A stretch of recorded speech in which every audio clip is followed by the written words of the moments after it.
This European cricket event is proudly brought to you by HCL Software, Rado, 1xBet and Victorinox. Good morning and welcome to the sunny Malta Sports Club here in Malta, where we're bringing you another action-packed week of cricket, starting with an ECS and starting right here, right now on the European Cricket Network.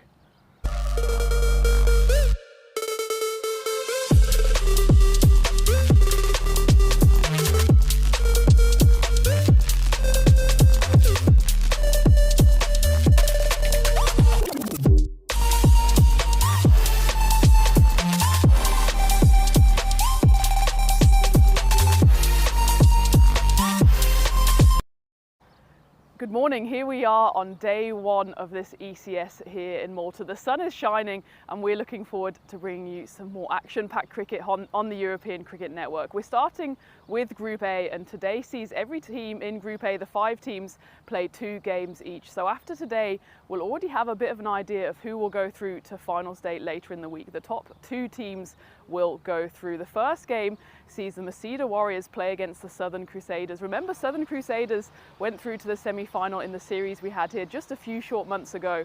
They'll want to go one better into the finals, and what better way to start than with a win this morning. As for the Masida Warriors, they've got back-to-back games this morning. They're playing game 1 and 2. If they get 2 wins on the board, they might even have 1 foot in the final.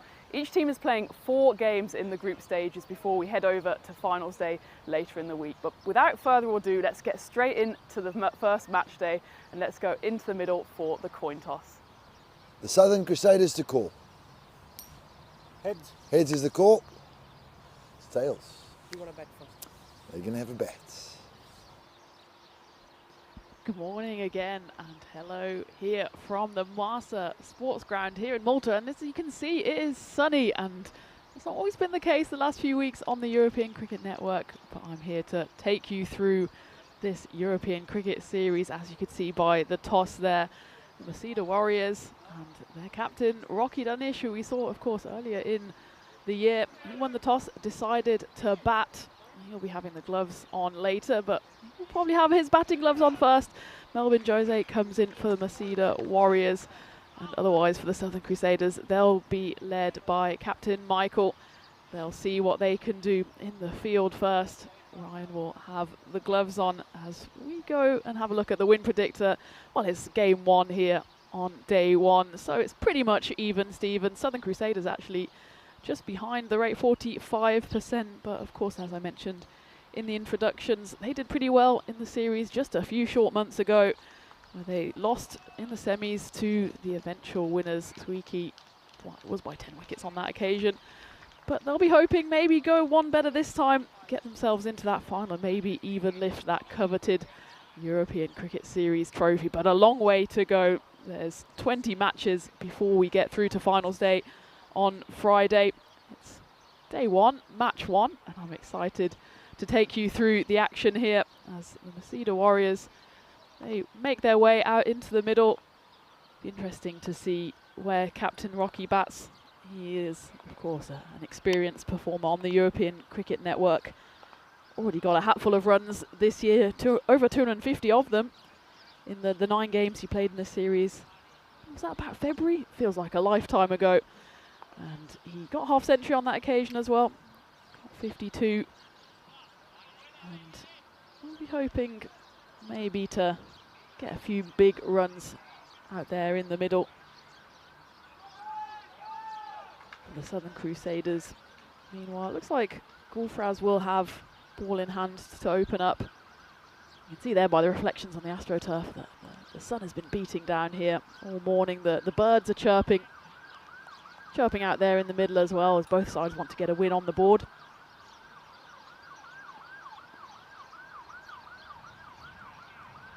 Here we go.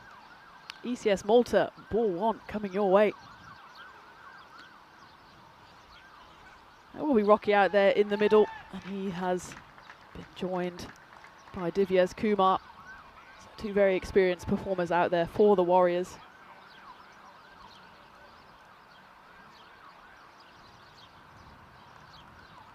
We start with a leg by. I thought maybe it was drifting down leg side. I think it just tickled Rocky's pad on the way through. Some early swing there by the bowler, but this time doesn't quite get his line right. And that's the first boundary of the series. It comes off the bat of Divyesh Kumar. Just flicks that away. Some early swing here in the Malta sun, but not quite the right line there by Gulfraz. It was just an easy one for Divyesh to knock around the corner.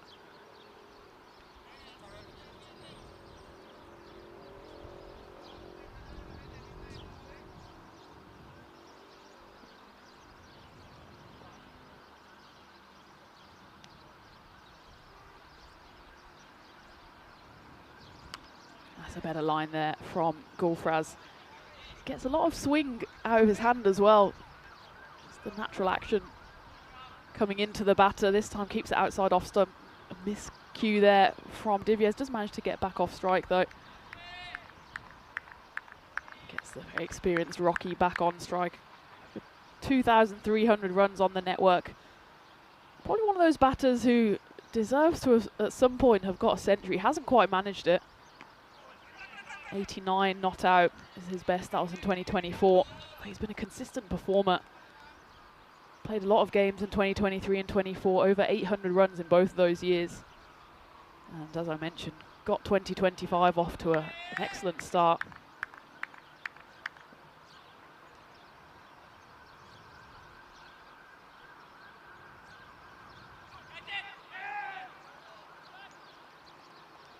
It's been a decent start here from Gulfraz after took a couple of balls to get his lines right. Big smile on his face, and why not?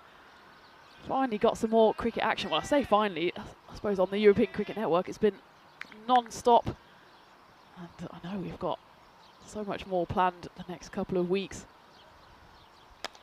And that's a first release shot there from Kumar as he strokes that one over the offside. It will be the first Maximo as well of this series. You can see how far he's standing outside of the crease.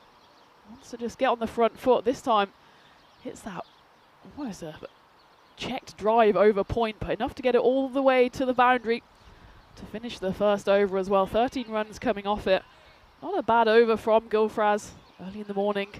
Maybe a bit rusty, but gets it pretty much on the money, but is coming across two very strong batters. As we take a look at this tour of Malta, just teased how much action we've got coming up. This is just what's coming up here on this beautiful island. Maybe talk a bit later about things that are happening across the continent. But we've got the spring series from Monday to Friday, finals day of course on Friday. And then we've got some international action to bring you. Malta against Croatia, women's sides, and Malta against Estonia on the men's sides. Starting off with ECIs for 2 days, and then going into some internationals at the start of next week. So just about get your head around everything that's happening in Malta, and then I can start telling you about everything else that's happening. As that's a bit of a miscue to start the second over. Looks like it's Rohana. A man with 99 on his back into the action. Decided straight away that the right arm over's not quite working for him, so he's going to come around the wicket to the diminutive form of Rocky. And again, that's gone straight into the hands of point. Rocky just trying to give himself a bit of room there. You could see what he was trying to do. Hit it over the offside where there was no fielder out there, but he manages to just pick out the fielder at point, and that is the first wicket to fall for the Masida Warriors. A big wicket as well, as the dangerous Rocky Danish departs, looking a bit questioningly at his bat. Certainly didn't come out the middle. And, well, the new batter's going to decide, do I want that bat? Nope, you didn't find the middle, you can take it, and I'll take my own. And it was caught then at point by the captain, Michael. And Rocky has to depart in the second over, still blaming the bat. Rocky saying, yeah, something wrong with this bat, because that definitely didn't come off the middle. It came off the toe somewhere. Ended up in the grateful hands of Michael. That's the first wicket to fall, 14 for 1. Brings Prabhu Jayadevan to the crease. An early wicket there for Rohana Dehragoda. Definitely the right choice here to go around the wicket. The first one went completely wrong. But since then, been right on the money, cutting across that right-hander.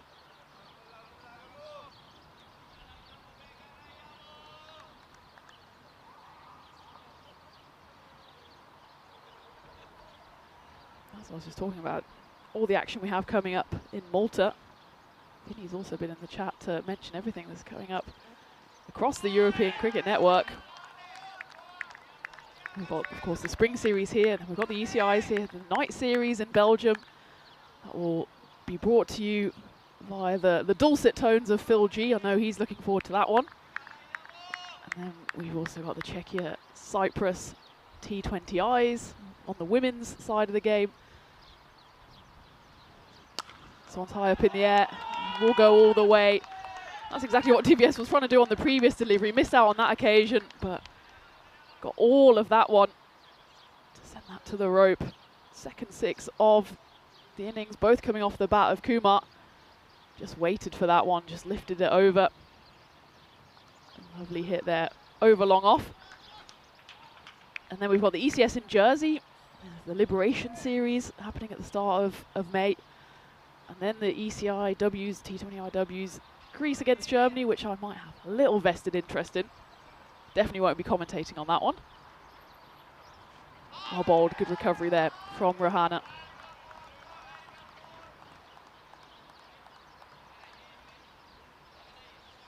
A good time to say hello to not only Vinny in the chat, but everyone who's joining us across the world. I see the ECS Supporters Club Australia. I see Adion, I see Rob.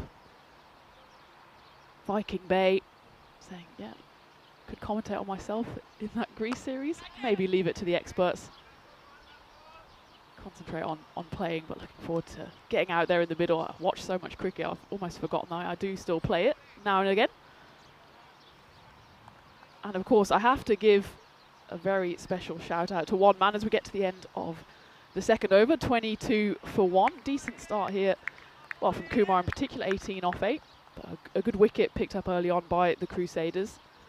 I have to give a big shout out to Johnny He, who is coming to you live from the ground this morning. And, well, I don't want to say that I'm susceptible to bribery, because maybe my employers are listening, but he did come with some mini eggs, and he has immediately shot up to my favourite blue spanner. So if anyone's listening, you know exactly what you got to do, as this one goes high up in the air and it's taken comfortably by Jagath Purna out there at mid-off. It's Gulfraz who's come back in for his second over. Immediately picks up a wicket. It's the big wicket as well of Divyesh Kumar. Put a little curse on him just as he was getting going. He throws his head up to the sky because he realises he's probably missed out a little there as he was just about firing. This time just chips it up in the air. Jagath Purna takes as easy a catch as he'll get all day. That's the second wicket to fall for the Masida Warriors. All the twos, 22 for 2 at the start of the third. And well, just a couple of wickets and the power play swings back into the favour of the fielding side. You could see as soon as he hit it, Kumar knew he was in trouble. The back-pedalling Purna. Yeah, you're nowhere near the boundary there, despite trying to tease us. It was a comfortable catch there from Jagath, which brings Sajith Sukumaran out to the centre. Yes, a big thanks to Johnny. He heard on the airwaves that I have a particular soft spot for mini eggs, and he delivered the goods. So Johnny has quickly become a blue spanner favourite. Big appeal there first up. I think it's going to go down the leg side. The bar has been set, everyone. If you are coming to any of the events in future, chocolate, always welcome. But it's lovely to see Johnny here. And the sun is coming out to greet him and greet us here on this beautiful Monday morning in Malta. Through the stumps and the bat there from Gulfraz, who's really found his lines now.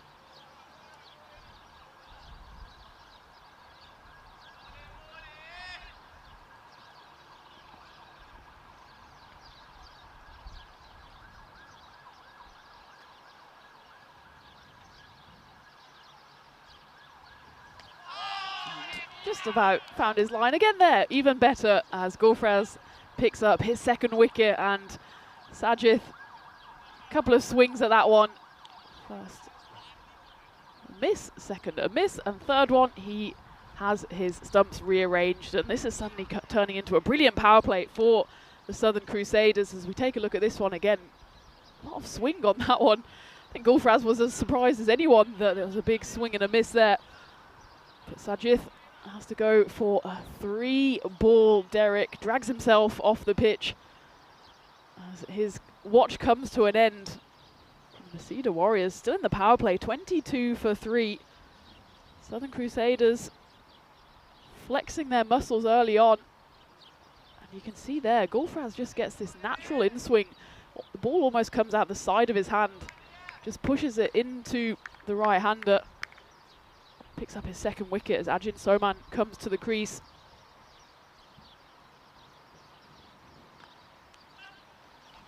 Throws his head up there, Gulfraz, because he was on track for a double wicket maiden, if not more, but that one just ruins it a little.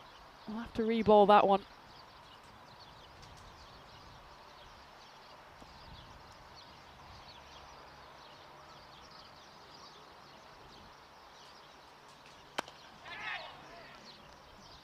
Half chance for a caught and bowled in the end. It's the tumbling figure of Jagath Purna who does the fielding. Masida Warriors having to dig themselves out of a hole here, having of course won the toss, decided to bat. This is not quite the start that they would have envisaged for themselves.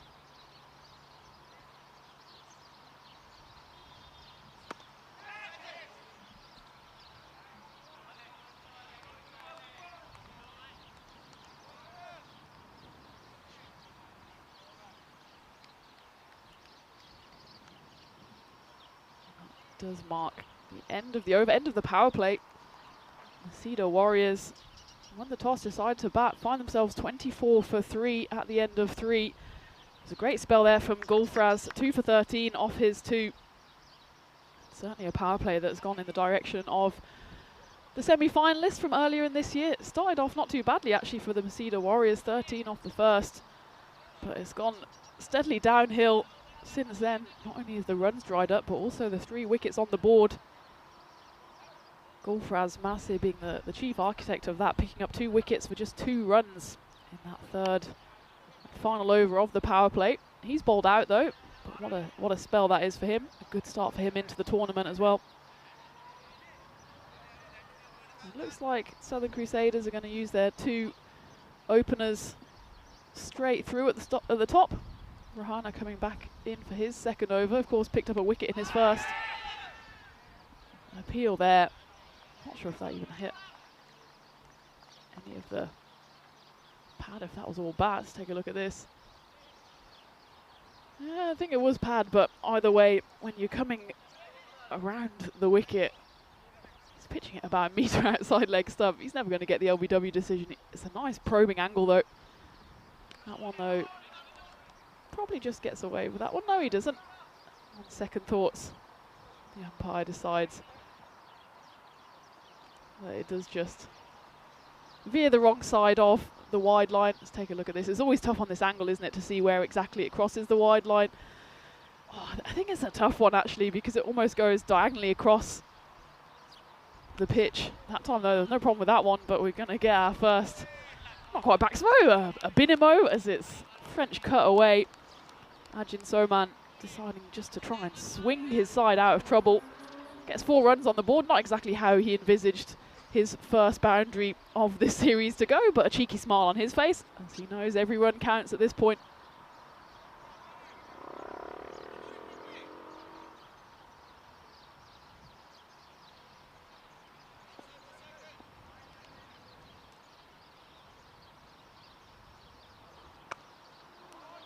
A bit of a dance at the crease there by Ajin Soman. Only gets 1 for his troubles though.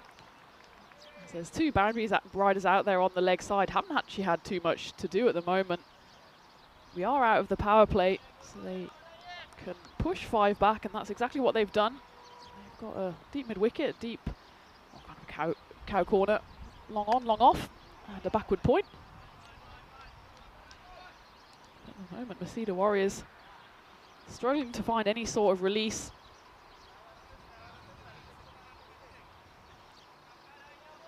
just the 4 boundaries so far in this innings.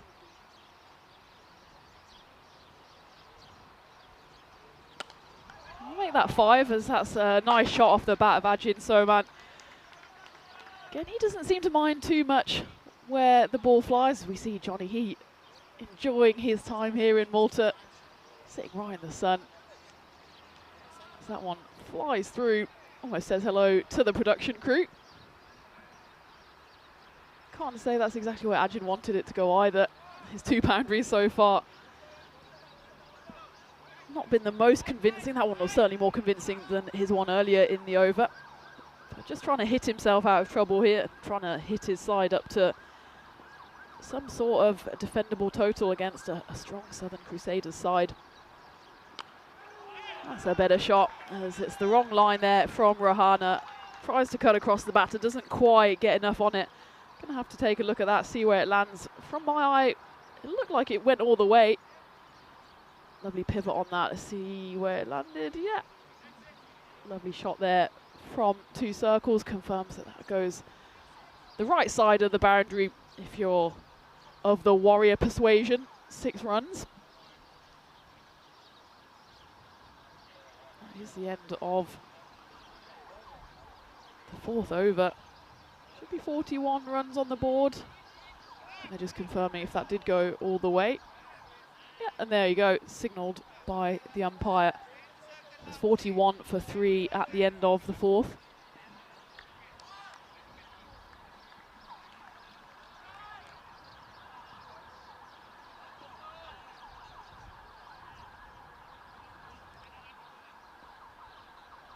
So Rahana bowled out there. Still decent enough figures from him, even with that 6 at the end. 26 runs and the 1 wicket picked up in his 2 overs. We'll move into the 5th over, which will be bowled by Supan Fernando, the 29-year-old.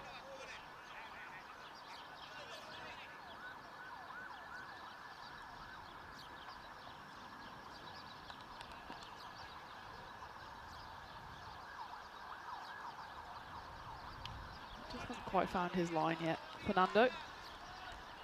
As I was mentioning earlier, Southern Crusaders, they've already had a fair bit of action in 2025 so far. We had that series earlier in the year in February, and they qualified 2nd behind the Hammer and Stallions just on net run rate. They actually went unbeaten through the group stages. That's a low full toss. It's been chipped away. Does it go all the way? Yes, it does. 6 runs. Ajin Soman moves into the 20s, and Supan Fernando just hasn't found his line yet so far. That one looked like it was maybe an attempted slow ball. Whatever it was, it went wrong. Ajin Soman didn't quite get a hold of all of that, enough of it though, to send it to the rope. And Masida Warriors now 1 run away from their half century. It will be probably just a single here, as Jagath Purna in front of me does the fielding. So that's 50 up for the Warriors, 50 for 3 halfway through the 5th. So the Crusaders, because of that bad weather we had in that series earlier in the year, they finished 2nd on net run rate. They didn't actually lose the game, won 4 but had 4 no results.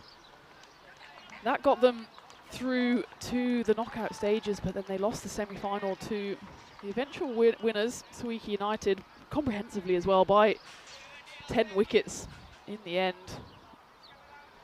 Southern Crusaders put 87 on the board for the loss of 8 wickets, and Suiki, well, they chased it down for the loss of no wickets in just the 7th over.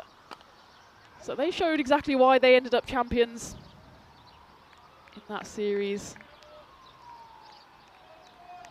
Just about 2 months ago. End of February was when those games took place, and well, happily as well. I remember at the time I was standing here in the commentary box with about 3 coats on. Happy to report I'm standing here with just a jacket on this occasion as we get to the end of the 5th, and the Masida Warriors on 52 for 3 as I welcome you for the first time into the commentary igloo. As you can see, flying solo today, as Rico was of course covering the finals over in Drua yesterday, where of course the hosts won for the 2nd time. They claimed the trophy again on home soil. Congratulations to them, and Rico will be getting into the commentary private jet and hot-footing it over here, and he'll be joining me tomorrow, but we're looking forward to an action-packed week of cricket here in the Spring Series in Malta. We've got 4 days of group action coming your way, plus the finals day, the usual format with the qualifier, the eliminator, and then the finals. And then, of course, we're going into some international action as well, both men's and women's.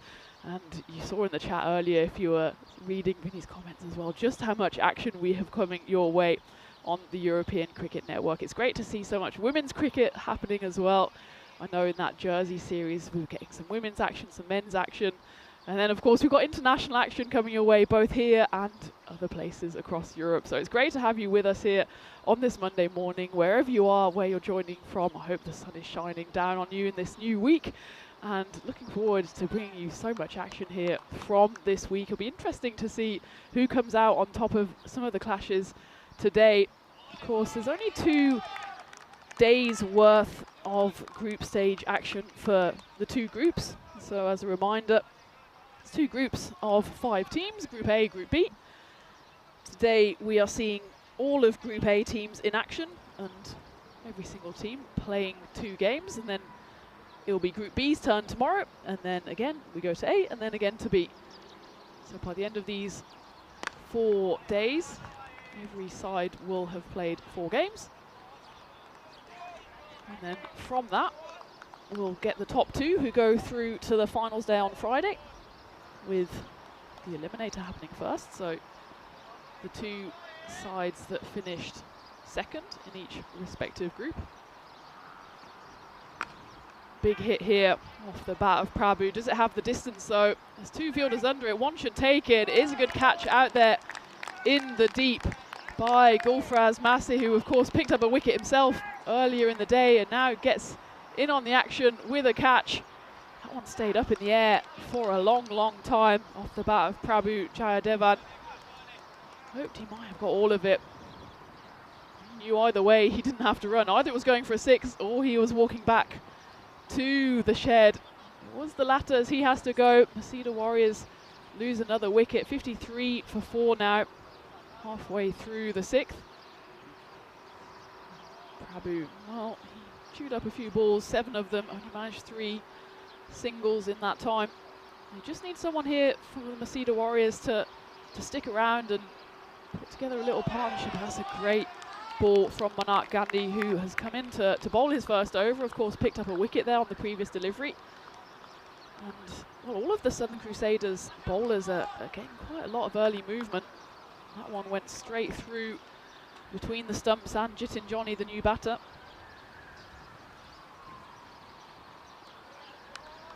This time though, just slightly straying the wrong side of the offside wide line. So just to finish the format on Friday, then we have the eliminator, where the 2 second place teams battle it out. The loser of that has to go home. The winner goes through to qualifier 2. In the meantime, qualifier 1 will be the first 2 teams from each group. So that one runs away for a boundary. And the winner of that goes straight through to the final, and the loser of that then has the second chance against the winner of the eliminator. Now again, a straight shootout. Winner goes through, loser goes home, and then the big final will be on Friday evening, 5:30 local time, 9 o'clock over in India. Perfect Friday evening viewing for you. But we've got, that's the 24th game we'll be playing, so 23 games before that to bring you. As Manak Gandhi has put in a brilliant first over here for his Crusaders side. Just that one boundary coming off it, not much he could have done about that one though. He picks up that big wicket as well, so at the end of the 6th, Masida Warriors 58 for 4. You can see, well, the Southern Crusaders were behind the win predictor at the start, but they've clawed their way firmly into the driver's seat here. Imagine Soman still out there, 25 off 11, but it's just been a couple of ducks never help, and a couple of starts just haven't been capitalised on. Divyesh Kumar 18 off 9 before he just chipped one up to Jagath Purna at mid-off. It's just been a case of mistiming it here for the Masida Warriors. Sajith Sukumaran was obviously clean bowled, but the other 3 just haven't quite found the middle of their bats, have been caught out. Maybe we give them a bit of grace here. It is the first game of the series. It's a Monday morning. 20 to 10 local time, maybe just easing their way into the week as Jagath Purna, after taking that catch, gets himself with the ball in hand to start the 7th over.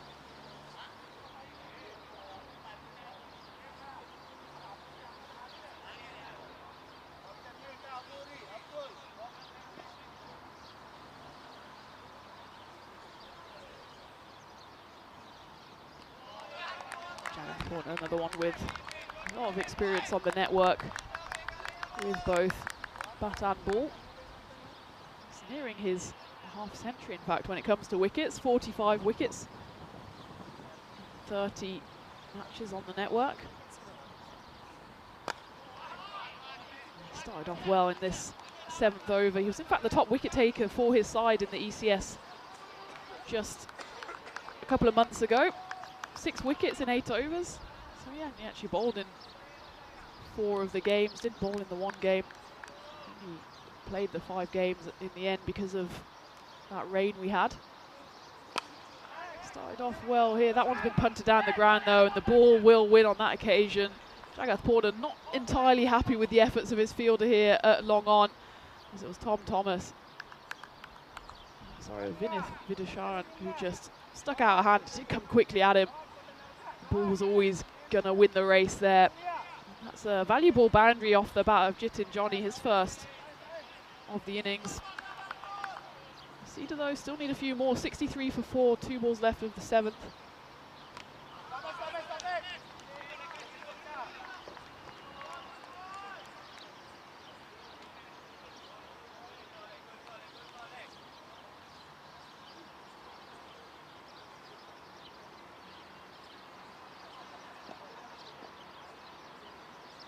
Final ball of the 7th. I go straight through everything and everyone, and the wicket-keeper Ryan there pulls out the double teapot early on, as that just goes through everyone for 4 runs to finish the 7th. It's 68 for 4. As we take a look at what's starting tonight, so I was teasing it, the night series is happening from now until the 11th of May, so it's a jumbo series as well. 2 weeks in total, 6 teams, 14 nights, 32 matches. And well, we usually have a finals day. This time we have a finals night, which sounds super intriguing. That'll be happening on the Sunday, the 11th of May. And you can see just how many teams we have, and a good range of teams as well. We've got 12 Stars, Hofstade, Beveren, Hasselt, Brussels Warriors, Antwerp and Royal Brussels. So we've got the double Brussels matchup as well. And it'll be Phil G on the mic taking you through that one. There's a full toss here to start the 8th over. Looks like probably just about okay. There's a bit of a shuffle down the track there. And a bit of a miss hit in the end by Jitin Johnny. But he gets a single, gets Soman back on strike. You do need to try and find a few release shots here. The singles won't quite be enough.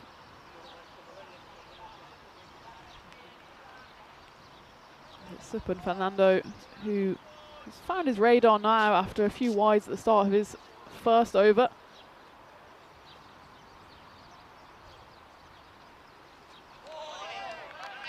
It's about the 4th or 5th time actually in this innings that the ball has gone between the stumps and the batter.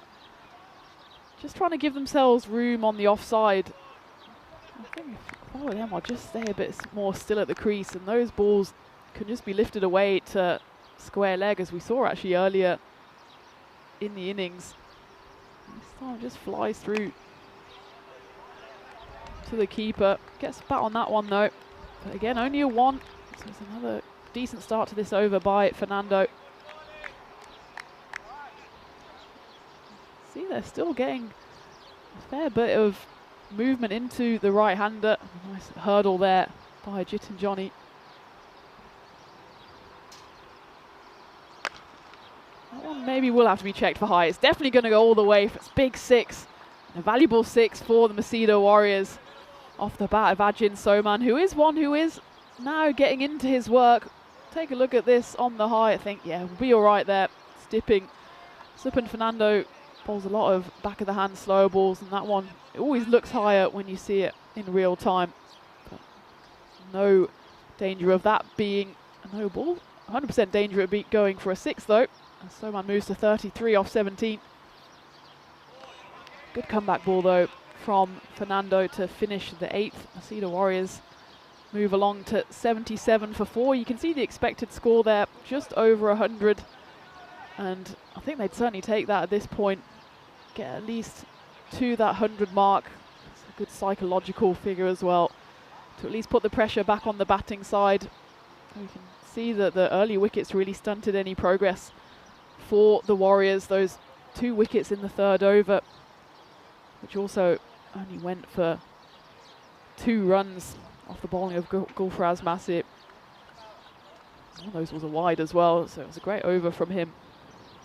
Since then, the Warriors just haven't really been able to put a big partnership together, but this one at least is ticking along now. Ajin Soman, he's 33 off 18. Jitin Johnny, 11 off 8. It's not much, but this partnership's worth 24. As we move into the 9th over, and the Warriors certainly need it all to happen here in the 9th.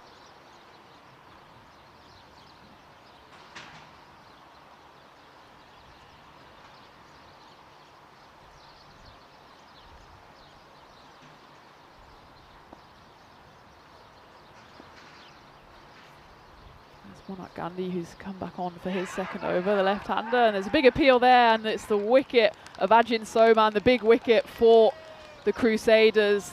As the Warriors batter has to depart. 33 runs he contributed, but he falls through the bowling of Monak Gandhi. Left arm around, just dug it in a bit short, and a big ugly swing there actually from Soman. Just manages to get a bit of a tickle on it, and Michael behind the stumps does the rest. He knows he's got his man straight away. That's the 5th wicket to fall for the Masita Warriors, 78 for 5. And Ajin Soman, the top scorer, the man really who put any kind of resistance up, he has to depart for 33 off 19. And Ryan behind the stumps there does the work. That was a nice delivery from Monak Gandhi, who picks up his 2nd wicket. As we go back to live, and Abhishek Anup has come to the crease and got straight into the runs. As that one just gets flashed away. It's dug in a bit too short from Gandhi. It worked for him the previous delivery, but that one just a bit too short and a bit too wide. And it's a lovely delivery to have first up as a batter, as Anup just swings his hands at it, gets it to go to the rope. You can see the little bird there joining the action. You can hear them cheeping away all day here at the Master Sports Ground. And that one's hit again to the leg side. There's a fielder under it. It bursts straight through his hands. And to add insult to injury, he's not only dropped the catch, he goes over the rope. It's Gulfraz Massi out there, who took a comfortable catch earlier in the innings. This one probably just as comfortable, as the bird flutters away, knows that he's in trouble. And it's Gulfraz who's in trouble there. Destroys the rope, drops the catch, 4 runs to Abhishek Anup. Goes back-to-back boundaries, but a good response there from Gandhi. Well, almost good. The wrong side of the off stump.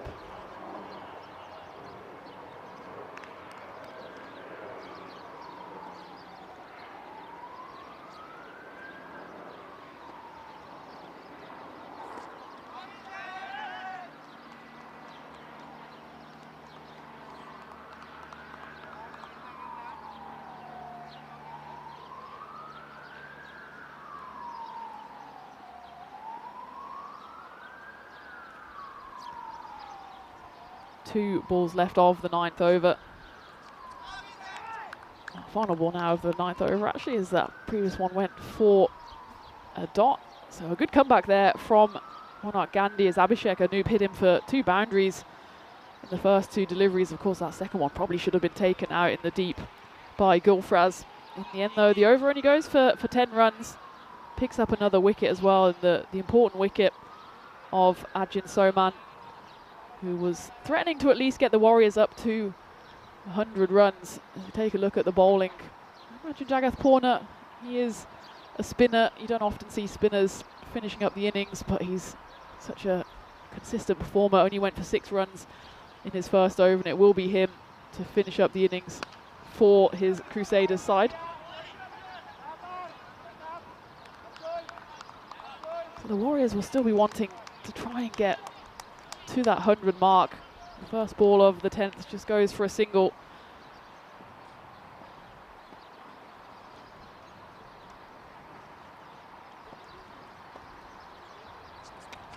Well bowled, Jagath Purna. He picks up his first wicket, a well-deserved wicket as well, as his first over just went for the 6th. That's his 46th wicket now on the network, so inching ever closer to that 50 milestone. That one just did Abhishek for length more than anything. Didn't really have enough time to spin.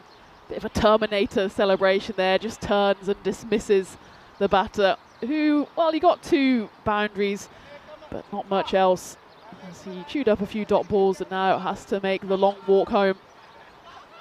That brings Azad to the crease, who just really has to get bat on ball here. That 100 mark now looking like a faint and distant hope. Still 4 balls left though. So he's back deep in the crease, so he's trying to give himself all the room he can against this left arm round spinner.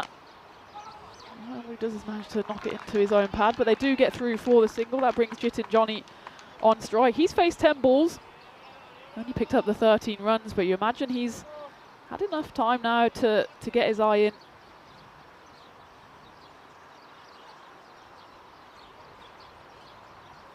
Three balls left. Big swing there. And will it go all the way? It will. Oh, it was no way going to find the boundary as it came off somewhere off the edge of the bat. But despite the despairing dive there of Akhil Dev, it does manage to roll away. That's maybe a sign of how quick this outfield here is at the Master Sports Ground. Not much bat on that at all, but enough off the bat of Jitin to fly away to the rope for a much needed boundary. 92 now on the board. Still can get to that 100 mark, 2 balls left. That's been hit firmly. And it's going to go for 6 runs as the fielder out here at long on. Vinith Vidoshan gets his hands to it. Only manages it to tip it round the post for 6. As, well, it's a tough one here. He might have been better served actually just trying to bat it back in. Of course he wanted to take the catch, but the power of that ball just burst through his hands over the rope. It's only now 99 for 6. Can they get to that 100 mark? Yes, they will. It should just be the 1, but it's going to go all the way for 4. A bit of comedy fielding there to end the first innings of the day. And a high five there between the 2 batters, Jitin Johnny and Nazad Nazimuddin, because just in that final flourish, those last 3 balls, they've suddenly put a bit of a shine on this Masida Warriors innings. They'll finish on 103 for 6.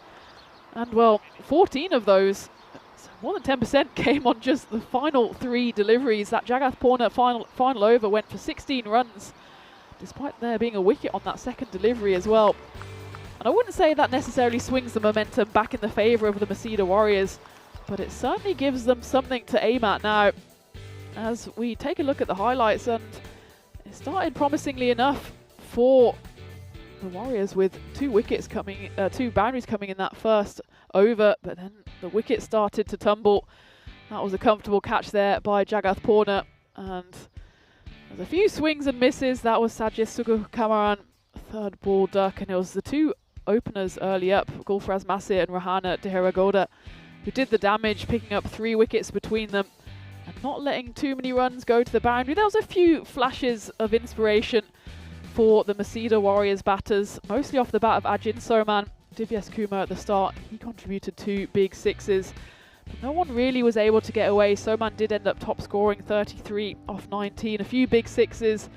In the end though, he departed. That was the catch in the deep there by Gulfraz Masir. That was the end of Prabhu Jayadevan.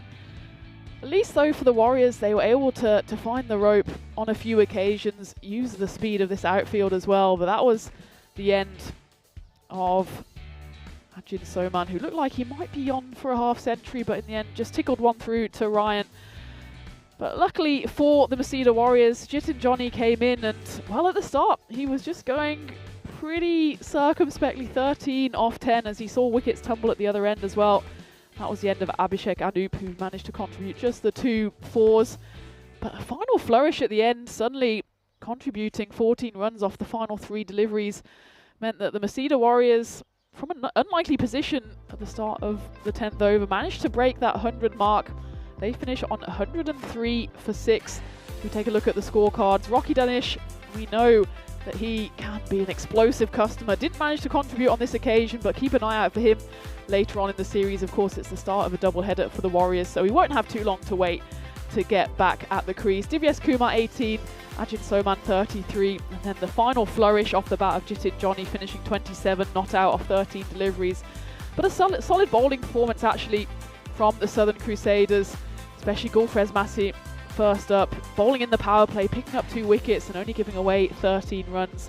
And then Monarch Gandhi as well, coming in later in the piece, 2 wickets for him. Jagath Purna, he might be a bit disappointed with his final over, that one going for 16 runs. Still managed to pick up a wicket, but we'll certainly see him with bat and ball, I'm sure, throughout the week.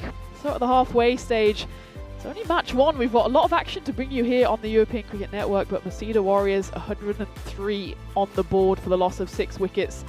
So for the Southern Crusaders, if they want to get their tournament off to a win and pick up one of 2 wins that are available for them in these double headers today, then they'll need 104 runs in 10 overs. And of course, it's a 5-game day, so it's a quick turnaround here.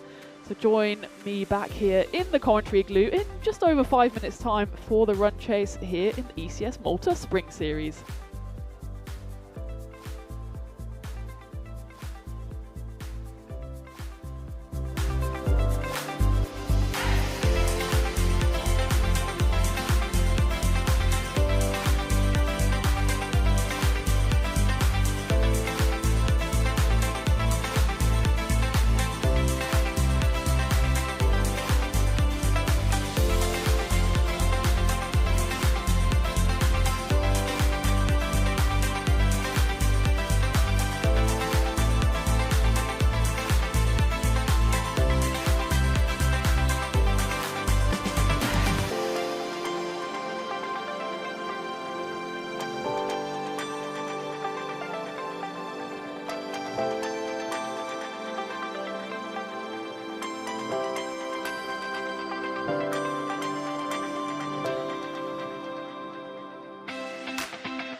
This European cricket event is proudly brought to you by HCL Software, Rado, 1xBet and Victorinox. Hello and a warm welcome back to the Malta Sports Club here in Malta for match 1 of this spring series. And all at the halfway stage, Masida Warriors, they won the toss, decided to bat, put on 103 runs, which, given the speed of the outfield and the strength of the Southern Crusaders batting lineup, probably well below par. But of course, in these ECSs, the bonus point is up for grabs. So if the Southern Crusaders want to take home all 4 points from this, they'll have to chase down the 104 runs needed for victory in 7 overs or less. As for the Warriors, if they want to really turn the tables and pick up the 4 points themselves, they'll have to restrict the Southern Crusaders to 70% of that total, which you'd imagine at the halfway stage is looking like an unlikely prospect, but you never know. As we're only in game 1, players are still fresh, still getting used to playing cricket out here in the middle, and we'll see how this first game unfolds. 24 games to bring you in this European cricket series.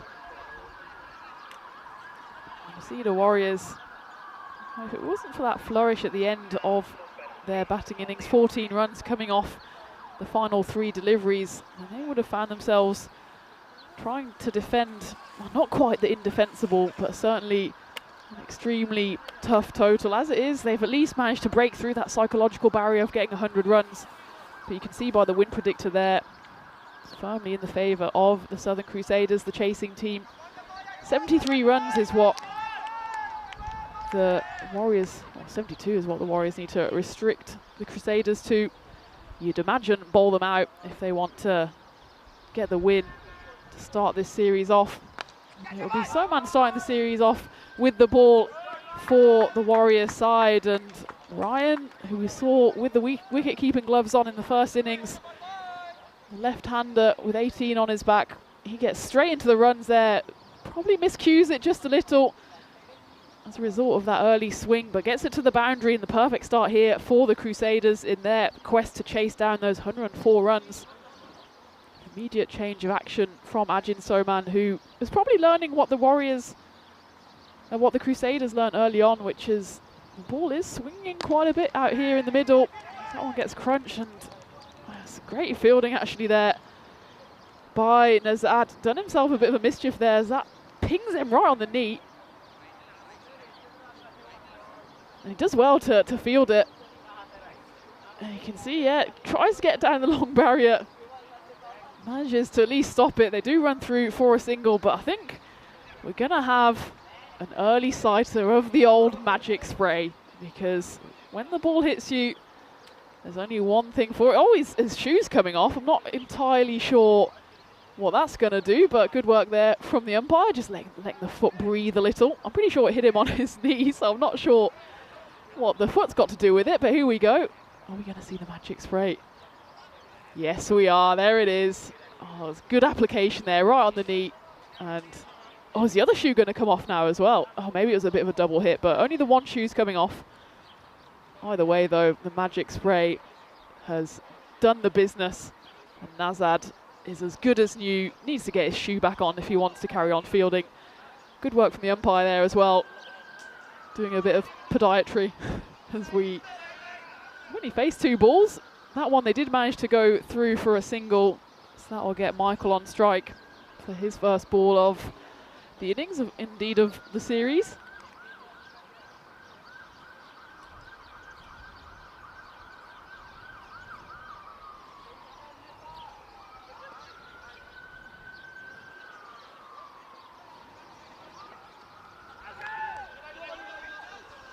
That one just burst through.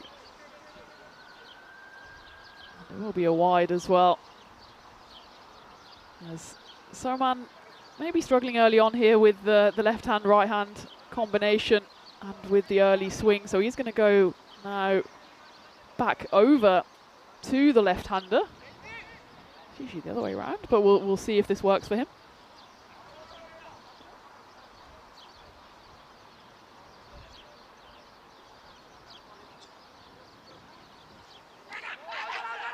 Big appeal there. It's only given as a wide, but Ajin was convinced that there was something on that. We'll take a look at the replay, see if we can see or hear anything. It looks like it was well away from the bat.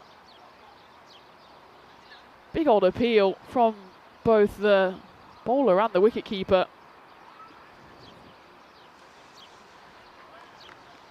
In any case, he'll have to re-bowl it.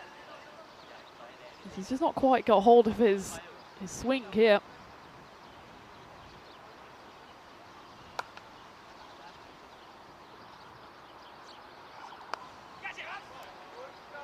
That one's been knocked away, and this is an ominous start here for the Southern Crusaders. There's actually only been 3 legal deliveries, and they've gone for 12 runs here with the added wides as well. That one just dismissively flicked away by Ryan Bastians.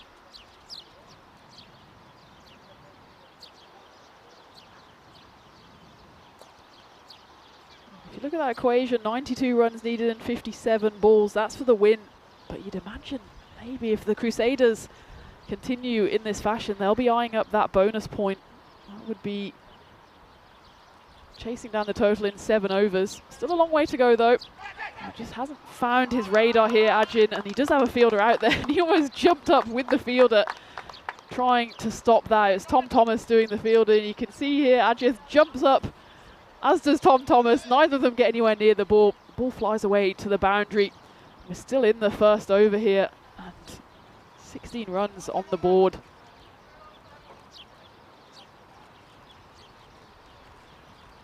Looks like he's having a little bit of a talking to here, Ajin Soman, the bowler.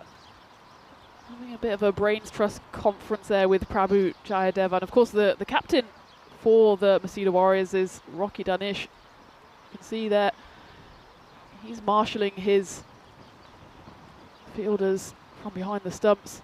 But someone just needs to have a word with the bowler here. Just tell him to bowl line and length. And well, that one flies up. That's called one for the over, and that just spit up. It wasn't even that short of a delivery. But you can see, yeah, good call there from the umpires, as Ryan does well to not get his head on the end of that ball. So maybe one bowled in anger there by Ajin Soman.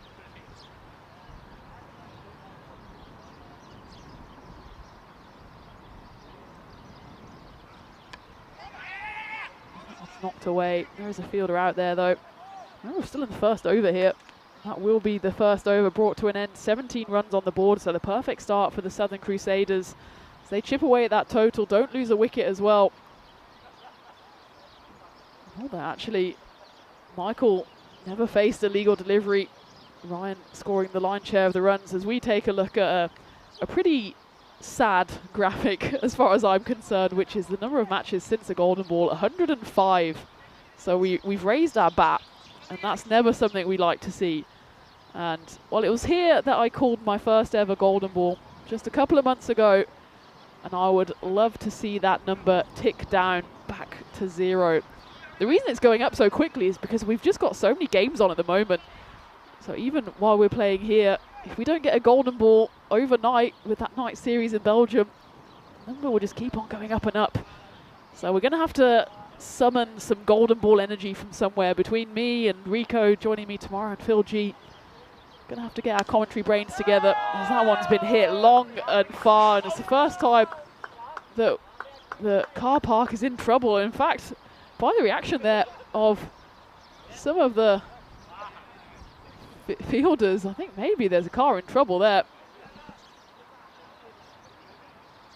As yeah, we can see the ball has been plucked out there by the man in the car park, but there was a big old clatter there. And I think that's maybe the car insurance will have to be phoned early up here as the ball gets returned. And is that Paolo or was that Lee? Immediately on the phone to their car insurer, because that one was hit long and far off the bat of Ryan. And we saw this earlier in the year, didn't we? Here at Malta, they do have the netting up in front of the cars, and there's some beautiful cars out there. Of course, it's a lovely members club here. And sometimes the net just isn't net enough. And I remember Zima's deploy in his century here in that international series, doing a bit of damage to a few of those lovely cars. And well, as the week went on, there were fewer and fewer cars in that car park, and it's ram-packed this morning. Everyone doing a bit of golfing or swimming or tennis on this Monday morning. Well, they might want to take the bike tomorrow, because especially with that left-hander, as Zemus was for Hungary, the left-handers just eyeing up that car park. It's Abhishek Anup who's come in to bowl the second over. Just again, as has been the case with all the bowlers so far this morning, just haven't been able to find their lines off the bat.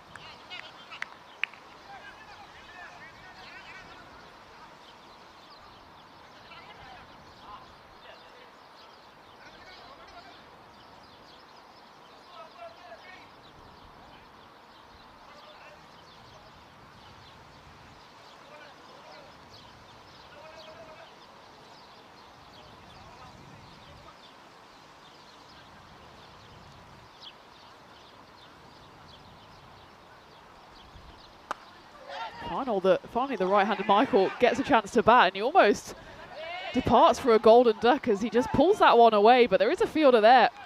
And in the confusion, he tries to get himself to the non-striker's end. As we take a look at this, does it carry to the fielder? Well, he almost somehow manages to dive, but dive backwards, and it just dies on him. Doesn't manage to hold on to the grab. Ball is thrown in. He does a better attempt at getting the ball thrown in, hits the stumps, but Michael gets the single, gets himself off strike.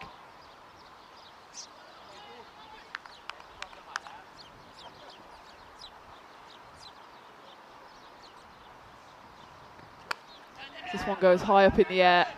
There's a chance for a catch. There's a fielder running in off it, and it's a brilliant catch. As that was in the air for a long, long time. And Divyesh Kumar, well, you can see what he thinks of that catch as he gets underneath it and suddenly realizes the ball is tailing away from him and he has to put in the backwards dive.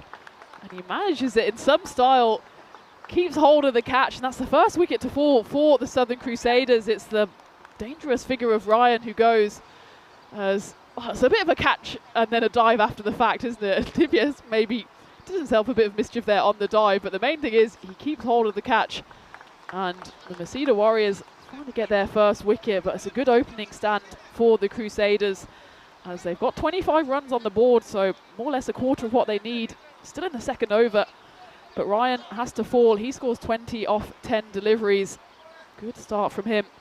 That brings Jagath Purna to the crease. Left arm bowler, right hand batter.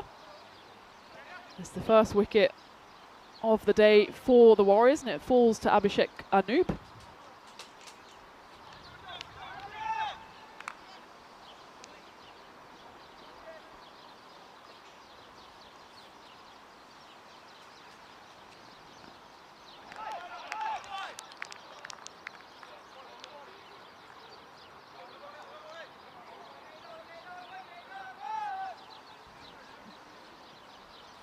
So that is the end of the second over. Southern Crusaders 25 for 1.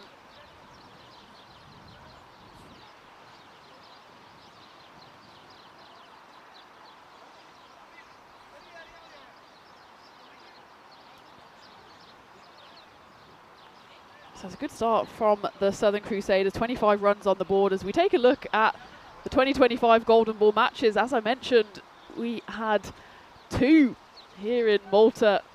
Power hitters defeating Marta Day with the bat in Golden Ball 69, and then less than a week later, we were getting pretty greedy, weren't we? Edex Knights with the ball, they defeated the Red Stars.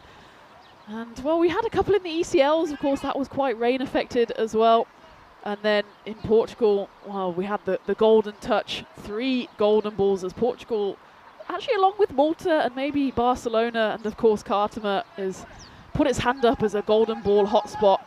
That was, of course, Phil G's first Golden Ball on the mic. But since then, well, that tells you how many games we're showing on the network as well. That was still this month where we had that very first Golden Ball between the Portugal women's side and Norway women's. And the very first game that either of those sides played in T10, they produced a Golden Ball. And that was, I think, just about 3 and a bit weeks ago. And since then, we've had over 100 matches without a golden ball. So it shows you how many matches we show on the network, but it also shows you how desperate we are for another one. As we go into the final over of the power play, Shijil Joy will be bowling it, but that time he just completely misfires that delivery, and Michael says thank you very much, pivots away on that one. And with the yellow helmet and the yellow gloves, some style out there from Michael. There's a bit of style about that shot as well, as he just pivots that one away for 4 runs.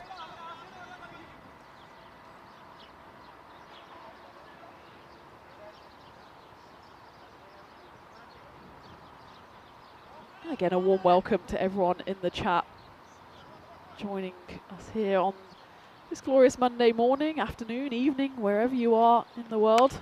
Lovely to have you with us as always, as that one gets hit away to the leg side. It's a good piece of fielding from the man out there, and he always gives up on that one too easily. It's Prabhu Jayadevan out there on the boundary, and let's take a look at this one. He bats it back. He does the hard work, and then he realizes, yep, this is like a slow motion car crash, because he's taken himself well over the boundary and the ball just rolls tragically to the rope. Good effort, but in vain there by Prabhu. 4 runs. And insult to injury, the next one from Shijil Joy just misfires for an offside wide. Yeah, so if you do want to come and visit Malta here, like Johnny here is doing, make sure you bring your helmets and you bring your definitely don't bring your car, because we've already, it sounds like, had 1 accident this morning, and that was pretty much the first 6 that's gone in that direction. So if there's any more heading that way, then certainly come here by public transport. And well, it's not only the cars that are in trouble in that car park, it's also the cats. So there's a beautiful little cattery, I guess it is, where all of the cats of the Master Sports Ground have their home, and that's in the car park here as well. So every now and then the cat's home is disturbed, but this one is going to be disturbed by the fielding of Prabhu Jayadevan, who, well, he gave us a glimpse of his fielding just a few balls ago. That time, though, catches that one comfortably, and that marks the end of the yellow lid of Michael Gunitileke, who doesn't quite get hold of that one, just flat bats it.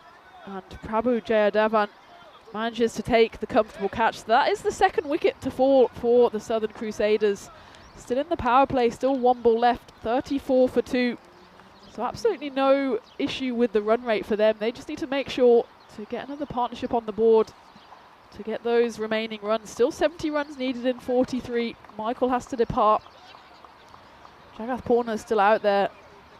We know how destructive he can be. He's at the non-strikers end though, and is joined by Vinith Vidoshan.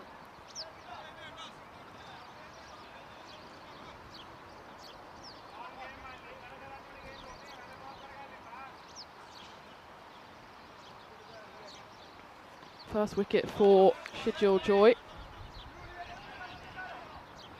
Again, we'll have to re-bowl that one, as he's just being undone by his own movement here. We've seen a lot of in-swing. This time, Joy is finding a lot of joy with the swing, just hasn't been able to get the line right just at the moment. There's not too many runs to play with for the Warriors, so they can't afford to give too many freebies away.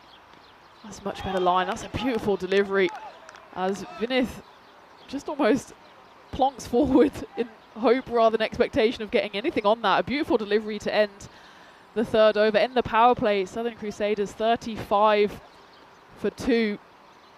Probably say, though, they'd be still happy enough with that power play when they need just 104 runs for victories. We take a look at the head-to-head. Well, the Masida Warriors managed, well, no magical overs, just the ones 16 and 17 that really stand out, and Southern Crusaders managed 17 in that first over. Been a bit more circumspect in the next 2, but you can see they're ahead on runs and ahead on wickets, as the Warriors were 24 for 3 after the power play. Crusaders 35 for 2. They've got 2 solid batters out there in the form of Jagath and Vinith. Jagath is nearing 900 runs on the network, 881 to his name so far. He's also got himself in the Hall of Fame. He scored 118 last year for his side, so he's absolutely no stranger to getting big runs. Certainly not as many needed here. It's just the 69 now needed for the Crusaders in 42 deliveries. Remember, if they want the bonus point, they'll have to chase down that total in 7 overs or less. So for that, they've just got the 24 runs, 24 balls left. So 69 off 24 for the bonus point. 42 balls left for just the win. I'm sure they'd be happy with the win though at this point, especially given it's their first game of the series, and fielding like that's certainly going to help their cause as Sajis Sukumaran just throws out a foot there. Attempted foot fielding. He's a bit undone. Well, I was going to generously say he was undone by the bobble, but in fact, he's not going to be playing for the Maltese football side anytime soon. 4 runs. It's the first runs on the board for Jagath Purna as he inches his way closer to that 900 run milestone on the network. 885 he has now.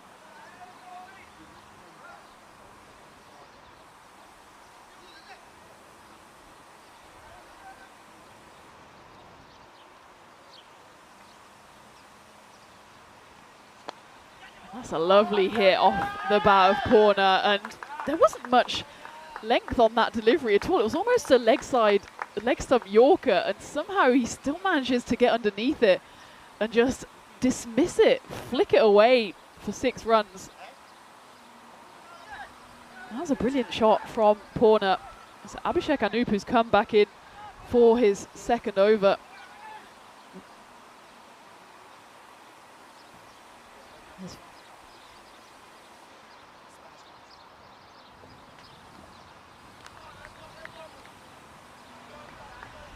That one again just strays down the offside. It's turning into a dangerous over here for the Warriors. 11 runs coming off the first 2 legal deliveries.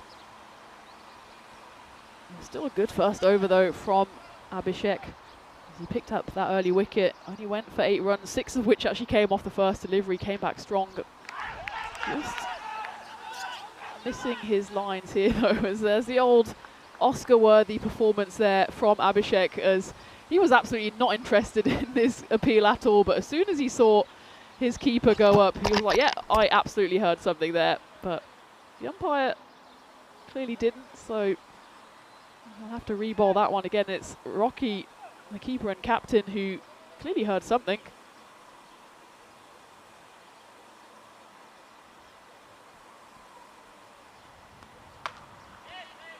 See now the equation for the bonus point at the bottom of your screens as they'll run through 4 overthrows here. 56 needed now off 21. And you can see not quite a happy camp here amongst the Warriors, as that was flashed in by Jitin Johnny, and Ollie probably wouldn't have been out, and the bowler Abhishek actually showed 0 interest in stopping that ball as it does fly through.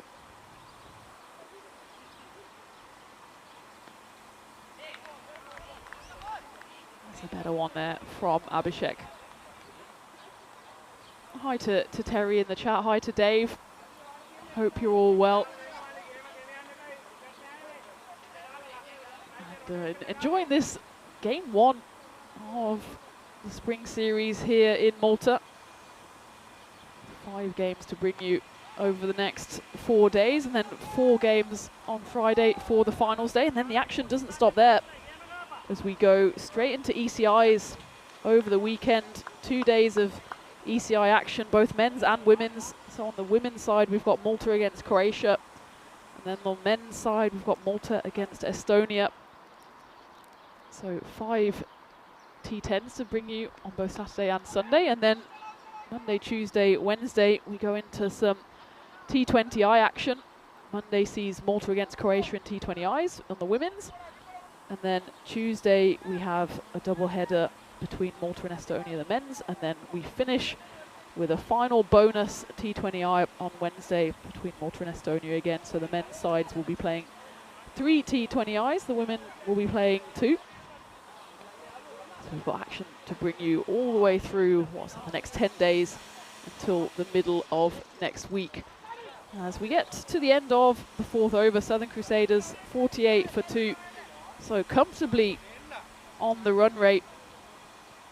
Just have to make sure that they keep plugging away and first and foremost don't lose wickets here, as it will really be wickets that can only save the Warriors here if they want to rescue victory from the jaws of defeat. Sajid Sukumaran, who failed in his attempt at foot fielding just a few balls ago, who will come in to bowl the 5th over.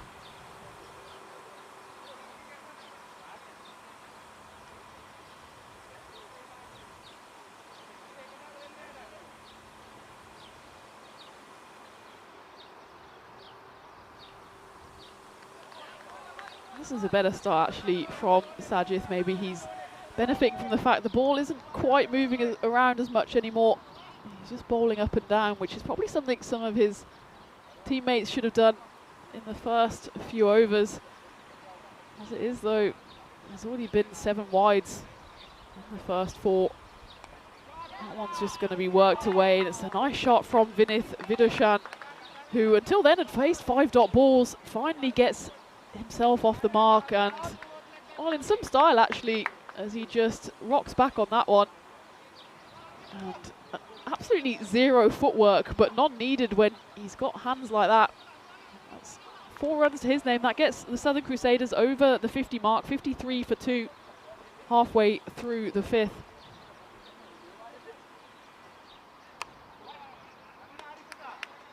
It's all looking very comfortable for the Crusaders here. Who will be delighted if they manage to pick up their first win in game 1.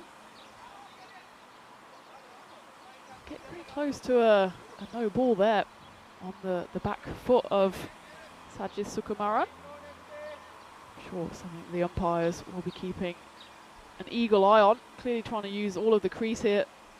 He's fine, but not fine in the end result, as that one lands right in front of me. I actually didn't know where that one was going at all, but the net moved to my right. It's a big 6 off the bat of Jagath Purna, who hasn't seen too much of the strike, but he doesn't need too many balls to get into his work, as he hits that one long and straight. He just stands there tapping his foot, almost waiting for the next delivery that he can hit over the rope. But that one was a beautiful shot to take his Crusaders side to 60. Final ball before halfway. That's a brilliant comeback actually from Sajid Sukumaran, as Jagath does well to not get any bat on that one. So at the end of the 5th, the Southern Crusaders 60 for 2. So it's looking like a tough ask to get the bonus point win here, but 44 needed in 30 for the win. So we take a look at everything that's coming up. I mean, if you look at that, Monday the 12th of May is just about 2 weeks away, so you can see why we're entering the crazy calendar here, with the Belgium Night Series kicking off this evening. And then we go over for a spot of T20I action in Czechia, just a short weekend series there. And then we go across to Jersey for the Liberation Series, where we have ECS and ECSW. Very excited to tune into that. And then we move over to Greece, where we've got ECIs and T20Is, might be involved in that one.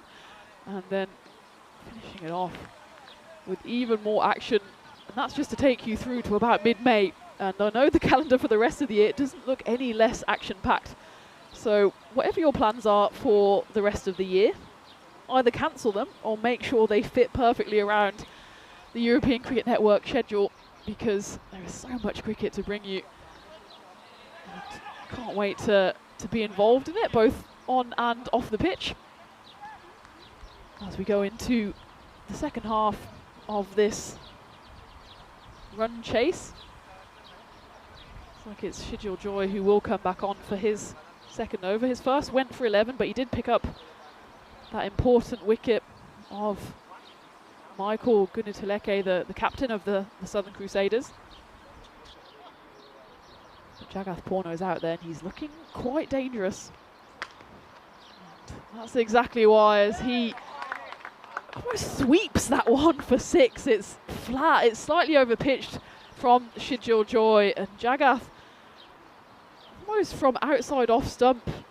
Yeah, it's on the full, and he just gets down on one knee and smacks that one away in the direction of the tennis courts, as he moves his side to 68 for 2. And that bonus point is not unimaginable here. 36 needed, make that 35 off 10 balls. And you'd imagine the Southern Crusaders know exactly what the equation is. They'll have been told before the game. And of course, they've played enough, even in this calendar year they've played on the European Cricket Network. They know exactly what the equation is for the bonus point. They'll have that 7 over mark in mind. Good comeback though from Shijil Joy. As for the Masida Warriors, if they do fall in this first game, luckily for them they won't have too much time to try and make amends, as they'll be coming back straight in game 2 against Gazira United, which is coming to you in less than 45 minutes time. So we have a quick turnaround here in Malta. As that one slapped down the pitch. There's a fielder at long off, but he's at a very wide long off, can't do anything about that one. Slightly over pitch there from Shijil Joy, gets given the treatment by Jagath Purna. As he moves himself on to 28 off just 10 deliveries. And now the Southern Crusaders 31 runs away. So if these 2 balls go for a boundary, if they manage to pick up 10 off these next 2, then suddenly that bonus point's back in play. Slower ball, this time it's hit again, straight down the ground. And Shijil Joy, he's just not finding his length here. That's, I think, the 3rd full toss of the over. You can see what he was trying to do, trying to take the pace off that one, trying to put in the slower ball, doesn't quite execute it. So suddenly now 27 off 7 for the bonus point. Can Purna finish this 6th over with a flourish? Well, instead he says, if we're going to get the bonus point, it's going to be off my bat. So he just works that one away for a single in the offside. And that is the end of the 6th over. So the Southern Crusaders 78 for 2. 26 needed for the win. And if they want to do it with a bonus point, they'll need it off this over. It's a tough ask. You'd imagine the win for them is more or less in the bag, but can they make it a 4-0 victory? Well, Jagath Purna will be the one that has to do the damage. He's 33 off 12. Vinith Vidoshan doing a perfect anchor roll at the other end, 6 off 8.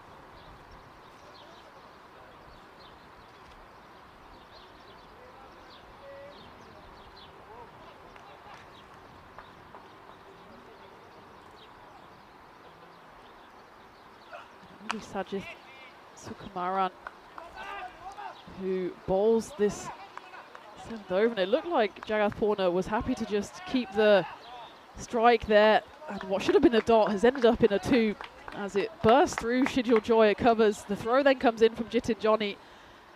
Sajith Sukumaran doesn't have any idea what's going on. He's just walking back to his mark, and in the end they managed to run through for 2. That does get Jagath Purna back on strike, so the Southern Crusaders now, well, they need 4 sixes to get it in this over.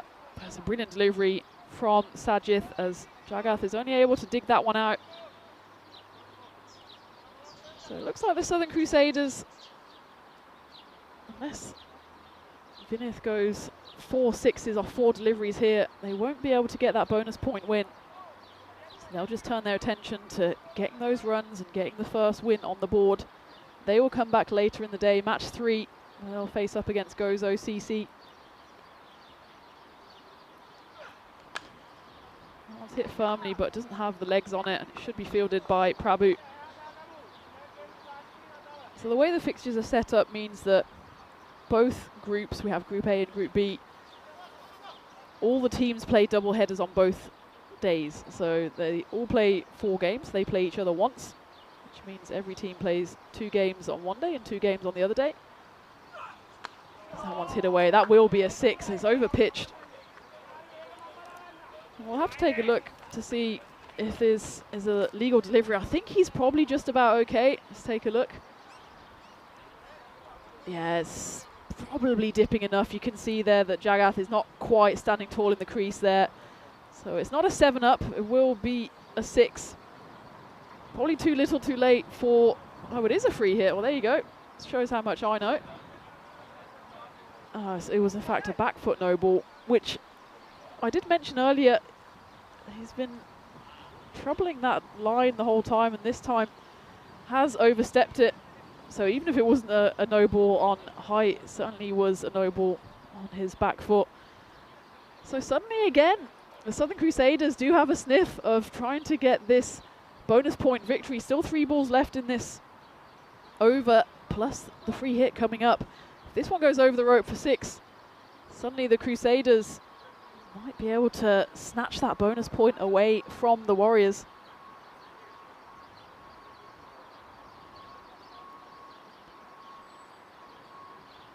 Free hit here coming up. Can Jagath Purna hit this one to the rope? Well, he doesn't quite get hold of all of it, but in fact it goes all the way for 6.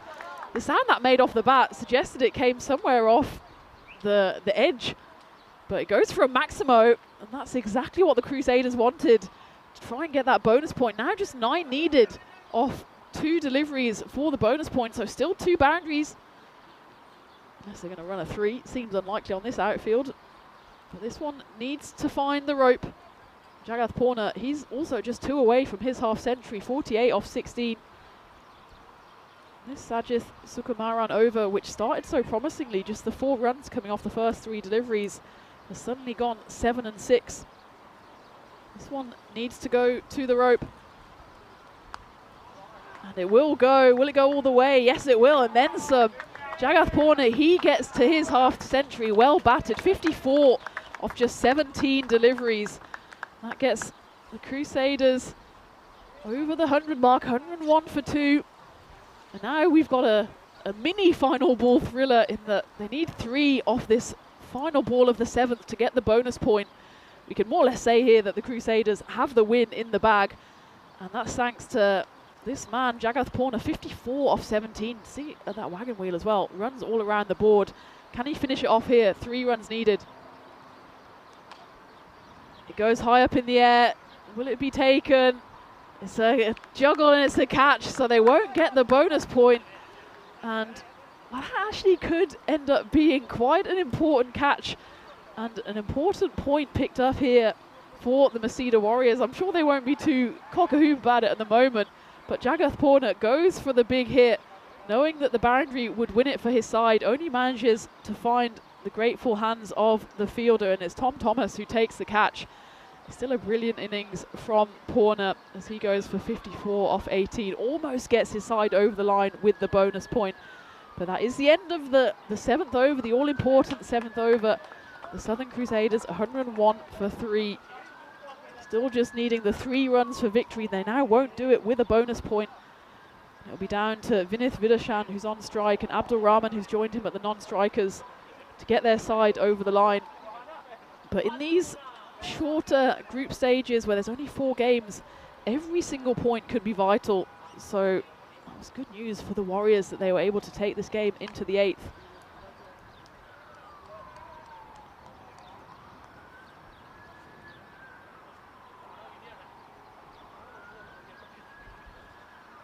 And well, as I was saying, Masida Warriors, they'll go down in this game, but they don't have too long to wait to try and get their first win on the board. They have made just the one change. Anup George will come in, and Captain Rocky, he'll be hoping to fire with the bat on this occasion. And as for the Southern Crusaders, they'll have this win in their back pockets, and they'll just have the one game to sit off before they come back against Gozo CC in match 3. That's happening at 1:30 local time, with match 2 between the Warriors and Gazira United starting in just about 33 minutes time.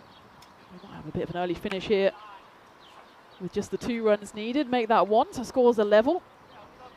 And that'll allow Abdul Rahman to face his first delivery and maybe have the little glory of scoring the winning runs.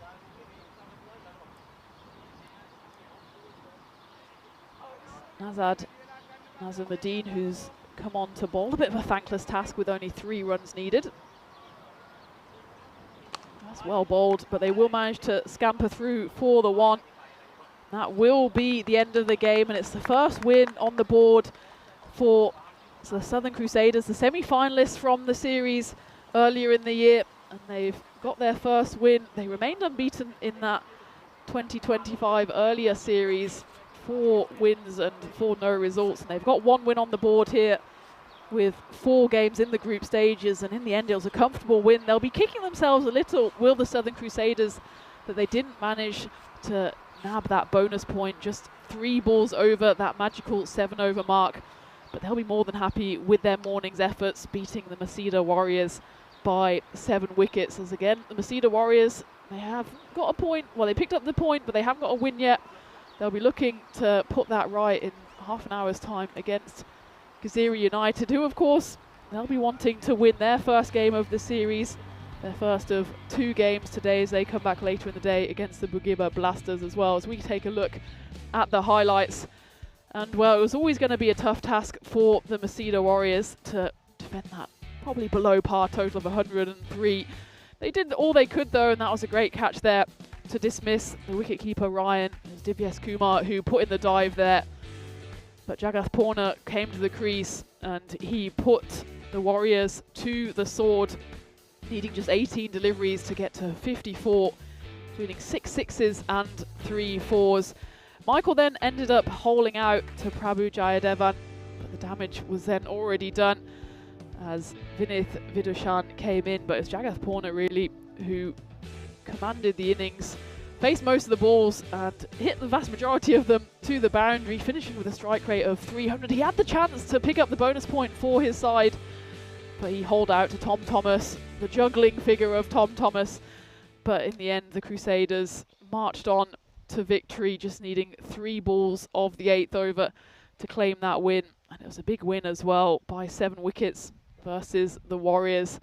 So it was a great start for the losing semi-finalists of the previous series, and it all started as well because of some excellent bowling first up from Gulfrez Massey and Monarch Gandhi as well, chipping in with 2 wickets. But Jagath Purna, he was the star of the show with the bat, player of the match as well, with his 54 off just 18 deliveries, and that's more than half of the total that in fact was needed. 12 extras as well, which you imagine for the Warriors they'll need to cut down on, given that that was only bowled in 7.3 overs. So not too pretty viewing there for the Warriors, as no one was able to keep the economy into single figures. Abhishek Anu probably the pick there with his 1 wicket picked up for 20 runs. Ajin Soman, he went for a big first over, which really set the tone for the Southern Crusaders run chase. So there you have it, match 1 in the bag. How time flies. We've only got 23 more in this series, but there's lots of action still to come here with 4 games left in the day. And after game 1 then, Masida Warriors just didn't put enough runs on the board, and the Southern Crusaders not quite managing a bonus point victory, but a thumping victory nonetheless as they beat the Warriors by 7 wickets. The good news for the Warriors though is that they only have about 30 minutes to regroup, lick their wounds and come out firing again as they face Gazira United in game 2. As for the Southern Crusaders, they can put their feet up until 1:30, where they will go for their 2nd win of the day against Gozo CC. So we're now getting into the real action here on game day 1 into game 2 of this ECS in Malta. And you have, well, thanks to that early finish, just about 25 minutes time before we're back on air for match 2 between the now wounded Masida Warriors and Gazira United, who of course will want to get their first win on the board. So join me, Tina Goff, here on the European Cricket Network in 25 minutes time, where we'll take you through match 2 of this ECS Malta Spring Series. Don't go away.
This European cricket event is proudly brought to you by HCL Software, Rado, 1xBet and Victorinox.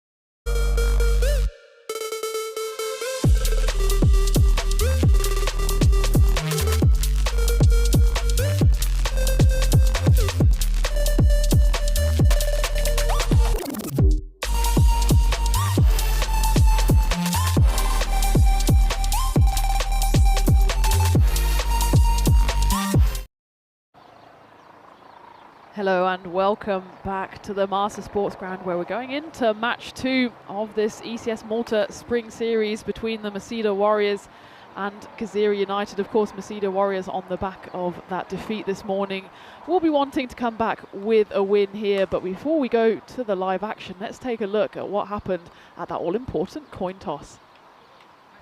Gazira United to call. Tails is the call. It's a head. They can have a bet. So there you have it. For the second time, actually, the Masida Warriors, they've won the toss and they have decided to bat. And, well, it didn't quite go their favour in match 1. They won it on that occasion and decided to bat, put on 103 runs on the board. Actually, it was only the final 3-ball flourish that got them over that 100 mark, but it wasn't enough in the end as the Crusaders chased down that total. They've made one change to the side, the Warriors, with Anoop George coming in. Rocky Danish with the gloves and the captain's armband will be hoping to fire on this occasion after falling early in that first game. As for Gazira United, it will be the first we see of them. And, well, we'll see them all out there in the field in just a moment as their captain, Buwan Ayal, will be hoping to get his team off to a flyer and their first win on the board. Of course, in this group stage, only 4 games apiece for every side, so every match is unbelievably important to get points on the board. You can see, well, the win predictor is firmly in the Warriors' camp despite that defeat this morning. Doesn't give Gazira United too much of a hope, but if you have been here at the European Cricket Network before, you know that everything and anything is possible in every single game. And this, of course, is the second game we've got coming to you today. From 5, we're in Group A, and every side today in Group A will be playing a double header. So Masida Warriors, they've had games 1 and 2 this morning, and they will certainly want to avoid leaving day 1 without a win on the board. As for Gazira United, they'll be playing this game and then they'll have 1 game off and will come back in match 4 against the Bugema Blasters. So with just the 4 games each and the double headers, just the 2 match days per group, it really means that you cannot afford really to slip up. You certainly don't want to be on the end of a 4-0 defeat. And, well, at least for the Warriors, that was the one silver lining, that they just managed to sneak in that bonus point as the Southern Crusaders didn't quite chase down the total of 103 runs in 7 overs. They only needed 3 more balls, actually. They managed it in 7.3. So the Crusaders took home the 3 points against the Warriors in match 1 just a few moments ago. The Crusaders then will come back in the next game after this one against Gozo CC. So it'll be good to see every team get 2 games under their belts, and it means actually at the end of today we're at the halfway stage when it comes to Group A, and we'll have some idea of who will want to put their names in the hat for that finals day on Friday. And then tomorrow we turn our attentions to Group B, but still plenty of action to come from Group A here this morning. The Warriors, they're out there with bats in hand. It looks like it's the familiar opening pair of Divyesh Kumar here at the non-striker's end, and Rocky Danish facing up the first ball. And for Gazira United, it's Bibek Darai with ball in hand at the top of his mark.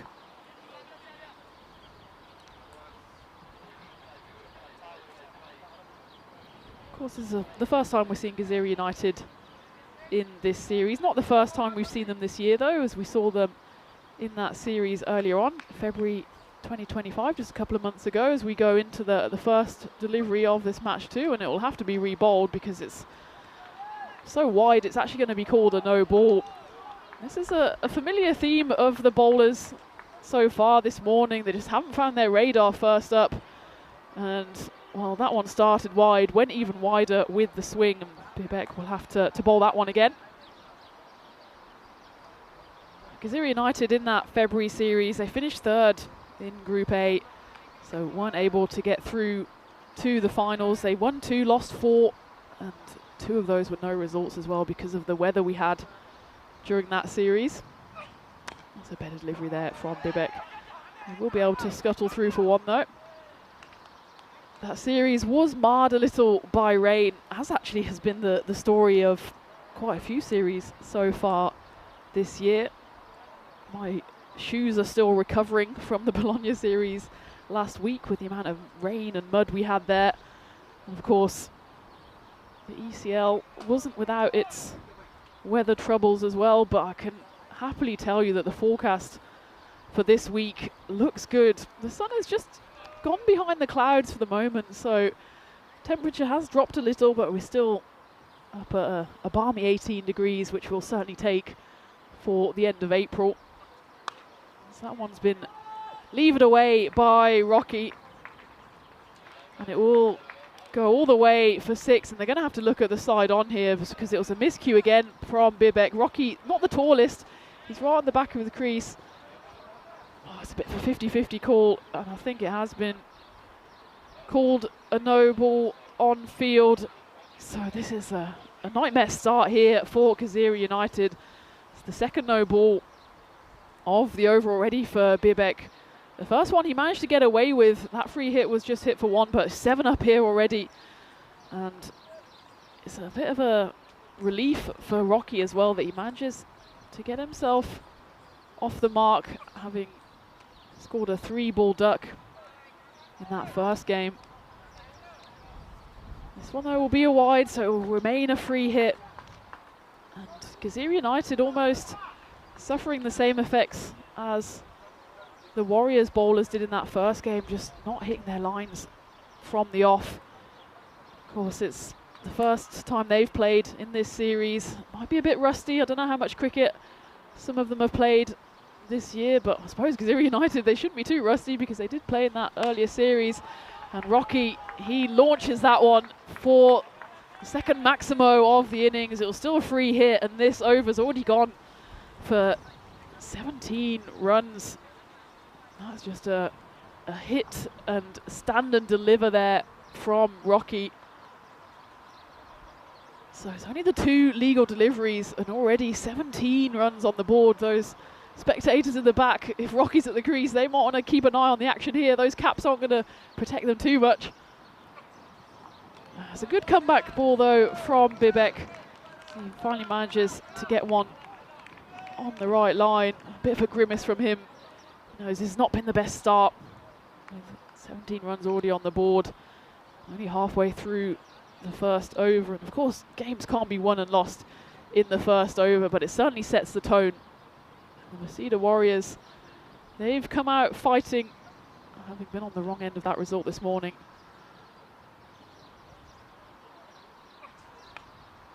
They know more or less that they need to win this game to keep them in the hunt for finals day. They certainly don't want to end up halfway through the group stages with no wins on the board, but that's actually the case for all of these sides. So all the Group A teams will play 2 games today. And, well, even after today, there's still 5 games to go, but you imagine any side that gets 2 wins on the board almost can smell the finals day, and conversely, any side that doesn't manage to pick up a win, almost packing their suitcases already. And, well, the runs keep flowing here. This time it's Divyesh Kumar who manages to get hold of that one. Not quite all the way, but this over now already gone magical. 22 runs coming off it, still 1 ball to come. Divyesh Kumar, he picked up a few runs this morning, didn't quite hang around for as long as he would have liked. He scored 18 runs off 9 deliveries, 2 big 6s and a 4. But that was also the story of this morning. The Warriors weren't able to kick on from 1 or 2 decent starts. Again, a good comeback ball from Bibek to end the first over. But a good first over for the wounded Warriors as they move to 22 for no loss. as we take a look at the European Cricket Championship for men. The Premier Division, of course, this is the festival of cricket that we bring to you every year from the Khartoum Oval, the Euros of cricket. And what a few groups we have. Some mouth-watering ties there. Group A featuring Germany, Ireland, Romania, Belgium, Norway and Greece. I think Ireland will certainly have their eyes on the championship group and joining England and the Netherlands. So it will be the winners of those respective groups A, B and C that will join England and the Netherlands in the championship group with that championship week. Well, it's actually championship 3 days kicking off on Thursday. Championship weekend, let's call it. And promises to be an absolute delight. Well, that's less delightful as Pradeep Bhandari comes in to the action and just like the bowler before him, manages to miscue his first one, and Sachal Patel, the keeper, who he doesn't get anywhere near it, decides to just sit and contemplate life for a moment because his bowlers are not exactly doing him any favours here. Bhandari gets off to worst possible start with 5 wides, and Gazira United maybe proving exactly why the win predictor didn't give them too much of a chance. There's a half-hearted appeal there. I think Bhandari did manage to get a fingertip on it, but Divyesh Kumar was wise to it, managed to slide his bat back in. Yeah, just about some evasive action there from the man in black, who manages to keep his eye on the action and hot-foot it away from the Grizzly flying his way as well.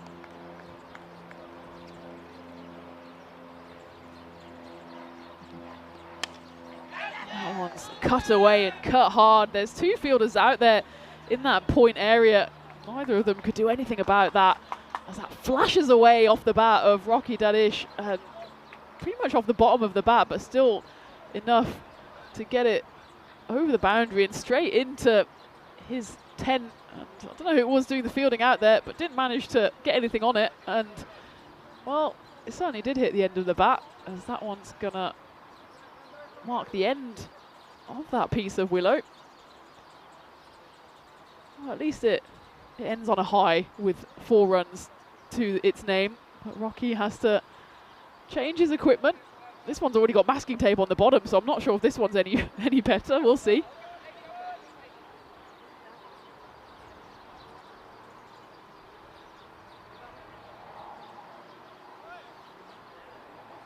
There's only 8 legal deliveries so far, and 31 runs already on the board.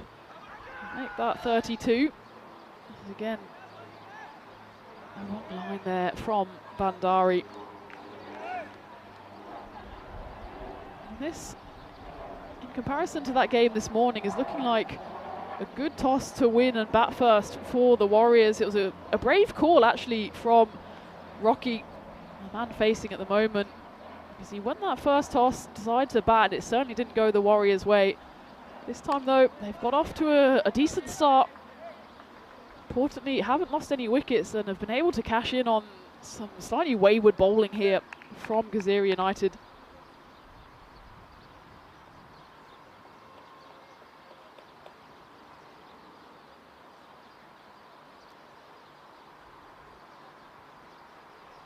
Gazira do have a fair few bowlers at their disposal as well. Obviously Darai and Bhandari have opened up here. And they've also got Tanka Kandel and Kamal Karki. They were in fact both the joint highest wicket takers for Gazira in that earlier series this year, both taking 6 wickets in the 12 overs that they bowled each. Kandel actually managed to take 4 for 17 against Victoria Lions, so it'll be interesting to see if he gets thrown the ball at some point. I certainly imagine with this wayward bowling at the moment that a change might be on the cards. Darai going magical in his first over, 21 runs, and Bhandari, well, when it's been on the pitch it's been decent enough. He's just veered from wides to dot balls, so actually just 11 runs, 12 runs coming off this over so far. Still 2 balls left of it, but that's exactly what I was mentioning. When it's on the spot, it's good. It's just a bit too Jekyll and Hyde at the moment from Pradeep.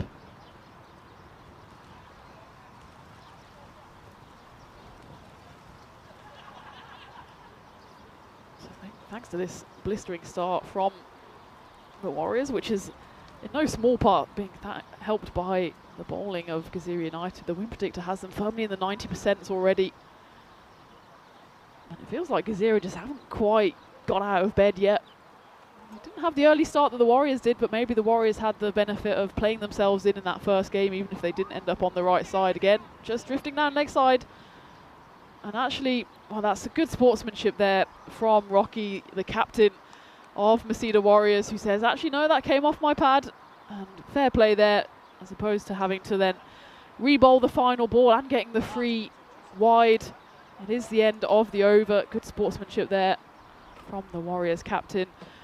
But I suppose it's easy to be sporting when you've got yourself in such a commanding position already early doors in this game. 2 overs down, Masida Warriors 36 for no loss. That over, well, it didn't quite go magical from Pradeep Bandari, but still 14 runs coming off it. And well, 8 of those were wides. So we take a look at the standings. Of course, just the 1 game played so far. The Masida Warriors on the wrong end of that, and their net run rate took quite a battering as well, which shows just how important this game will be. Only 4 games per side. So you imagine if you finish day 1 with no wins in that win column, you can almost wave goodbye to finals day. Not quite last chance saloon, I think that's a bit too dramatic, but certainly sets the tone for the final group stage day, which of course will be Wednesday for Group A. Tomorrow we'll turn our attentions to Group B. And of course tomorrow I'll be joined in the commentary box by Rico Full, who has been doing a brilliant job over in France in that series, and today he's travelling on over here to Malta. And we'll be, I'm sure, refreshed and ready to go tomorrow, taking you through that Group B action. Another 5 games coming your way, and of course featuring the winners of that 2025 series earlier in the year, Sweeky. They'll be playing alongside the Royal Strikers, Malta Super Kings, Power Hitters and MMA Titans. That one's flashed away, and again there's fielders out there, but it just gets lifted over them. Divyesh Kumar gets his 2nd boundary of the innings. Masida Warriors move to 40 for no loss. Vivek Darai again just not quite finding the right line and length. That one flies away to the boundary. It's good to see the Malta Super Kings back. They'll be in action in Group B tomorrow. They of course represented Malta in the ECL in 2022, but haven't been on the European Cricket Network since, so a great return for them. It'll be interesting to see how strong their lineup is, having had a few years away from the T10 action. Well, I know that a lot of their players have been, of course, not representing Malta Super Kings, but representing other sides across Malta. So the Super Kings will be hoping to get the band back together tomorrow for those Group B games, and of course eyeing up that final day berth on Friday. Clubbed away here by Kumar, should be cut off on the boundary there. And it's Tanka Kandel, who hasn't bowled yet. Be interesting to see though if and when he comes into the action. Does the fielding out there on the long on boundary. Still in the power play, so just the 2 fielders allowed outside the boundary. Kandel is one of them at long on. And the other man now, well, given that 2 deliveries have flashed through to that point region, not surprising that there is now a man back on the deep point boundary. And that one's just paddled away by Rocky Dadish. It was outside off stump, it was short, and somehow he manages to hoist that one away to deep square leg, backward square leg. It takes a little step across, but somehow finds the boundary. And it does go all the way for 6 runs, as signalled there from the umpire. There's a bit of a flourish there. We'll have a look at this. It's from well outside off stump. It's just fly swatted away to mark the end of the 3rd over, end of the power play. And the Masida Warriors are racing along here. Oh, is there 1 ball left? Yes, no, maybe. That might, in fact. Yeah, and Bibek, who had got his cap back, now has to give his cap back to the umpire. There's still the one ball left. I think it's because of that wide on the first delivery. So not quite the end of the power play. 47 for no loss. Can the Warriors bring up their half century in the power play? Yes, they can, as that one flies flat to the rope. Back-to-back sixes for Rocky Danish. He moves to 30 off just 11 deliveries, and at the end of the power play, it is the end of the power play now. 53 runs on the board for the Warriors, and certainly a massive improvement on the power play in that first game where they had just 20 odd runs on the board and for the loss of 3 wickets. This time 53 for no loss, so the 50 partnership up between Danish and Kumar. This time on the back of that duck he suffered this morning, Danish has come out firing, as all good players do. 30 off 11 for him. Kumar 11 off 9, just ticking along nicely. He'll get the chance here to add to the collection.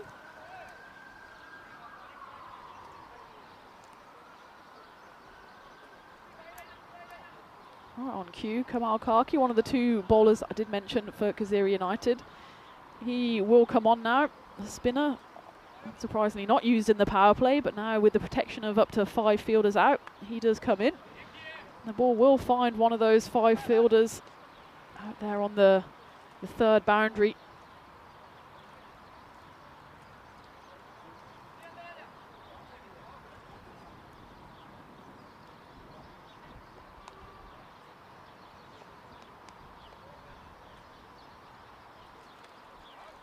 And a warm welcome to everyone joining in the chat as well.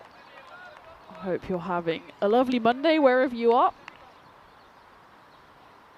And there was a question from Monty whether that we are only bowling from one end, and the answer is yes. There's a few reasons for that. It certainly helps on time, especially when we have 5 games coming to you live every day. Having to not change ends at the end of every over certainly speeds things up, and it also is a question of broadcasting as well. As this one goes up in the air, probably will drop short of the incoming Tanka Kandel. So with the camera setups, it's much easier than if we only have the one end. So you have that consistent camera angle, and we can also then set up the cameras at the sides as well for any run-outs or any replays that the umpires might need. This one gets hit away again, will drop short, should just be the single. And of course, worth noting what a brilliant job the camera crew and the production do at 2 Circles to bring you this live action all day, every day, especially all day today as well, with the night series starting in Belgium. And that's why time is often of the essence here on the European Cricket Network, so any time we can save in between overs, we absolutely do so. And that is the end of the 4th. It was a speedy over actually from Kamal Karki, and he shows exactly why he was one of the top wicket takers for Kazira in that earlier 2025 series. Just the 3 runs coming off it, and just stems the flow here for Kazira United somewhat, with Masida Warriors moving on to 56. But you can see just that 1 over alone knocked down the run rate, still at a very healthy 14. Well, of course, as the week continues, we'll be able to find out what a par score is on this pitch. I'd say maybe 120, 130, possibly even 140. Always hard to tell with just the one game having been played, and certainly a below par score posted this morning of 103 by the Warriors. The fact that the Southern Crusaders chased it down with still 2.5 overs to spare shows that there's certainly more runs out there. The outfield is lightning quick, it's dry, it's going to hopefully stay dry the whole week as well. So there's value in runs both on the ground and aerially. So I think I'd put my neck out, and an early shout would probably be 125, something like that, 130. Appeal there from Kandel, who was the other one that I named. So clearly the microphone out there into the middle is working, as Karki bowled the previous over and Tanka Kandel, the 2 joint highest wicket takers for the series early in the year, have come on first change for Kazira United, just trying to halt the momentum of the opening batters of the Warriors. That's a lovely delivery. Bit of an effort ball there from Kandel. You could hear the grunt from back here, and well, from nowhere they've managed to burgle a run here. Have the two Warriors. It will go down as byes. You take a look at what happened here. It was just rolled back, and yeah, well, I think Kandel was still giving himself a virtual pat on the back for that effort ball that flew through to the keeper. Meanwhile, Achal Patel just rolled the ball back to the bowler that wasn't there, and they managed to get through for a single in the form of byes. And well, there's insult to injury as Rocky, this trademark rocking back on that one, doesn't quite get it all the way to the rope, but it rolls away for 4. That's why he's so strong in that region. Even when that ball's outside the off stump, he's not the tallest of batters, so he just manages to get inside the line and just help that one away. Divyesh at the other end, maybe just practicing the shot he's seen from Rocky, saying, I wish I could play that shot. And I wish I could as well, Divyesh, because it's a lovely shot. And Rocky now moves to 35 off just 16 deliveries. I knew it would just be a matter of time before he came good. After going for a third ball duck earlier today, you can't keep a good man down. And Rocky, well, that moves him to over 2,400 runs on the network with those 35 he's scored so far. And again, maybe another one who is due a century at some point. His high score's 89 not out. And well, it's certainly a milestone that I'm sure he is eyeing up sooner rather than later. And with the responsibility of being captain for this Masida Warriors side as well, I'll be hoping to lead from the front with the bat, and of course with the keeping gloves as well. As we take a look, well, exactly, the production crew helping me out there, and I promise you I didn't see this stat, but yeah, overall we've had run rates of about 123 would be the average. Malta, in fact, actually slightly lower in that earlier series, 111, 120 maybe. It's interesting to see how the run rates differ, and Portugal and Spain in particular, they were absolute run fests. France as well, 130 the par score there, so wherever we go, we bring action and runs with us. It's that one. Well, Rocky tries to get a bit funky on that one, only manages to miss the ball entirely, and it goes through to the keeper. So at the end of the 5th over, Masida Warriors 62 for no loss, as I welcome you into the commentary igloo. Of course, I'm flying solo today, as Rico Fall is hot-footing it over here to join me for tomorrow's action. But of course, we've got a whole week of ECS to bring you. We've got Group A today, Group B tomorrow, and all sides just play the 4 games, which means every side's playing 2 games today in Group A. So by the end of today, we'll be at the halfway stage of the group action in the Group A. And it will be interesting to see who's got their eye on finals day and who's maybe already kind of packing their shirts away for the next series. Of course, we love going back to Malta. It's the 2nd time we've been here already this year. And I know we've got another visit planned later in the year. It's just such a beautiful location to play cricket. And despite having a bit of weather trouble in that series earlier in the year, well, we're having some overthrow trouble here, and the keeper ends up on his backside with the ball nowhere near him. The bowler's also sitting, the bat's on the floor. It's all happening. So we take a look. It should have just been a 1, and it just flies through. Achal Patel doesn't manage to take it cleanly, and the 2 Warriors cash in there as they go through for 2 runs. I guess Divyesh Kumar back on strike as he works that one away for a single. It's a beautiful location here, the Malta Sports Club. And of course, cricket has quite a long and storied tradition here. This Mediterranean island. Of course, it was a naval base historically, and historically played quite a lot of cricket as well here. Played locally for over 200 years. That one goes high up in the air. Chance for a catch, but it would be an outrageous catch if he manages to get there in the end. Susantha Rajbanshi gets nowhere near it. Does manage to just cut off any more runs than just a single. I was speaking to Lee, the local organiser here, and he was saying he was trying to get some sort of cricket museum up here in the clubhouse because there's so much history here. Games played by visiting Navy sides, but dating back to over 100 years ago. So it's quite a mecca of cricket here. And of course, playing here in the modern day as well. But the first recorded game here on the island was between the sailors of Lord Nelson's fleet back in 1800, so well over 200 years now. That one just will drop away in the leg side. And the British services have played cricket in Malta since 1889. And in fact, there's been a few famous faces that have graced the Malta cricket pitch. W.G. Grace, no less, played for the Lord Sheffield's 11 at the Royal Naval Ground en route to their tour of Australia. That was in 1891. Kamal Karki's coming back for his second over. After his first just went for those 3 runs. Again, he's not conceded a boundary yet. It's the final ball of his spell. And not only will he not concede a boundary, he will pick up a wicket. And the big wicket of Rocky Danish, who, well, just the last few overs, the momentum has been halted in the Warriors' batting. But still, a good opening pair for those two. 67 runs on the board before Rocky goes big.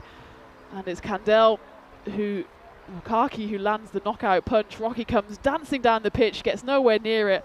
And Achal Patel does the rest, but still a decent knock from Danish. He goes for 36 off 21. But it's these two bowlers, Karki and Kandel, who have just put the brakes on here for Kazira United, with just 1 boundary coming off the past 3 overs. And of course, that final flourish with the wicket. So at the end of the 6th, 67 for 1 are the Masida Warriors, and they did just lose that first wicket. Their captain falls for 36. That does bring Ajin Soman to the crease. Divyesh Kumar still there, a runnable 17. He'll certainly look to accelerate. I imagine here Kandel, I was going to say he might come on for his second over, but maybe they're keeping him back as well. The first 3 overs went for 53, but the next 3 overs have gone for just 14, and that all-important wicket has been picked up as well. And I thought maybe they'd go back to Kandel to bowl, but it looks like they've thrown the ball to Pradeep Bandari, who bowled that second over for 13. I thought he might be held back until the end, but he's coming back here to bowl the 7th over. I imagine Kandel must bowl out at some point. It'd be a crime not to bowl him when he's one of their key bowlers, but this one just gets lifted over, and this is exactly why I would have kept Kandel on, and that's a mind your head as that flies into the floodlight there. As that one just gets lifted over by Kumar, and mind your heads, that one plongs down. And there's 2 fielders, well, there's a fielder out there and a batter who were so gracious as to try and do the fielding. In the end, though, the metal pole does it for us.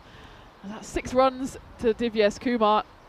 And a good counter punch, given that previous ball went for a wicket. Half-hearted appeal here. And he'll run through for a single.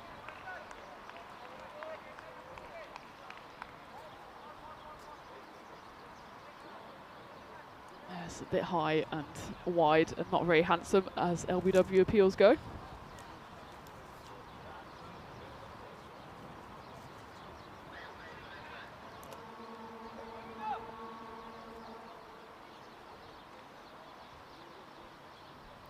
Expected score up into the 120s, which I'd say, yeah, probably just around par, maybe just over par based on what we saw from that stat just now.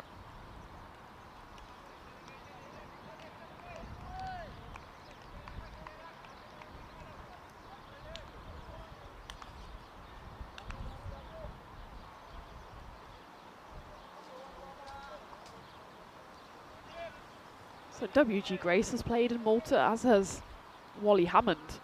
So he played as a junior while his father William was posted as a corporal in the Royal Garrison Artillery. That's from 1911 to 1914, so again over 100 years ago. History of Malta cricket is pretty storied as that one steeples over for 6 runs. Similar to the previous delivery, which pinged back off the metal pole. This one almost pings out of the scorer's hut. And well, this is why I'm thinking I would have carried on with Tanka Kandel, who went for just 6 off his first over. Pradeep Bandari's gone for 14 already off 4 balls here.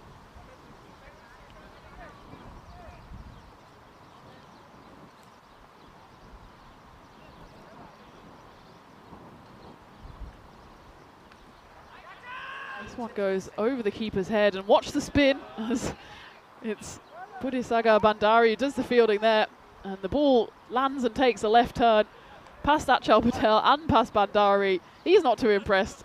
He'll be able to watch that one back later, as it was an attempted backsimo there from the batter. Only manages to squeeze it over Patel's head, the wicketkeeper, and then it goes ping, flies left, and Budisagar finds himself tearing after a runaway Grizzly.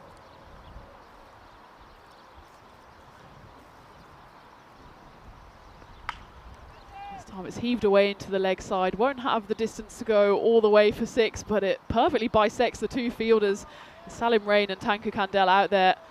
And yeah, Kandel might be thinking, well, you should have put me on to bowl instead. As this Bandari over now does go magical, 20 runs coming off it. Bandari finishes with figures of 32 after 2 overs, doesn't manage to pick up a wicket.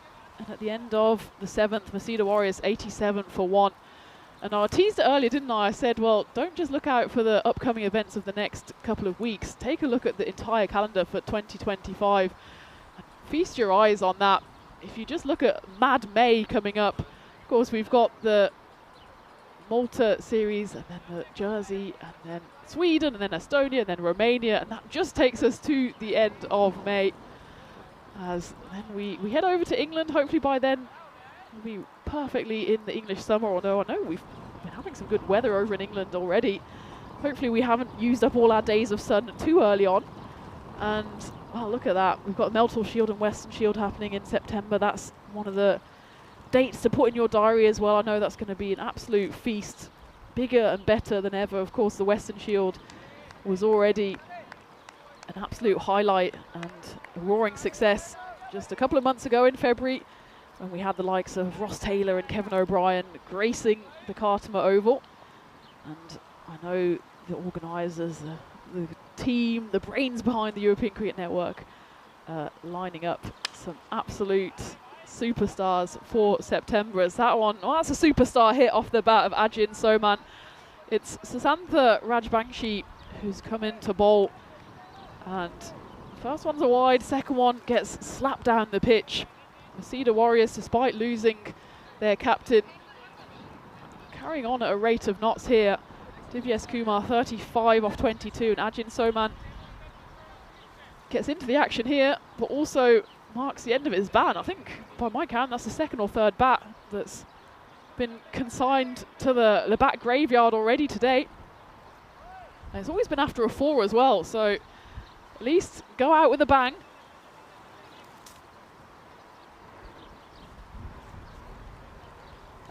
I don't know here whether Kandel is maybe injured or if they're just holding him back, but it would be pretty strange if you have a bowler who went for just 5 off his first over, who's a known wicket taker as well. If he doesn't bowl out, they've only used the 5 bowlers so far, so maybe Kandel will come back to bowl the 9th, and then Rajbangshi will bowl the 10th. This one goes high up in the air. There's a fielder underneath it. Will he take the catch? Yes, he will. He's got to mind his feet, but Pradeep Bandari does manage to take a hold of it and takes it cleanly. That will be a 4 and a dot and out for Ajin Soman, as the new bat clearly isn't as good as the old one, and only manages to find the grateful hands of Pradeep Bandari, who, well, he's lucky that he took a glance around when he did, because one more step and he might have been close to that rope. But it's the second wicket to fall. Well, I wouldn't swap the bats if I were you, because clearly that's the wicket bat, as Ajin Soman has to take his leave. He scores 5 off 4 deliveries. Masida Warriors now 92 for 2. Divyesh Kumar, though, still out there, 35 off 22.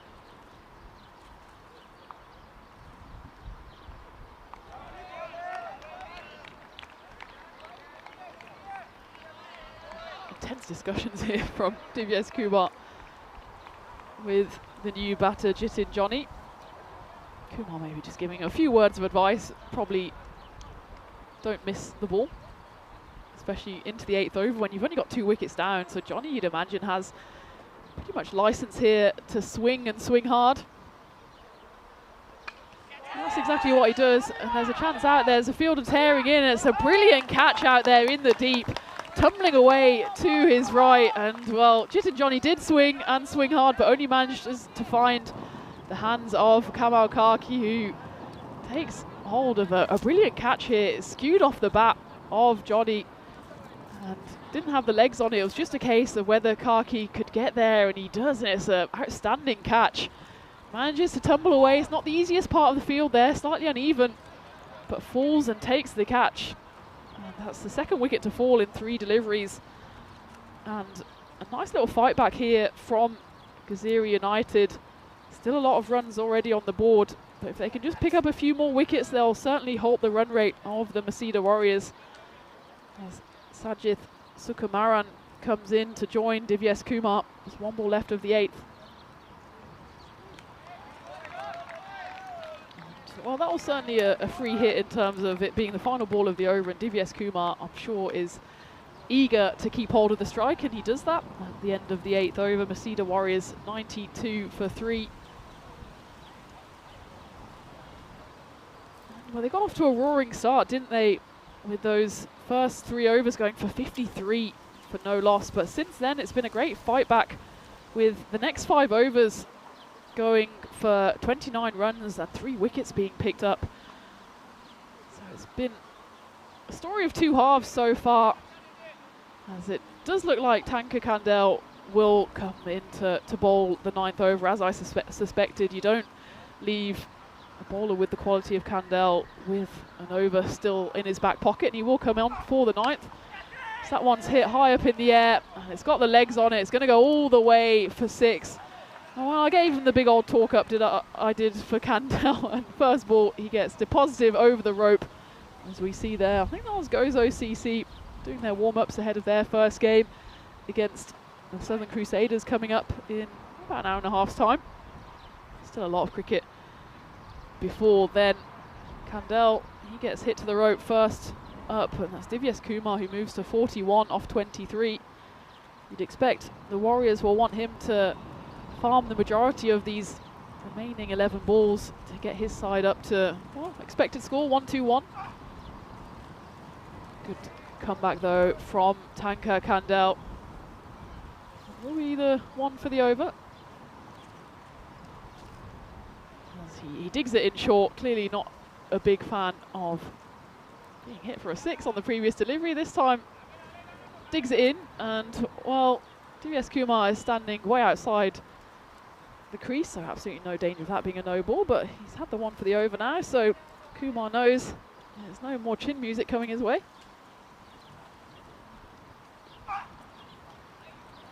Well, there's a bit of something on that one. I'm not sure if it's bat or pad. Either way, yeah, pad signalled by the umpire, goes for 4 runs, and just a bit misdirected there from Kandel.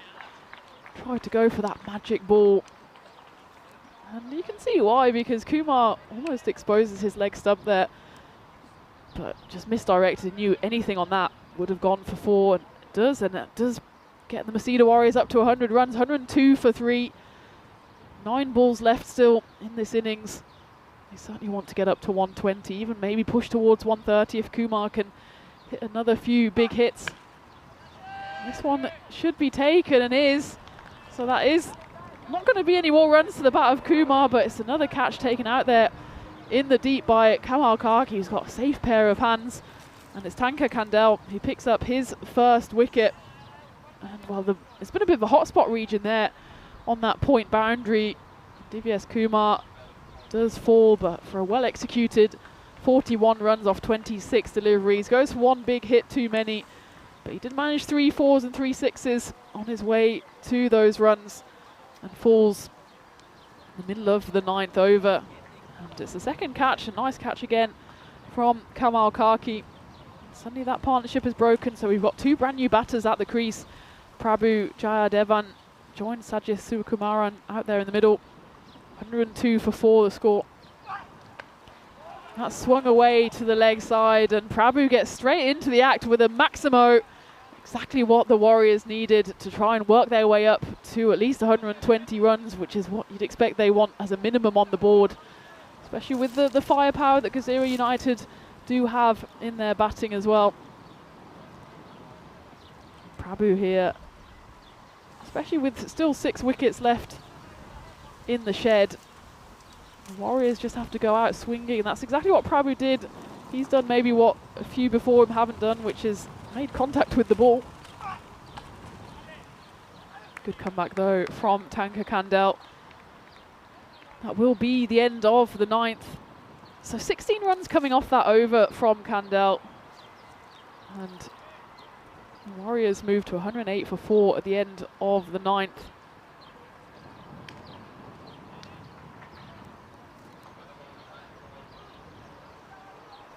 Can you imagine here it'd be Susantha Rajbangshi to bowl the final over. If they're just going to use those 5 bowlers, always a tough ask if you ask a new bowler to come in and bowl the 10th. Because Zero have just stayed in this game by taking regular wickets. See, that first partnership was worth 67. But since then, there's 2 wickets fell on 92, and then next partnership was worth just 10 before the 4th wicket fell, that of Kumar. So they've certainly not let this get away from them, have Gazira United, and at some point with that early opening partnership, the win predictor was up in the 90s. Now it's inching towards that Goldilocks zone. That 4 will certainly help the Warriors' cause though. As Sajith, well, he's clearly got the memo, swing and swing hard. And that one flies away, not exactly where he wanted it to go, but certainly we'll be happy to see it fly over the rope for 4. And what looks like Susantha saying, I want a fielder exactly where that ball landed. There's not much you can do about that one though. It just squirts away, unless he wants to bring another fielder in. They've got 5 out. They've got very straight, long on and long off actually, plus cow corner, deep mid wicket and deep point, where of course Kaki has taken 2 brilliant catches. And yeah, well, if you bowl there, it doesn't matter where you have your fielders. That one flies through to the wicketkeeper Achal Patel.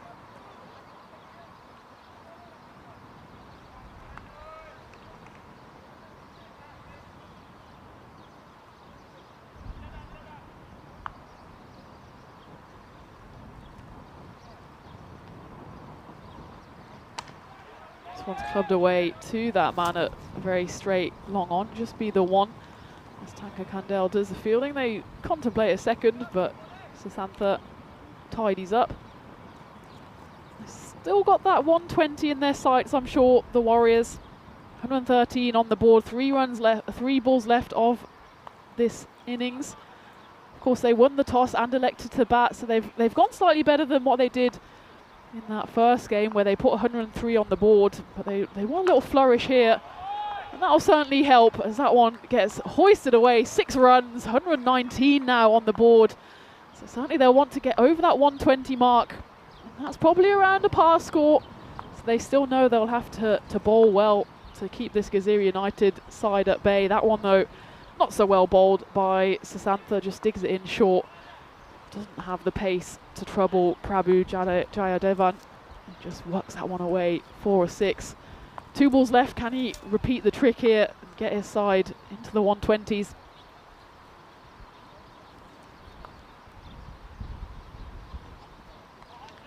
Well, there's a big swing and a miss there, and a full 360 from Prabhu.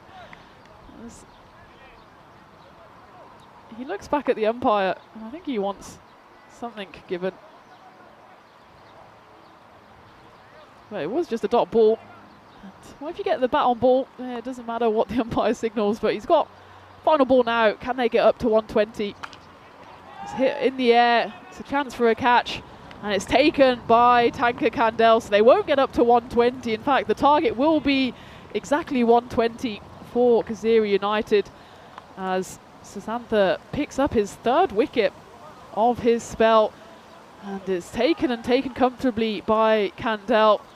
And actually the catching by Gazira United has been solid throughout. It was 4 catches and a stumping in that fielding innings.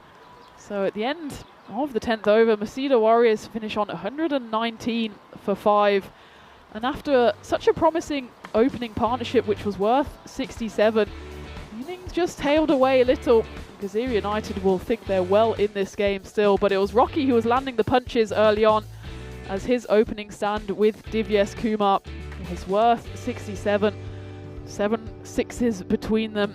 So they were flying to all parts. Rocky showing why, well, he's leading from the front for the Warriors. and he's inching his way ever closer to another landmark on the network, almost coming towards 2,500 runs. And Kumar as well, he's had a good opening 2 games, but it was Rocky who was then knocked out with the stumping of Achal Patel. And then, well, after that opening wicket, there was that big clonk against the metal pole. It just slowed down a little for the Warriors, and Gaziri United just kept on plugging away. They took their chances when they came, made sure to stay the right side of the rope. That was Pradeep Bandari on that occasion, and Kamal Karki took 2 brilliant catches out there on the backward point boundary. And well, after the opening pair, it was only Prabhu Jayadevan who actually made it into double digits. He scored 2 sixes, they were his only contributions. And otherwise, Soman Johnny and Sukuraman didn't really get involved in the action. And then, well, it was fitting almost that the final ball was a catch in the end, as Gaziri United managed to hold on to almost everything in the field. So what looked like it might have got away from them at some point with those 2 openers in, Kumar and Danish, ended up probably about on as even. As you see, that opening pair, 36 and 41 for Danish and Kumar respectively. But apart from that, not too much to share around between that top to middle order. Prabhu Jayadevan just 2 big hits on his way to 12. But it was a spirited bowling and fielding performance from Gaziri United. Look at that, 20 extras certainly won't help the cause. Right, 11 wides and 2 no balls in there as well. Just the 5 bowlers used, and again, I did pick it. I know a thing or two sometimes, Karki and Kandel in the middle, the pick of the bowlers, and I'm sure they'll continue to be the key men for Gaziri United with ball in hand. So at the halfway stage of this match 2, Masida Warriors, they won the toss again. They decided to bat again. This time they went 15 runs better, so they put 119 runs on the board. So Gaziri United need exactly 120 runs in the 60 balls to take their first win. As for Masida Warriors, they dearly need this win to keep themselves in this group stage. So in about 5-10 minutes time, we'll come back for the run chase. You can join me, Tina Goff, for this ECS Malta Spring Series 2025 here on the European Cricket Network. Don't go away.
Just you and me.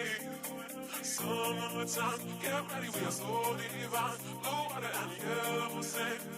Let's live our dream.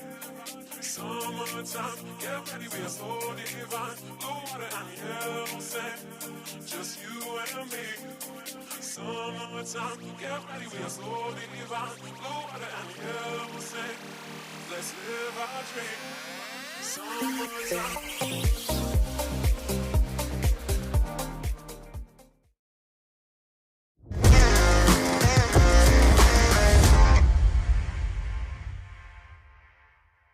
This European cricket event is proudly brought to you by HCL Software, Rado, 1xBet and Victorinox. Hello and a warm welcome back to the Master Sports Ground here for this ECS Malta Spring Series 2025. We're halfway through match 2, which sees the Warriors face up against Gazira United, and at the halfway stage we see the Warriors, they won the toss, decided to bat, managed to put on 119 runs on the board for the loss of 5 wickets. So if they want to win, and they want to win with a bonus point, they'll have to restrict Gazira United to 83 runs or less. As for Gazira, in their first game of the series, if they chase down this total in 7 overs or less, it will be 4 points that go in the direction of Gazira United. And well, it's probably just below par score this for Masida Warriors, so they'll have to be at their best with ball in hand. And something else that you'll see flash up at the bottom of your screen as well in a moment is that Gazira United will start on 5 runs, because there was 5 penalty runs given to Gazira United because it was the batter number 3 of the Masida Warriors, Ajin Soman, who was too slow to the crease, took longer than 60 seconds. Therefore, 5 penalty runs immediately go the way of Gazira United. So instead of 120 runs, now they just need 115 runs for the win. I think Ajin Soman, like the rest of us, was admiring that opening stand between Rocky Danish and Divyesh Kumar. And then when the wicket did fall after 67 runs, he was probably just sipping his tea and realised, oh darn, I've got to be out there. By the time he got out there, it was too late, at least to stop those penalty runs. So that's why Gazira United are starting on 5 before a ball is even being bowled. Here is the first ball, though. It will be, well, that man, Ajin Soman, he's clearly got some making up to do, and he'll try that immediately with the ball. Here's the captain saying, well, 5 penalty points down to you, so you can try and make up for it now. It's Tanka Kandel and Achal Patel will be out there with the bat for Gazira. That one's dug in short, and it's going to be a Baximo to get this innings up and running. Achal Patel, the wicket keeper, just flashes his bat at that one. It's short, but a bit too harmless there from Ajin Soman, who throws his hands up to his head immediately, as he's already given away 11 runs off just 2 deliveries for his side.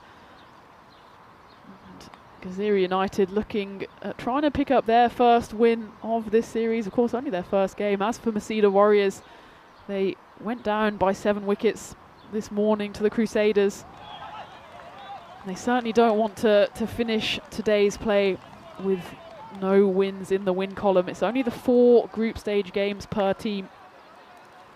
So this will be, at the end of this game, halfway through for the Warriors. If they don't pick up a win, you'd imagine they'd be in serious trouble when it comes to trying to book a place on finals day. As for Gazira United, they'll have a game off after this one. This one goes up in the air. It's a chance for a catch, but it's going to fly over the head of the 2 fielders. And oh no, it's going to go all the way.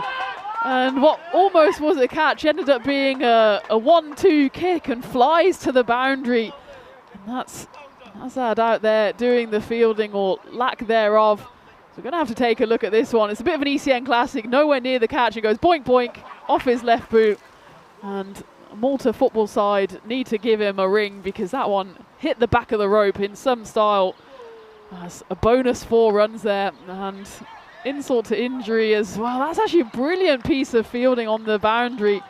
Just cut away from the camera there, but it was a chance for a catch. It just got palmed away to at least stop the boundary there. And it's all happening here. It's still in the first over. And in the end, it was just a single taken. Still recovering from that foot fielding, or anti-fielding. Well, the ball didn't even really need fielding in the end. It basically come to a stop before it was booted over the rope by Nazad. And that will mark the end of the first over, an action-packed first over with 12 runs coming off the bat, plus those penalty runs. So Gazira, after the first over, find themselves on 17 runs. And we find ourselves on 106 matches since a golden ball, which, well, I'm going to have to give away my golden girl throne if I don't get one soon, because that's far too many games for my liking. And well, it's 5 games here today, plus a handful over in Belgium in the night series. So that number is just going to keep ticking up and up unless we can do something about it. So everyone channel your inner golden ball energy, because I'm sure we're due one sooner rather than later. Of course, I called the one, my first ever one, in this very spot with Rico. So maybe Rico will bring the golden ball magic with him, as he will join me in the commentary box from tomorrow onwards. As we go into the second over, will be bowled by Abhishek Anoop.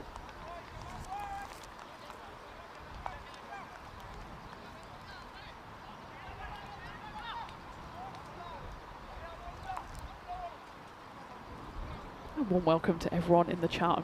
I think you're all loving that bit of foot fielding.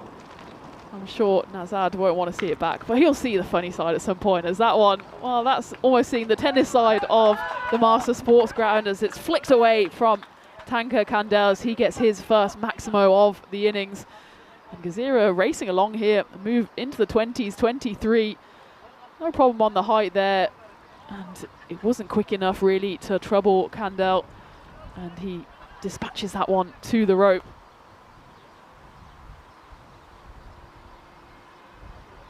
I see hi to Thomas, to Jeffrey, to Emmanuel, to Sim, Dave, Helix, Wayne.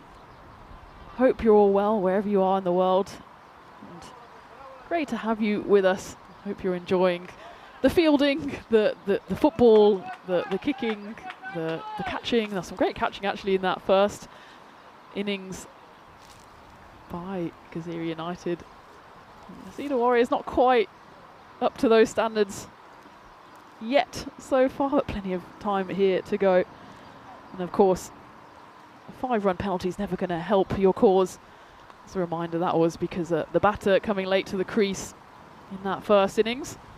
And that's why Gazira United started the innings with a bonus 5 runs to their name. And, well, it was the bowling of Ajin Soman in that first over, but it was the fielding of Nazad Nazimuddin who gave Gazira a bonus 4 runs as well, with a big left boot over the boundary. That one goes high up in the air. There's a chance for a catch here. It would be a difficult take, and it is fumbled out there in the deep by Tom Thomas. That was a tough chance. Still swirling away. He was running to his weaker side, to the left. It's the number 7, hitting it to his counterpart, number 7. And it's Kandel, who was not extinguished on that occasion, as he lives to fight another day.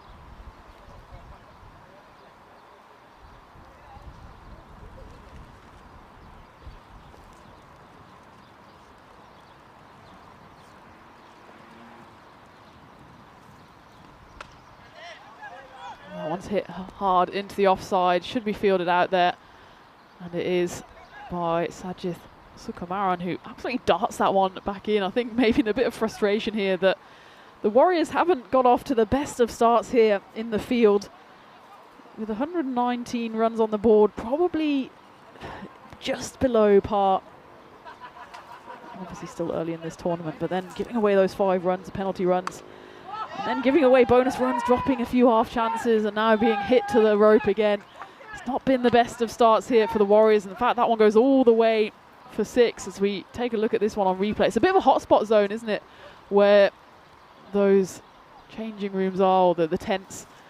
That one just about drops over for a 50.2 metre boundary. And we get to the end of the second over, 32 for no loss, as we see what this means to the standings. And of course Gazira United, they're playing their first game. As for the Masida Warriors, if they go down in this game, I'd say that's, well, more or less curtains for them, with each team just playing each other once. So 4 group stage games, and Masida Warriors then at the halfway stage. They of course picked up that bonus point this morning, just about, as the Crusaders took 7.3 overs to chase down the total. But if they can't get a win here at the halfway stage of that group, they're really facing an uphill battle into that second group day, which is on Wednesday.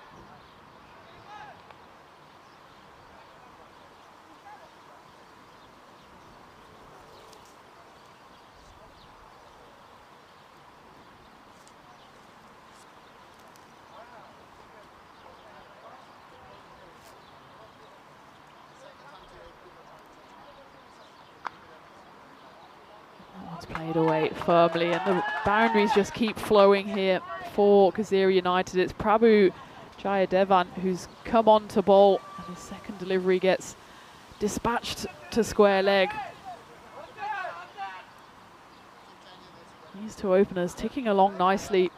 Kandel 18 off 7, Chaupatel 13 off 7. So they've shared the load so far in these opening 14 deliveries.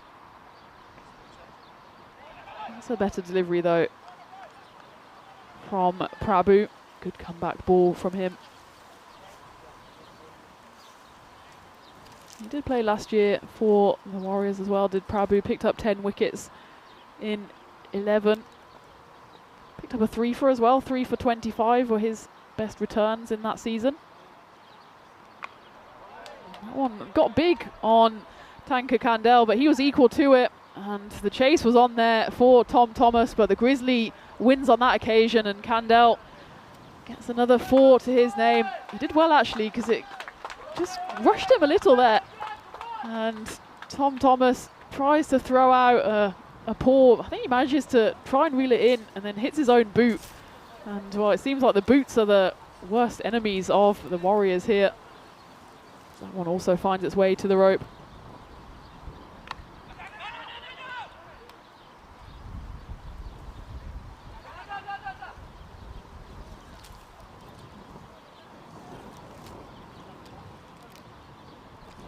It's worth noting what a beautiful setting this is to play cricket as well. Malta Sports Ground. We love coming back here on the network. It's the second time we've been here this year, and I know we've got another visit lined up later on in this season. That one flashes away and it bursts through the hands of the fielder out there. Jitin Johnny, he was in with a chance there. I certainly don't think it went over him. I think it went straight through his hands. We take a look on the replay. He gets the big jump in, maybe just above him. Doesn't manage to tip it over the bar, but it does go to the rope.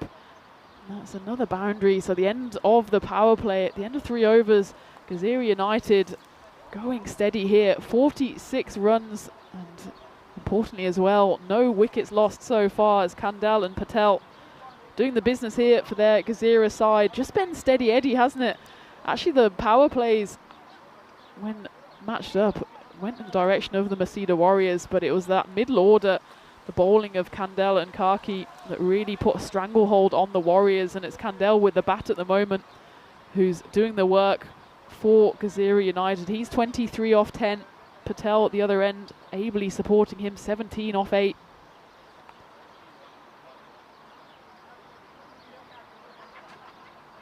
Yeah, this Malta Sports Club, probably the country's premier sporting facility. We have the cricket here. We haven't quite seen a Grizzly end up in the archery zone to the right, the archery range there. We've certainly seen some balls flying there earlier in that previous series. There's also tennis over to the right. So there's no end to the damage that can be done by the cricket ball here, as that one flies into the leg side, but good fielding done by Prabhu Jayadevan on the rope. So you've got the archery to aim at, you've got tennis straight on. It'd take a very, very long hit, I think, to go onto the golf course. You can go into the car park. We saw a Grizzly fly into the car park earlier today. I was reliably informed it didn't break any windscreens, it just dinged a few cars. It's quite a densely packed car park. Park your car at your peril there. And then, of course, we've got the beautiful clubhouse as well. So surrounded on all sides by sport and beauty. There's also the 15th century chapel that the Malta Oval is overlooked by. And then surrounded by these beautiful Mediterranean date palms in the corner. Often see the Grizzly flying into those palm trees. I think probably one of Europe's most iconic cricket grounds, obviously up there with the Khartoum Oval. And the Santrem Cricket Ground, also a beauty, and that's a beauty of a shot, as that gets the 50 up for Gazira United. 53 on the board. Half-century partnership between these two. That came off the bat of Tanka Kandel, as he moves to 30 for just 12 balls. Achal Patel happy to watch most of the carnage from the other end, as it's Ajin Soman who's coming on for his second over here. He's gone for 21 so far, but you can add 5 to that collection as well, because he was the antagonist in that 5 penalty runs, as he didn't manage to get to the crease in time. 60 seconds you're allowed, and when the first wicket fell for the Warriors, Soman clearly daydreaming. By the time he got there, it was too late, and the 5 penalty runs went the way of Gazira United. Wow. Not 5 runs on this occasion. It's a big 6 that cracked off the bat of Achal Patel, as it was half evasive action, half hit there. As you see the archery range there in the background, and that was a bullseye off the bat of Patel, who's well outside his crease. And that one, well, he rocked his head back as if he was just trying to make sure he didn't get hit. But all that was hit was the ball right off the middle into those netting there. And suddenly Gazira United race up to 61 for no loss. Still 1 ball left of the 4th. And that one's worked into the offside on this occasion. Again, that was more just a bit of a jab there from Achal Patel. Looked like he was just trying to defend his wicket, and it's no wonder on that occasion Ajin Soman throws his hands up, because, well, maybe I'm not giving him enough credit there, because Achal Patel does just open up the blade there, and that over in the end goes for 19 runs. So at the end of the 4th, Gazira United racing away to 65 for no loss. Take a look at the run rate, and they're well and truly above the run rate required, that golden line at the moment. And it was just that early partnership from the Masida Warriors. The opening partnership was worth 67, but when they lost that first wicket, they just really lost any momentum in their innings. And you can see, well, at some point, the Masida Warriors were up at the win predictor over 90%. So you can see just how quickly this game can change, as Gazira United now, with this opening partnership worth 65, the win predictor now firmly in the United camp, 84%. That's a big hit, and that's one of the best hits of the day. Is that's a cleaner stroke, as you'll see, off the bat of Tanka Kandel, as he hits Tom Thomas. First delivery straight back over his head, just head steady at the crease. That's a good lesson for anyone watching. It's actually not about the swing or anything like that. It's just about being stable and steady at the crease. And Kandel, and that one can go straight into the cricketing textbook. That one, not so much. Just loses his shape on that one, but gets to the other end to give Achal Patel the strike.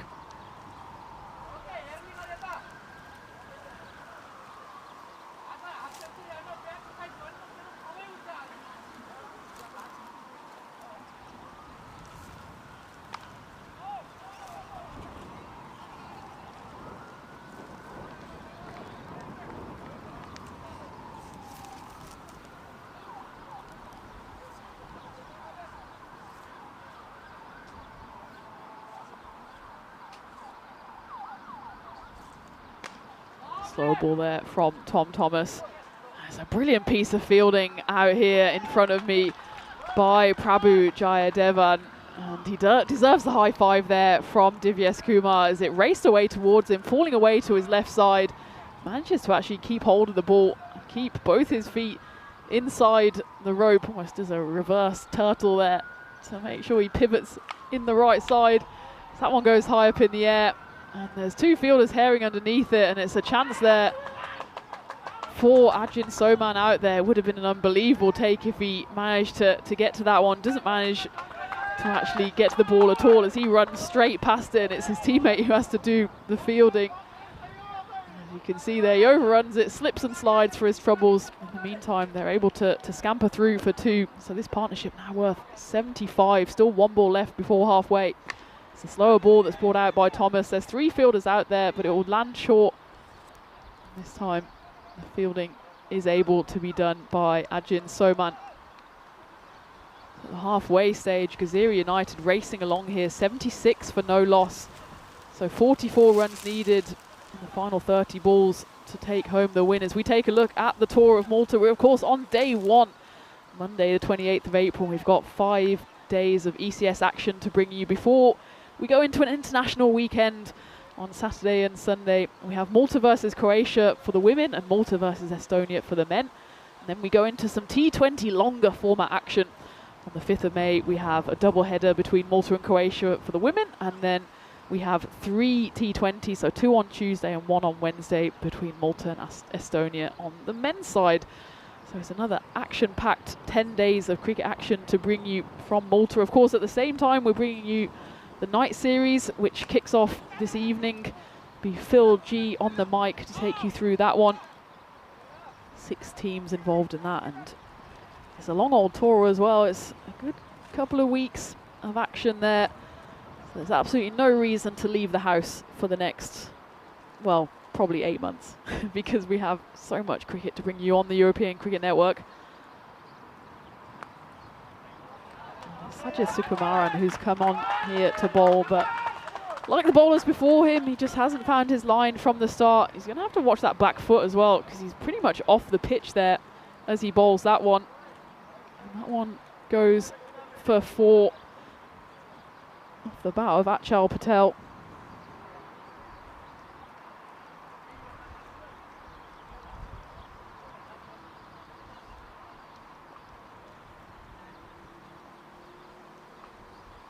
Again, he's going so wide on the crease there. And just something for the umpires to look out for. As well, it's always worth using the crease to your advantage as a bowler, trying to get a different angle. You need to make sure you still land on the crease. As Sajid is toying with that line there, and then some. As that one gets hit away into the offside. And again, good fielding done by, this time it's Divyesh Kumar, on the long off boundary. And just to keep hold of his floppy hat and keep hold of the Grizzly. He almost palms it back over him, but he does well.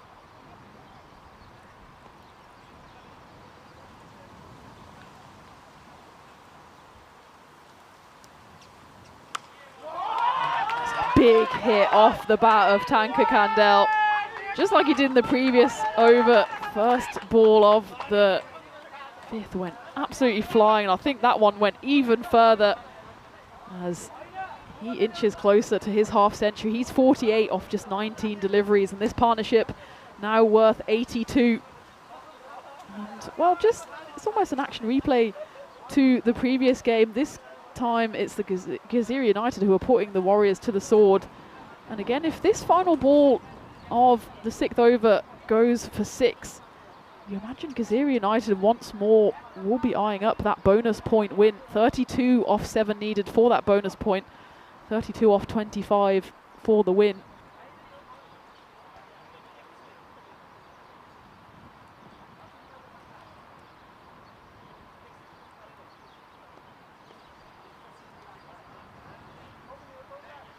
And in a tight group stage like this with just the 4 games, a bonus point win, either being on the receiving end or winning it, can just be so valuable. Of course, only a maximum of 16 points up for grabs for any side. So that is the end of the 6th over. 89 for no loss now for Gaziri United. It's Kandel and Patel out there in the middle doing all the damage. Kandel steals the strike on that last delivery, so he's 49 for no loss off 20 deliveries, and Patel happy to play second fiddle, but he is going great guns himself, striking at over 200, 34 off 16. Still got some batting to come. Kamal Karki can hit it. And the captain as well. Well, he'll be hoping that he's not needed. Buwan Ariel got his feet up at the moment. Hopefully not too comfortable. We don't want to see another penalty runs for a time discretion.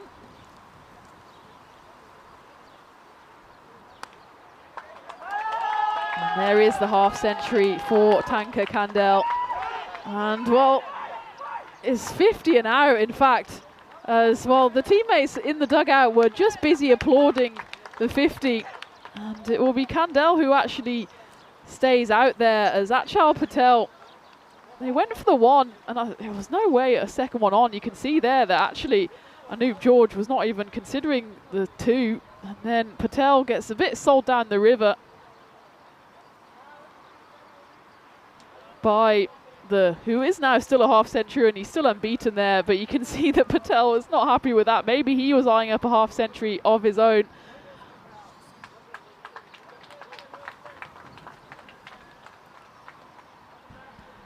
So Kandel is still out there. He scores his half century, but manages to make an enemy out of his opening batter partner, Achal Patel.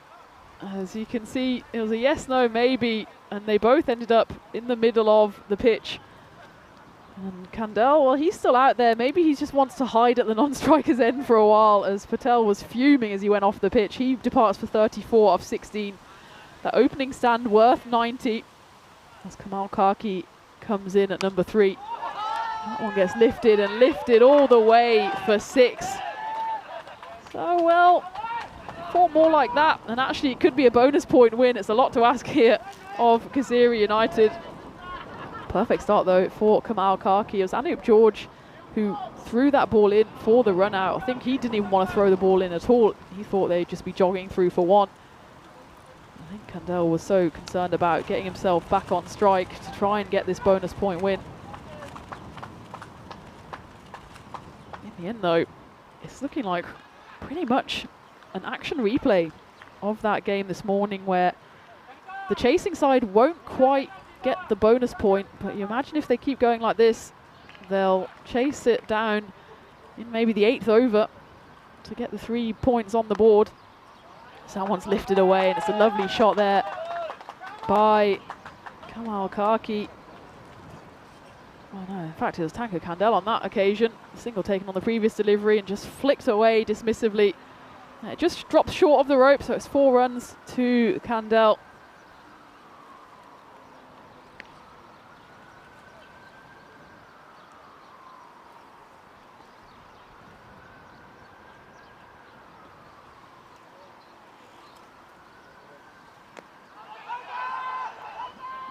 appeal there, a protracted one by Tom Thomas, but nothing doing by the umpire. Well, that's because he middled it, and by the time it hit his pad, it was probably about half a metre outside leg stump. So an ambitious appeal at that. So the bonus point is off the table here. So that's a decent enough comeback there from Tom Thomas to end the final ball of the 7th. Oh, just flashes past the bat of Tanka Kandel. So the Masida Warriors, as you see at the bottom of your screen, they've achieved a point, but it seems like from their 2 games today, they'll pick up 2 points from a possible 8. As for the Southern Crusaders, you see there, they've already picked up that win in that first game against Masida Warriors, and they've made 3 changes to their side as they face up against Gozo CC, who we'll see for the first time in this series. Shamir Ahmad, Vidusha Rashmika and Sahan Nayankara are the 3 that come in for the Southern Crusaders. And they'll be hoping to finish this day with 2 wins from 2. As for Gozo CC, it'll be the first time we see them, and they'll come back for the second part of their doubleheader today in the final game of the day against the Bukit Blasters. It's still all to play for, but you imagine in this game here, it's not quite all to play for unless there's some kind of miraculous comeback here for the Masida Warriors. They'll have picked up a point, but if it continues to go this way, it'll just be 1 point that they do get, as Gaziri United need just more or less a runner ball here. This one goes high up in the air though, and it could be a chance for another wicket. Oh, he just lets it drop in front of him. That's as curious as you would ever see. I think, well, he's got a hat on and he's got sunglasses on the top of his head. I think he's saying that he couldn't see a thing. As that went up and dropped, more or less dropped on his toes. I think he was saying you couldn't see because of the sun. I mean, the sun isn't exactly beating down here in Malta. But it's his excuse and he's going to take it. And he's now trying to signal to his teammates that that one just went up in the sky and got lost. But I'll take his word for it. In the end, it was just a single that they ran through, followed up by a dot. It's Shijil Joy who's come on to bowl this 8th over.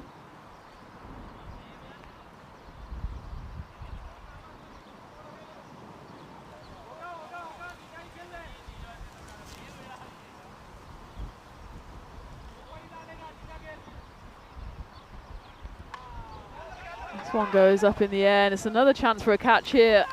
And this time he does take it. So clearly the sun has gone in. And the second attempt, that one does fall comfortably into the fielder's hands. Well, that was certainly the difficult of the 2 chances he had. Manages to hold on. That is the end of Tanka Kandel. It's a great innings from him, as it was Jitin Johnny down there who took the catch. But you imagine Tanka Kandel has done most of the hard work here. He falls for 54 off 26 deliveries, including 5 big 6s, so 30 scored in 6s alone. And he just had 1 life, but he manages to at least get the half century and see his side almost over the line.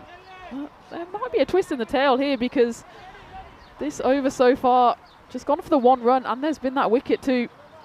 So there's still the 18 runs needed in 15 deliveries, and if they can just get it into the 9th and possibly the 10th over, then Masida Warriors still have a chance here. It's Sithantha Rajbangshi who's come in to the crease. Number 4 for Gaziri United. And well, that's the kind of ball you want first up, but in fact he hasn't got a hold of it, and it will be taken. And just looking for the no ball. I think he's okay. The bowler, if you take a look here, Sithantha Rajbangshi, yeah, it's not even close to being a no ball. And just as I was saying, that's the exact kind of delivery you want as a batter. Well, sometimes those low full tosses are the ones that get you. And that's 2 wickets in 2 balls for Shijil Joy. He finds himself he finds himself on a hat-trick. As we take again a look at the teams coming up for this Game 3. Southern Crusaders, they'll want to finish 2 for 2. Gozo CC will want to get their first win on the board. But here out in the middle, Masida Warriors, can't write them off just yet. Shijul Joy, he finds himself on a hat-trick. And it's Buan Ayal, the captain, who will face it. Can Joy get himself in the Hall of Fame? Oh, that's going to be a wide ball, and it's a head-on, hands-on-head moment for Joy as he throws up a hand of apology. Maybe the potential glory of the Hall of Fame got to him, as that one just went wide and even wider. And Buan Ayal, trying to give himself a bit of room, ended up about 3 meters away from the ball. Again, this one goes wrong, and the big chase is on by Rocky. And I'm going to have to check that one, as he does tumble away. I think by the time he actually dived for it, the ball had more or less come to a halt. So we take a look here. Good effort there from Rocky. And I think he's just about okay, as his hand is clear from the ball there. His cap is flying. He's flying. I think by the time he goes over the rope, the ball is safe.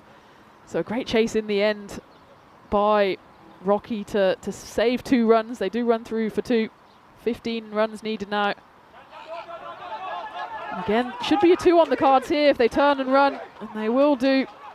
And Buan Ariel's a bit slow to get off the mark, but he does manage to get through, and Rocky is showing a bit of frustration there that he put everything in, and on that occasion they did manage to scuttle through for the double. That is the end of the 8th over. Gazira now needing 13 off 12. So imagine a couple of boundaries will just break the back of this run chase. But the wickets, the flurry of them, 3 in the last 2 overs, have just halted the momentum. 18 runs have come off that last 2. And the 3 wickets picked up after, again, such an explosive opening pairing that was worth 90 runs before Achal Patel fell in slightly comedic circumstances with the run out between him and Tanka Kandel. And then, of course, Kandel fell in the next over. Shijul Joy picked up 2 wickets for just 6 runs in that 8th over.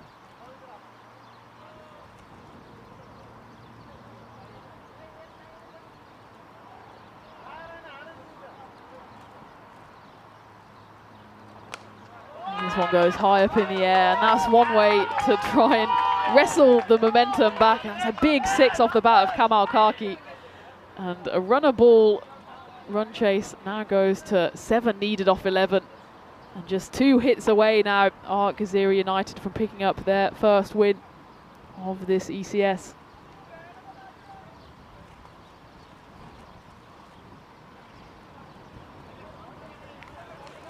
And again, going very wide on the crease is the bowler, and well, the ball was going just as wide on that occasion, as it's Sajith Sukumaran who comes back on for his 2nd over. 7 runs, 6 runs needed now.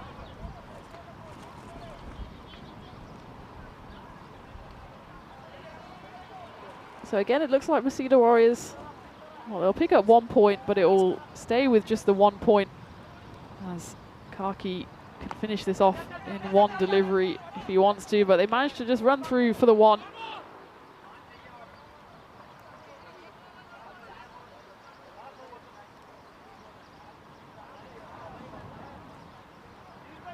So Buan Ariel, he has the chance to finish this off for his side now. Skipper of the side.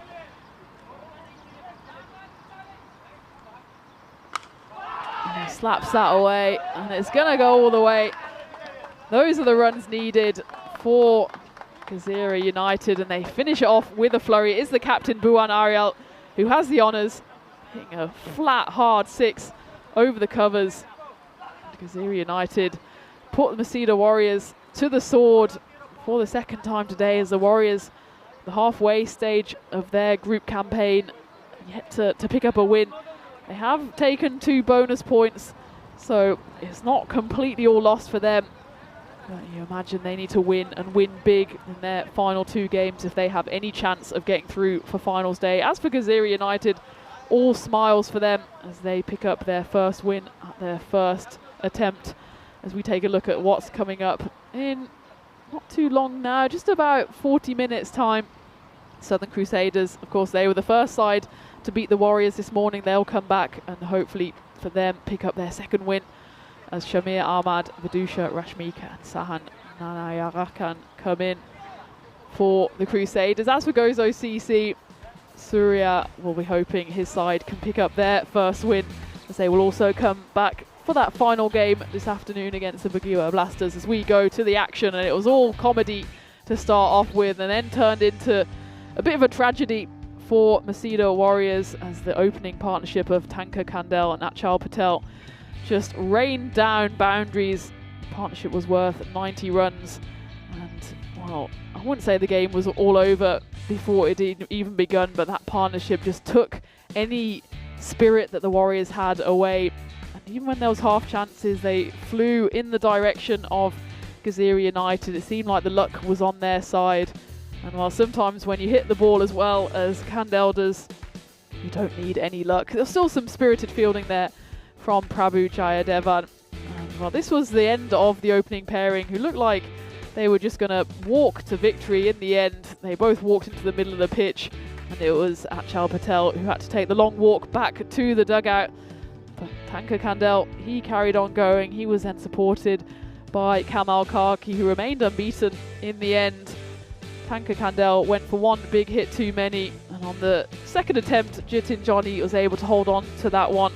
But the damage had been done by Kandel, who was ultimately extinguished. And Susantha Rajbangshi, he came and went for a golden duck as Shijil Joy picked up 2 wickets and 2 balls. And then it was down to Kamal Karki and Buwan Ariel, the captain, to see the side over the line as Gazira United win by 7 wickets. So it's the second game running that Masida Warriors fall by 7 wickets. And that's why they find themselves staring down an early exit from this ECS Malta Spring Series. I'm sure they'll come back on Wednesday for the second half of Group A group stages with at least a point to prove. They've still got 2 games against Gozo CC and Bugua Blasters to see if they can somehow blast their way into finals day. As for Gazira United, they've now got 3 points on the board, a win under their belts, and they'll come back in match 4 today against Bugua Blasters to see if they can continue their perfect run so far. But match 3 is coming up first, and that's the Southern Crusaders on a perfect run themselves as they put the Warriors to the sword in game 1, and they'll be facing Gozo CC, who we'll see for the first time as well. As we can see, the sun is coming and going over the Master Sports Ground here. It's certainly perfect weather for cricket, and it's perfect if you're also of a Gazira United persuasion, as they were managing to pick up the points comfortably. They actually had 8 balls left in the end, so it was a canter home, despite Masida Warriors threatening to put a twist in the tail, especially when Shijil Joy picked up those 2 wickets.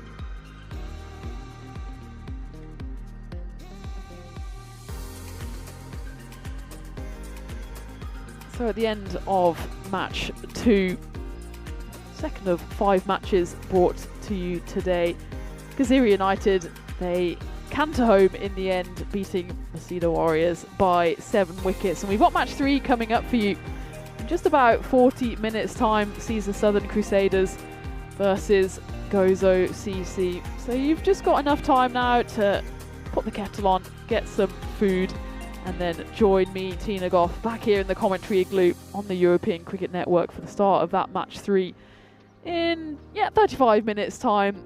So don't go away and join me back for the start of match 3.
This European cricket event is proudly brought to you by HCL Software, Rado, 1xBet and Victorinox.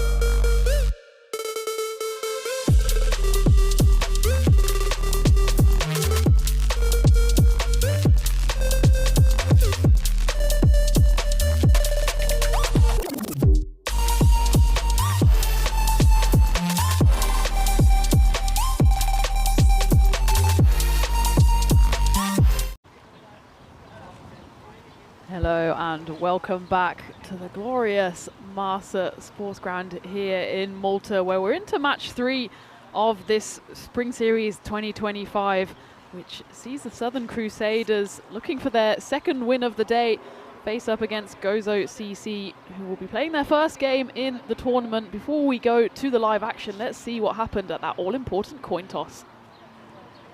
Gozo to call. Heads. Heads is the call. And it's a tails. Well, we're gonna bet first. They can have a bet. Well, there you go. After a bit of deliberation, the captain of Southern Crusaders, Michael Guniteleke, he won the toss and decided to bat. As for Southern Crusaders, then, they got their tournament off to the perfect start this morning, putting the Warriors to the sword by 7 wickets. And they'll be looking to go 2 for 2 here. They've made 3 changes though. They've run the changes since that morning game. Shamir Ahmad, Vidusha Rashmika and Sahan Nayakara come in for their first goes in this tournament. Of course, only 4 games in this group stage, so not too much time to see themselves in, but I'm sure they'll be hoping to add to their win this morning. As for Gozo CC, be the first time we see them in this series, and they too will be playing a double-header today. They'll be coming back in that final game of the day later this afternoon against Pregame Blasters. They'll want to get their tournament off to a perfect start, just like the Southern Crusaders did this morning. They were asked to field first on that occasion against the Macedo Warriors. The Warriors only managed to put 103 runs on the board. And the Southern Crusaders, well, they almost actually managed to win with a bonus point, which is probably why the win predictor has them as high up as 75%. In the end, they needed 7.3 overs to chase down the 104 runs for victory. And that was mostly thanks to the batting of Jagath Purna. He scored 54 off just 18 deliveries. Fell just short at the end, wasn't able to carry his bat throughout as he was caught by Tom Thomas in the end. And it was Vinith Vidushan and Abdul Rahman who had the honour of finishing off that innings for the Crusaders. That's why they already have the 1 win on the board. As for Gozo CC, well, it'll be interesting to see how they go. Of course, ECN fanatics amongst you will know Gozo CC for one thing and one thing only. They're the team that were once bowled out for 6. That was in their very first game though. That was back in 2021.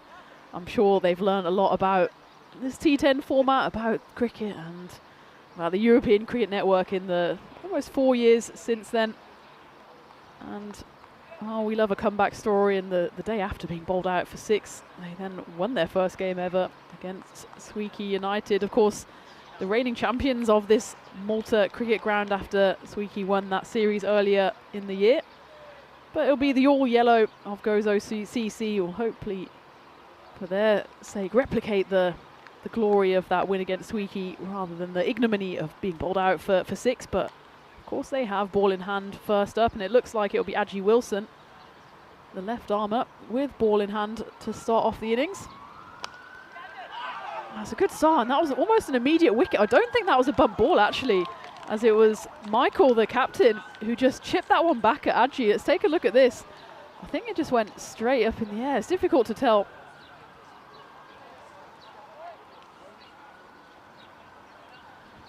As well, either way, it was shelled by Adji Wilson. A good start from the left armour here, and tentative start on Michael there, simulating that he maybe should have left it. Either way, probably shouldn't have just wafted out outside off stump. And it's actually Ryan who's faced these first 2 deliveries. Michael, the man with 85 on his back, is just teapotting it at the non-striker's end. He's got the yellow helmet on. It's Ryan with the conventional blue helmet, as this one goes high up in the air. It goes behind the keeper. The chase is on for Senthil Raj, and it bursts through him. And, well, luckily for him, it doesn't at least go to the boundary, as it's chased down there by the fielder. But that was an early chance there for Gozo CC. Up in the air, Adji Wilson thought he was in the wickets there. It was a tough one, though, for the keeper, as he had to take it over his head. The sun is coming out here as well.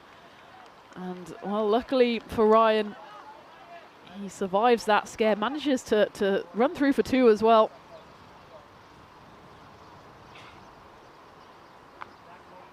There's certainly a tentative start here from Ryan, who's just planting his feet and wafting outside off stump. On that occasion, manages to at least get to the relative safety of the non-striker's end. That brings his skipper to the crease. That's Michael Gunitileke, who, of course, called correctly and decided to bat first. It was the chase that won them the game this morning against Masida Warriors. They'll be looking to put on a target here.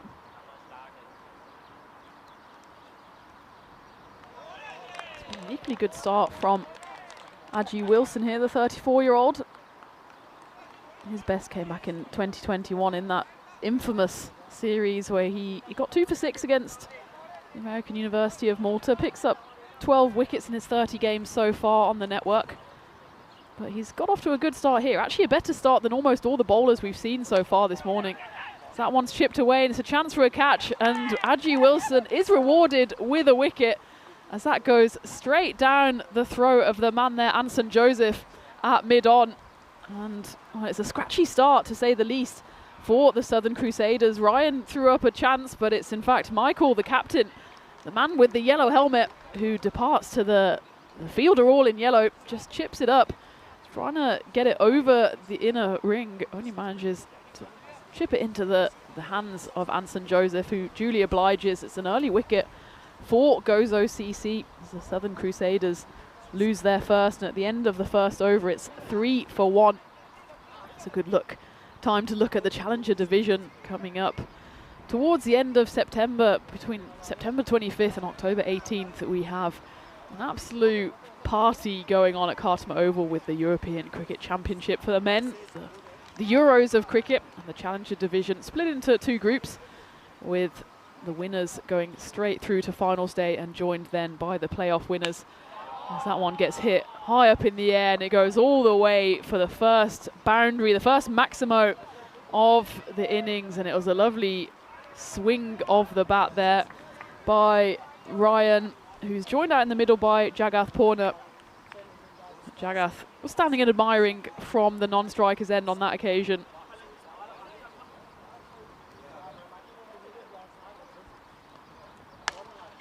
This time Ryan swings hard to the leg side. Doesn't quite get hold of all of it, but enough of it to burst through the fielder there on the leg side. Goes for back-to-back boundaries.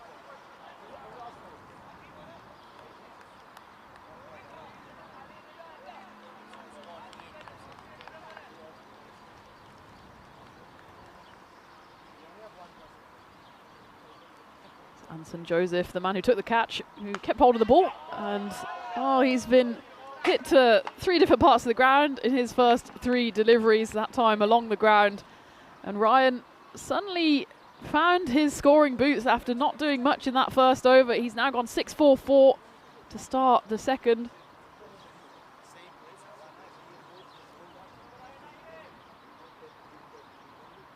Jagath Purna, meanwhile, he's prowling around at the non-striker's end.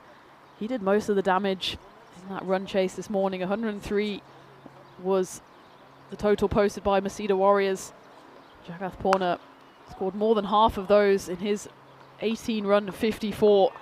And while Ryan's threatening here as he goes 4 boundaries in a row. This time it was a bit too short from Anson Joseph. Tried to switch it up, but Ryan was equal to that and then some. That's 3 fours in a row after the first ball of the over went for 6.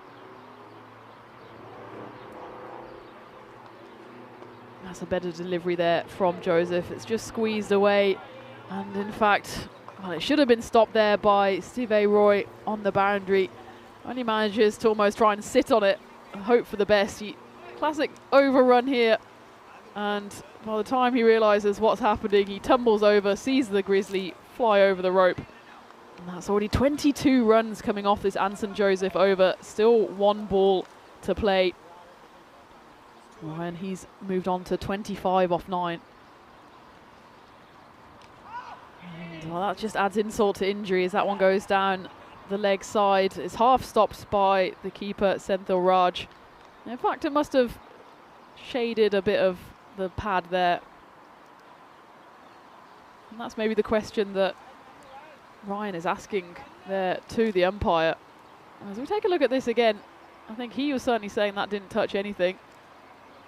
Well, either it touched a bit of glove, in which case it was a drop chance, or it probably should have been a wide. In any case, that is the end of the over, 26-1 after 2, as we take a look at the standings. And Southern Crusaders sitting pretty at the moment with that thumping victory against Masida Warriors earlier this morning. As for Masida Warriors, look away now, because they've played half of their games in this group stage already, only managed to pick up 2 consolation bonus points.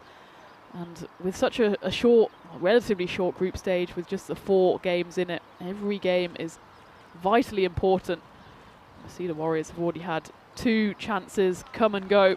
They'll come back on Wednesday hoping for 2 big wins and hoping that that will be enough to see them through to finals day. It's of course the top 2 out of 5 in each group that go through. So 2 wins a day, as the Southern Crusaders will be aiming for here. Would see you firmly favourites going into the second half of the group stage. Haji Wilson has come back on here. And rightly so, as well. Ryan Bastian's clearly liked the look of Anson Joseph in that second over. Went magical 23 runs, but he can't seem to hit Haji Wilson off the pitch here. This time he just works it away, gets himself to the non-striker's end. That gets Jagath Purna on strike. And a warm welcome to everyone joining in the chat. I see Vinny's in there. More from him maybe later. Dave and Johnny, of course. Johnny is joining us live from the ground as well. It looks like he's jumped on the Wi-Fi because he doesn't want to miss out on the action in the chat. Hi to Paul as well. Good afternoon to you. And as always, it's lovely to have you with us here on the European Cricket Network. It's great of you to keep me company. I'm flying solo today as Rico is taking the commentator jet over from France to Malta as we speak. Of course, he did a brilliant job over in France, of course, as well with Danny Hudacek, as they took you through the action over the last few days. And it was Drew CC who managed to emerge victorious on home turf. Congratulations to them. I'm sure the party went long and hard in Dreux last night. Could hear the music thumping from over here in Malta. But there's 10 teams here this week who will want to get the party started on finals day on Friday evening. Of course, Sweeky United, keep your eye out on them. They'll be coming into the action tomorrow as part of Group B. They've already lifted 1 ECS trophy this year. I'd love to add to their collection. There's that one, just a full toss that's worked away. And it will go for 4. And Haji Wilson, well, probably the first blot on his copybook actually. He's been almost faultless before this ball this time. Yeah, just about probably gets away with the no ball, as Jagath Purna is quite deep down in his crease. He's not standing tall as well, but he does manage to get 4 runs on that occasion. It's the final ball of the power play. Purna just works it away for a single, manages to keep the strike. Nevertheless, a nice opening spell from Haji Wilson. A few nerves in there, I'm sure, opening up for his side in this tournament, but he picks up that early wicket and only goes for 10 runs in his 2 overs. So it's a great job from the left armour of Gozo CC, but at the end of the power play, at the end of 3, Southern Crusaders 33 for 1. And, well, it was an Haji Wilson sandwich that was spoilt by the filling of Anson Joseph, who went for 23 runs in that second over. Otherwise, I think actually Gozo CEC would be relatively happy with that power play, restricting Southern Crusaders to just the 33 runs, also breaking that opening partnership early with Captain Michael going for a second ball duck. Looks like Gozo will turn straight to spin to try and slow down proceedings here. Oh, it's kind of a quick, zippy spin from Arikanat Ajish. I suppose when you bowl like that, probably call it more medium, but he's going off just a couple of paces. That's what I like to see, an economical bowler. What's the point of running in as well? Maybe he needs to run a bit harder on that occasion, as that one gets crashed away over the covers for 6 runs. And Jagath Purna picking up exactly where he left off in the earlier game, in game 1. He scored a explosive 54 off 18. And he's slowly inching his way up to 1,000 runs on the network as well. He was 881 before the start of play, so he'd need 119 to get to that milestone. He added 54 this morning. So what's that left? 65 needed for him in this game if he wants to get to the landmark today. Sure though, given the form he seems to find himself in, that he'll get to that milestone in this series at the very least. This time he just works that one away for a single.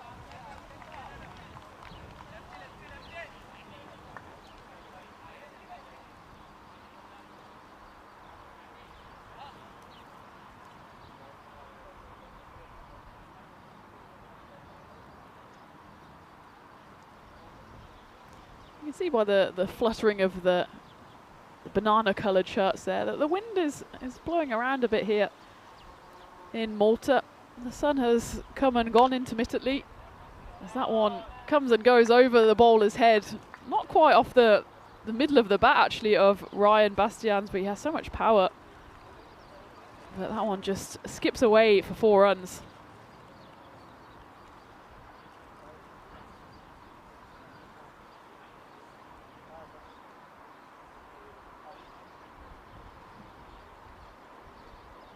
Moves to 30 off just 14 deliveries. Will have to be re-bowled. It's actually a good effort there from Senthil Raj, leaping away to his left, more goalkeeper style than wicketkeeper style. It's that one going to be called a no ball, goes off the pitch, and it's a good left palm there from the wicketkeeper that avoids any more damage to the scorebook.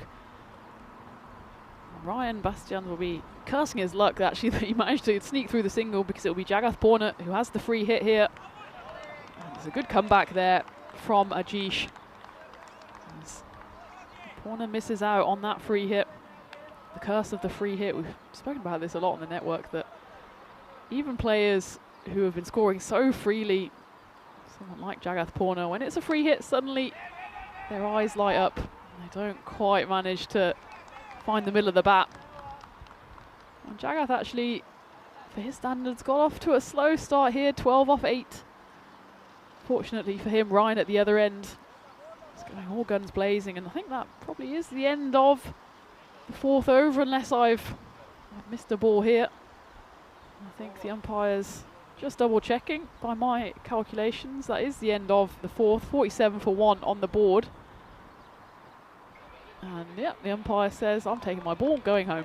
Or at least going to square leg. So Southern Crusaders 47 for 1.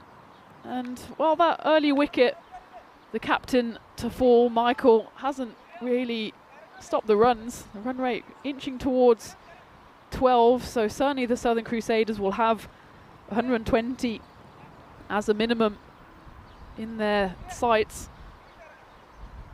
2 teams batting first so far today have posted 103 and 119. Well, I say 2 teams, it was Masida Warriors on both occasions.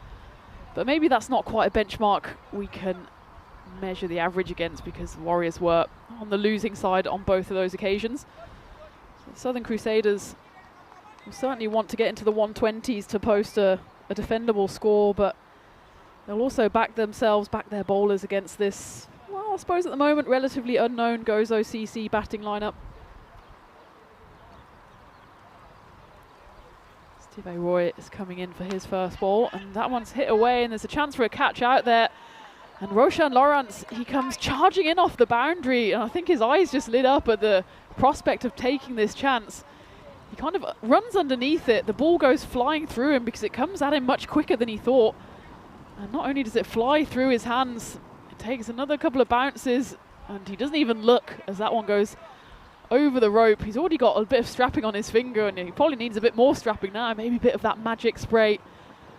And it certainly hurts more when you don't catch it. It was just a case of a fielder just being a bit too trigger happy, trying to run in to catch that. In the end, damage is done both to his finger and to the scoreboard. It's another 4 to the bat of Ryan Bastians. It looks like, again, well, the magic spray is clearly not magic enough, as Roshan Lawrence has to go off to get a bit more treatment. Well, Ryan, he'll try and make the most of his opportunity here. He's been hitting the ball hard to all 4 corners of the ground.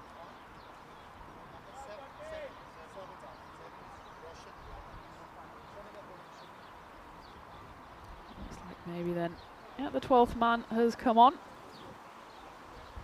That's Jaron Jacob, who is getting his first taste of the action.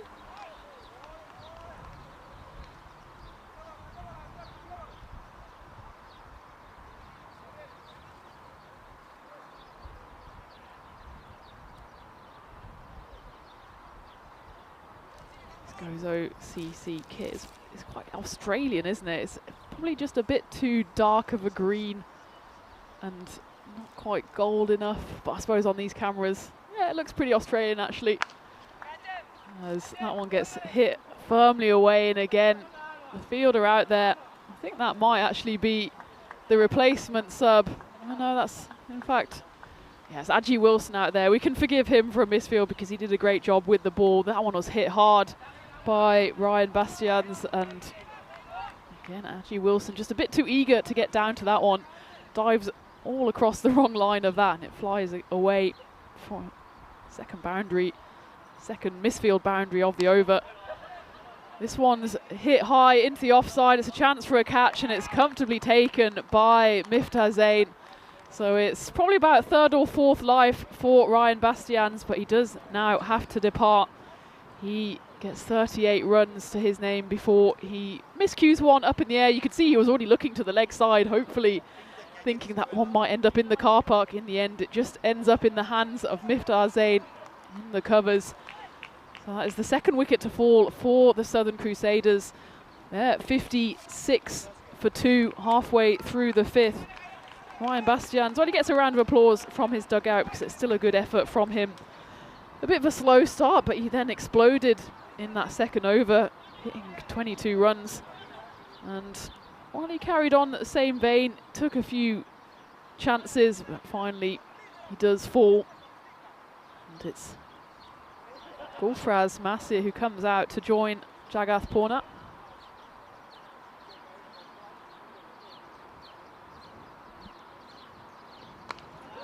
Big swing immediately, and that one goes into the archery range, I think, and it's hit so hard I think no one really knows where that ball has gone, but one thing is for sure, it's gone all the way to the rope, and Gulfraz takes no time at all to get himself into the runs.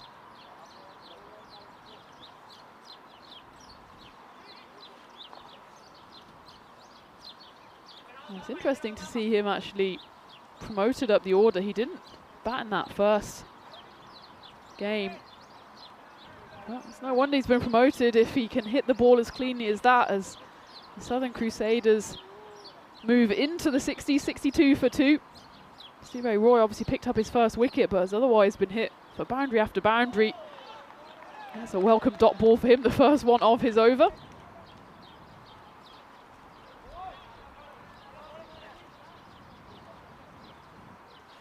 Well, it was with the ball that Gulfraz Masir did the damage in that first game. 2 for 13 was his return. in the win against the Warriors, but he's got time now to do some damage with the bats. The final ball of the 5th over coming up.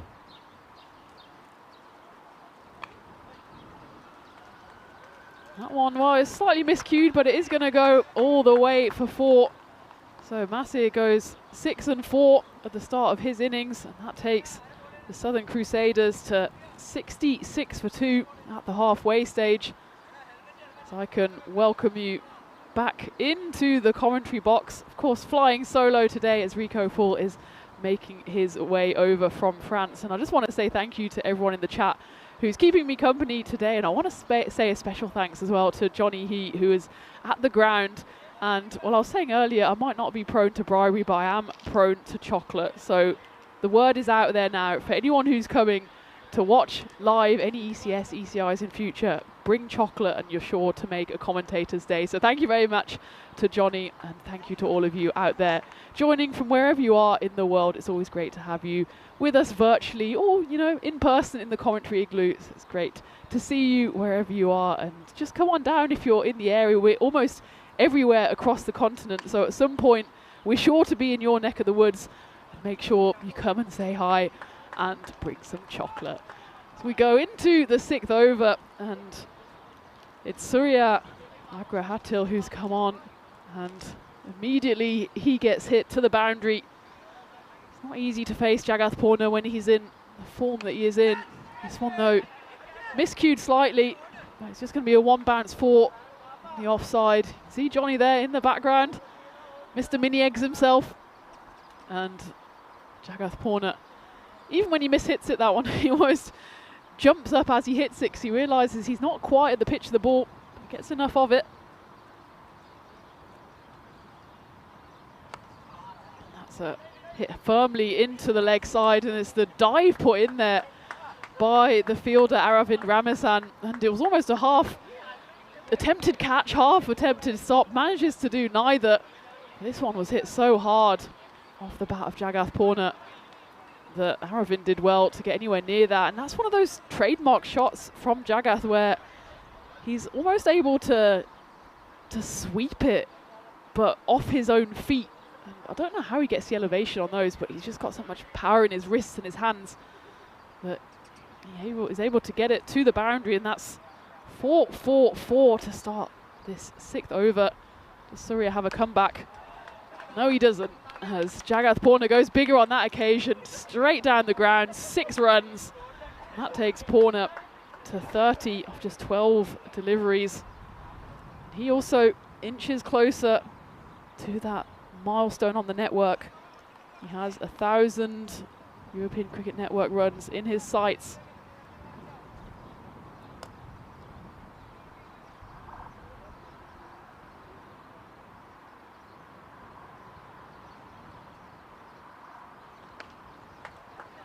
That one goes big, and it goes again. And this is a damaging over for Gozo CC. It's already gone magical. 24 runs coming off it, still 1 ball left. Jagath Purna, well, he moves to 36, 14 away from his half century. And if he gets to 65 runs, that will be his 1,000 runs on the network as well. So still almost 30 runs to go on that, but he's achieved 24 in this over alone. This time he won't be able to get to the boundary, but more ominously for Gozo CC, he does manage to retain the strike. There's 25 runs come off that Surya Agrahatil over. Purna manages to hold on to the strike at the end of the 6th. Southern Crusaders 91 for 2.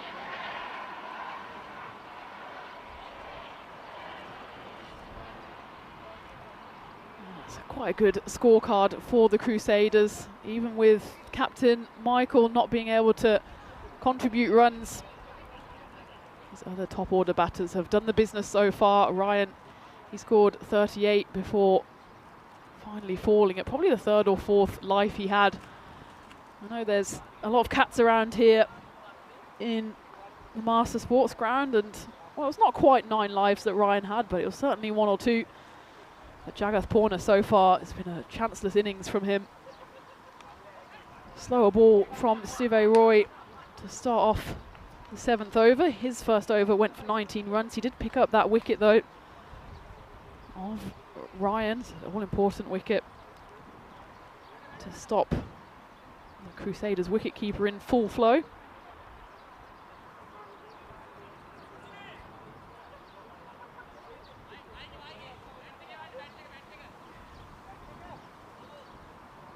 The expected score up at 145. I wouldn't say that's Gozo CC necessarily batted out of the game, but it will certainly be a tough task for them, especially in their first game of this series. One or two of their batters might still be a bit fresh from this, well, still very much early in the season, and we've got bat casualty. I don't know what that is, number 3 or 4. Well, it's probably because he's holding it the wrong way up, but there you go, he's getting another one in any case. This one is a unbranded bat, so no one to blame if this one goes wrong. As Jagath Purna, well, whatever bat he's been using seems to be working for him so far. He's 38 off 15.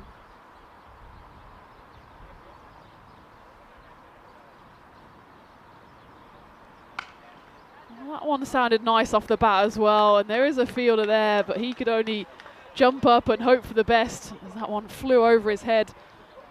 The 4 runs to Purna.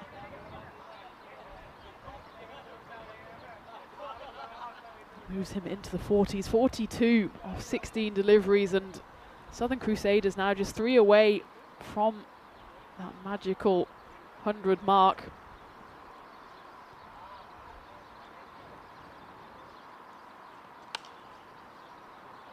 One's hit firmly, but there is a fielder out there, and it's Miftah Zain, who took that catch earlier in the piece, who does the fielding there. It's not surprising that Steve Roy's picked up a wicket. He's a pretty consistent wicket taker on the network. That's his 23rd wicket in just 26 games. His best is actually 2 for 5. That came back in 2022. So he's one of the key frontline bowlers for Gozo CC. On that occasion, though, he just drags it too short, and it's Gulfraz Massit, who's only faced 4 deliveries so far. He cracked that first one for 6, and he's back in the 6 hitting action here.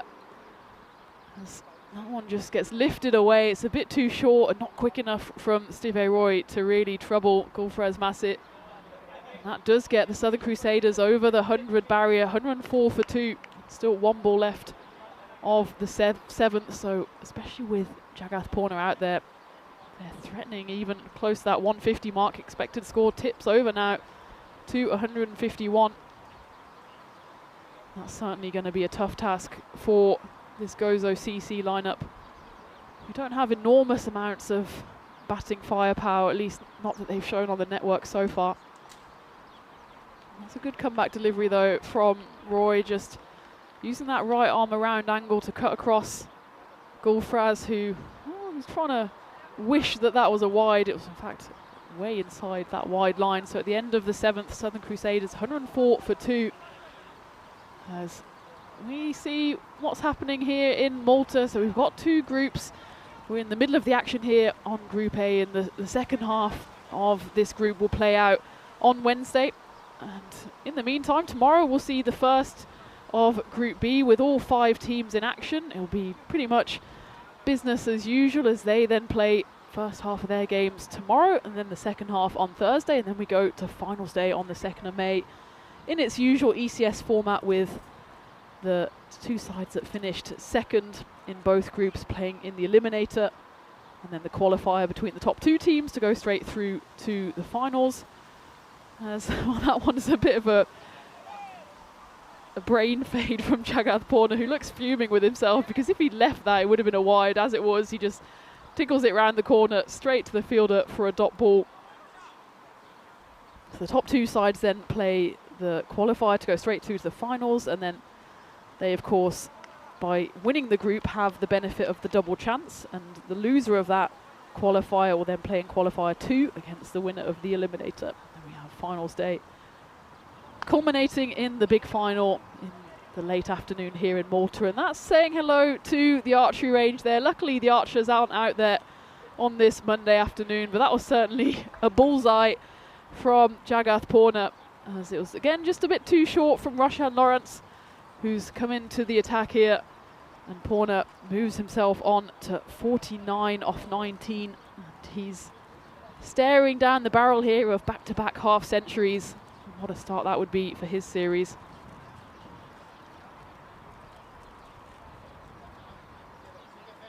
As a reminder then, he'd only be, currently he's 16 runs short of that milestone of 1,000 runs on the network.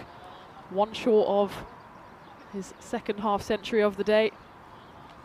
Have to maybe wait a bit longer as Roshan Lawrence just falls foul of that offside wide line.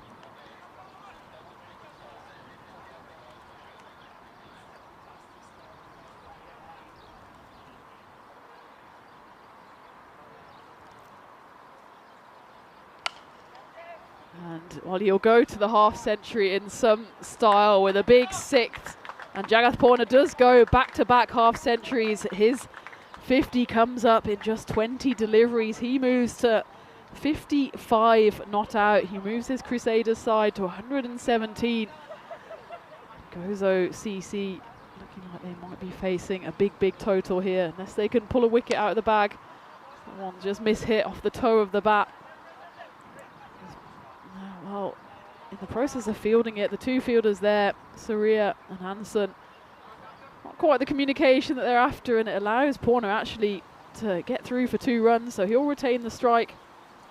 And now he's only 8 runs away from bringing up his 1,000 runs on the European Cricket Network, which would be, again, another milestone to add to his collection for today. But he might have to wait another day as this one goes flying high up in the air. Ajee Wilson is underneath it and takes the comfortable catch. I think the bowler was interested in trying to come and collect that. Roshan Lawrence realises then that Ajee Wilson is in a far better position. And Wilson, he stays calm underneath it. Wilson takes the catch, and Jagath Porner is cast away as he has to leave. A great innings from him, 57 runs coming off 21 deliveries. So he'll need just the 8 runs in his next innings to get to that milestone of 1,000 runs on the network. But in the meantime, he can be happy with his day's work. 54 runs this morning, followed up with 57 this afternoon, and putting his side in a commanding position. 119 runs on the board, 3 wickets down, still 1 ball left of the 8th as Vinith comes in to face it. He works his first ball away, 4 of 4. Despite the efforts there of Karan Patel, he was always just going away from him in that fly slip region.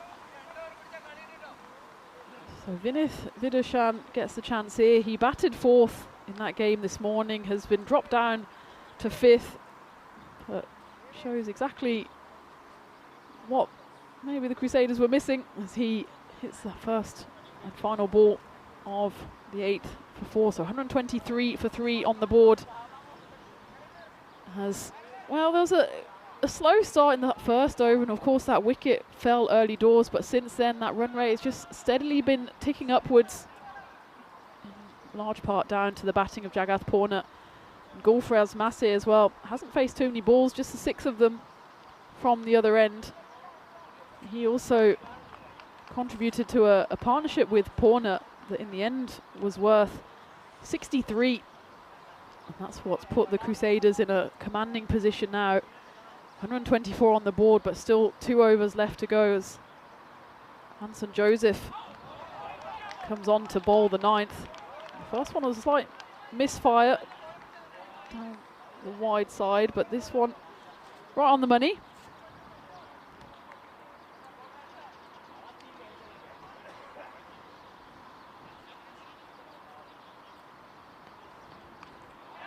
There's a one-handed hit there, but it only finds the man at square leg. And Gulfraz Massey, having been starved of the strike, finally gets in on the action, but only manages to miss-hit one, takes his hand off the bat and hits it straight down the throat of Aravind Ramasan. You can see him there lurking at square leg. It was a big old wind-up from Gulfraz Massey, but doesn't get hold of it. The umpire manages to get out of the way just in time for Ramasan to take the pretty comfortable catch. And that is the 4th wicket to fall for the Crusaders. And suddenly those 2 batters who are worth a partnership of 63 have both fallen in the space of a handful of deliveries. So it's 2 new batters at the crease now. Vinith, of course, hits first ball for a boundary. He's joined out in the middle by the new batter, number 6. Rashmika has come in. He's someone who is new into the side, so he didn't play in that game this morning. So he'll have a point to prove. He's useful with both bat and ball. Has featured for the national side as well in the past. But it's Vinith Vidushan who's only faced 2 deliveries so far. Both of them have gone for 4. And that moves Southern Crusaders into the 130s now. In fact, one short of 130. 129 for 4. But certainly eyeing up a score well into the 130s. Expected score up at 148. If Vidushan can hit this one to the boundary, well, he doesn't manage to do that. Instead, he finds the hands of Anson Joseph. As well, it was certainly a bump ball, but it was a great grab nonetheless. Good reactions, and well, Vidushan, the non-striker, had to make sure his bat was firmly grounded. At this stage in the 9th over, a dot ball is almost as precious as a wicket. That one's crunched away through the covers, and there's no one out there, so it's going to run away for 4. So they do get into the 130s now, do the Southern Crusaders. It's 133 for 4 at the end of the 9th. It was lovely hands there from the batter, as there was not much width on offer, but he just opens up that offside and hits it through the covers for 4. As none of the 5 fielders out are actually on the cover boundary.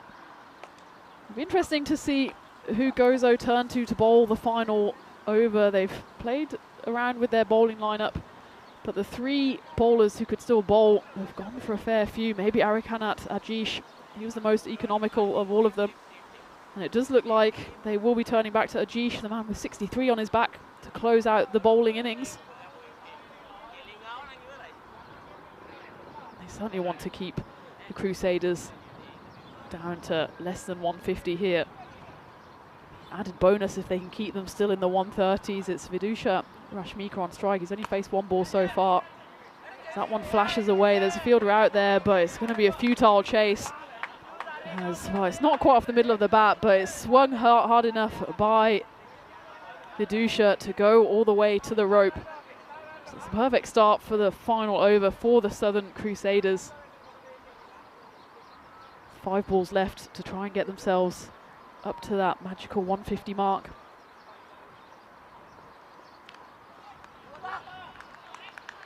And well, it'll still be 5 balls left, and there's a bonus run here for a wide ball.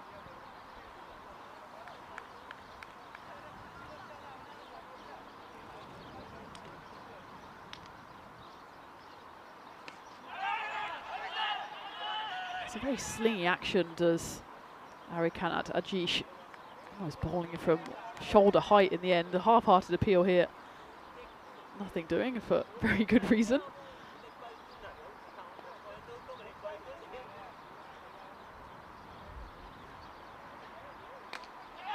This one goes high up in the air. It's a chance for a wicket, but it drops just short of the fielder steaming in there, Steve Roy. In the meantime, they managed to scamper through for some runs. And well, it's not been a bad over for Gozo in that they haven't managed to find the boundary with too much regularity, but they've moved into the 140s now, 141. Still 3 balls left to try and get up to 150 at a minimum. A good ball from Ajish, flies through to the keeper, Senthil Raj. Vinith steaming with himself that he doesn't manage to get a hold of that one. Lines up his feet and manages to get himself ready. 2 balls left. It's an action replay this time. Throwing his hands up in the air. I'm not sure who he's angry with there, Vinith, apart from it himself, and he's going to get a few words of wisdom in his ear from Vidushan Rashmika. Probably saying something along the lines of, use that bat and hit that ball. Well, he's only got 1 chance now to do it. 141 on the board. Can they finish with a flourish? Oh, you can finish with a flourish, and that's because it's an unbelievable catch at the point region, and that just flashed hard off the bat of Vinith Vidushan. And I think it's Steve Roy there with the most casual, spectacular catch you'll ever see, as he just threw up his right hand towards it, and the ball just stuck. It was almost too quick for the camera, and in fact he hugged it like a newborn baby to his chest, and the ball emerged, and it will finish with a flourish, but not off the bat, but off the field. And a great catch there to end the innings. And Southern Crusaders, well, they don't get up to the 150 mark in the end. They finish on 141 for 5 thanks to that great funnel over from Ajish. Just the 8 runs coming off it, and importantly a wicket. As we take a look at the highlights, well, it started well enough for Gozo CC. That early wicket of Captain Michael meant that it looked like Crusaders were wobbling at the start, but it was down to Ryan Bastians and that man again, Jagath Purna, to put on a partnership that was worth 53. There was no lack of endeavour in the field from the Gozo CC side, but they came across 2 batters in blistering form. In the end, Ryan went for 1 big hit too many, and he was caught by Miftah Zain, the bowling off Steve Roy. But Jagath Purna, as he did this morning, just kept on going and going. He hit back-to-back half centuries, finishing on 57 off 22, 5 big 6s and 5 4s. Then he was joined by Gulfraz Masip, and he came and eventually went, as that was in fact Jagath Purna who was caught by Aji Wilson. Gulfraz Masip was also caught then by Arvind Ramasan by a one-handed hit that went a bit wrong, but the boundaries just kept on flowing.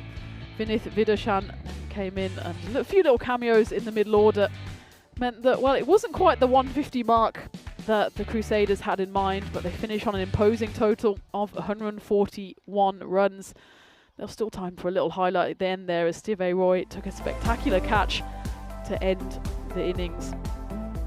Halfway stage, the Southern Crusaders, if they want to continue their unbeaten run after the win this morning, they'll have to defend the 1 runs they have on the board, as it was Jagath Purna again scoring a half century and ably supported by Ryan Bastians, and then a few flourishes at the end from Gulfraz Masip and Vinith Vidashan that gets the Crusaders up to a probably just above par score of 141.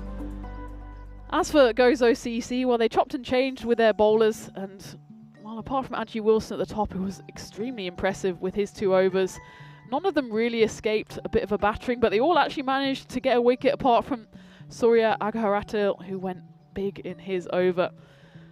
But at the halfway stage then, the Southern Crusaders have got runs on the board, and they'll be comfortable, happy to try and defend that. But you never know, Gozo CC, they're coming fresh into this tournament, and they'll have a point to prove. So they'll need 142 runs if they want to chase down this total and put an end to the Southern Crusaders' hopes of finishing this first day 2-0. So we're halfway through match 3, and I've got a bit of a treat for you, because it will be Mr. Maximo Vinny Sandhu who will be taking you through the second half of this match from the ECN bunker, and I'll be having a cup of tea and enjoying the action with the rest of you, and come back in just about 5 minutes time for that run chase where Gozo CC need 142 runs to claim their first victory here in this ECS Malta Spring Series 2025.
This European cricket event is proudly brought to you by HCL Software, Rado, 1xBet and Victorinox.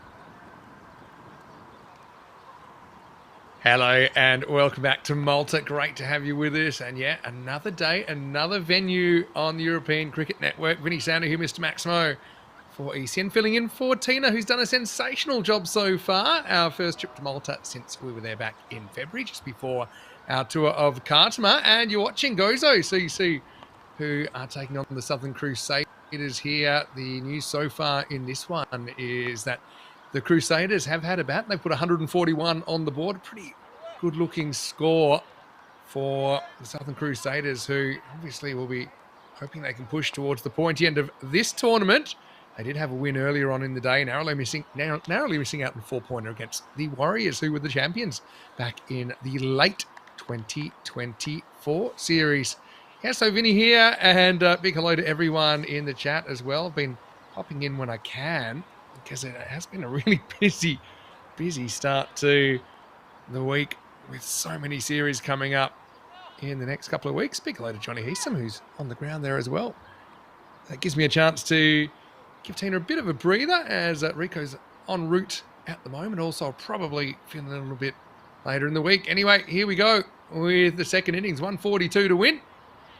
Senthil Raj out there with Agra Harathil for Gozo CC.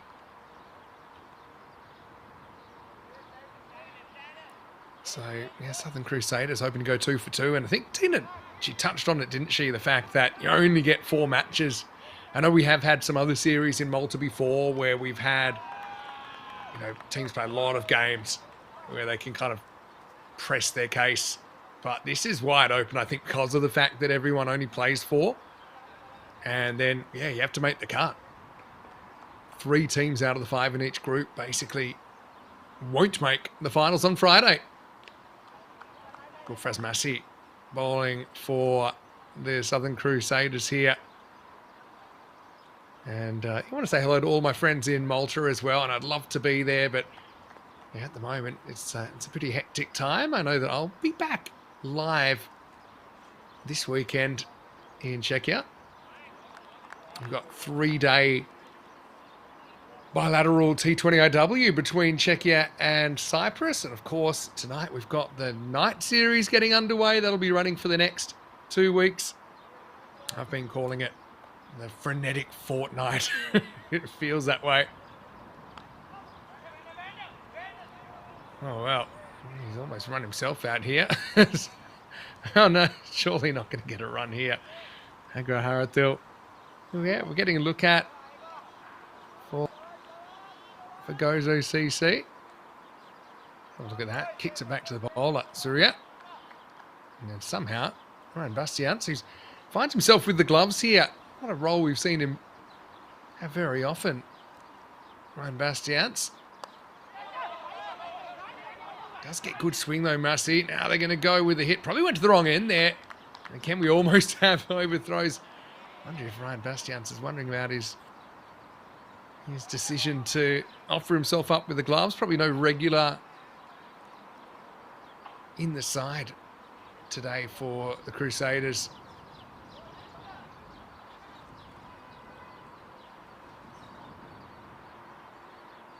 Anyway, he's doing his best. Massey getting the ball to bend a lot, left to right. Raj goes with the swing this time. He's going to get 4. So yeah, Gozo CC. It feels like a long way home.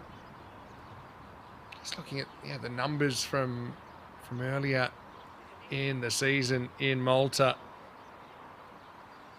The average score, although I will say it might be a little bit higher this time around, given that might not be quite as heavy on the ground. But yeah, 112 per 10 overs was the average score last time. I think it'd be somewhere probably around the 120 mark. I had to have a guess this week. Oh, well, that's going to help with hitting like that from Senthil Raj, who picks it up and dispatches it over the leg side. Maximo goes. They need plenty more of that. In fact, they pretty much get what they need off that first over. 13 without loss after 1. Yeah, Tina touched on the fact we haven't had a golden ball in a while. Actually, the last one was one that we did together. First match of the ECIs in Portugal. In fact, the first ever match for the Portuguese women's side. That was against Norway, who were playing their first ever ECIW match. That's over 100 matches ago now, 107. And at the moment, you're getting 7 matches a day.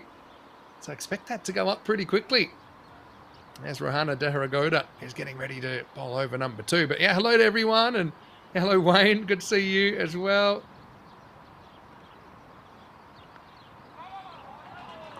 There's a little bit of pad on this, you know. I'll have to wait for the signal. But yeah, it's going to be given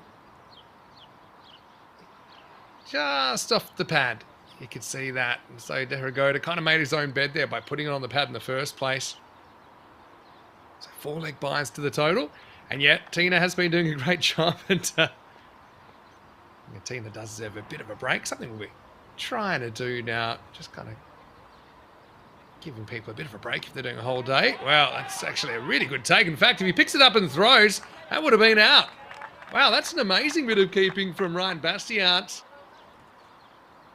who hurled himself away. I gave him no chance at all, to be honest. But you can see Raj, who's a keeper himself, says, well, I think I'd struggle to force a run out there. It's good proactive running. It's calculated risk from Gozo, but they need to do something, don't they?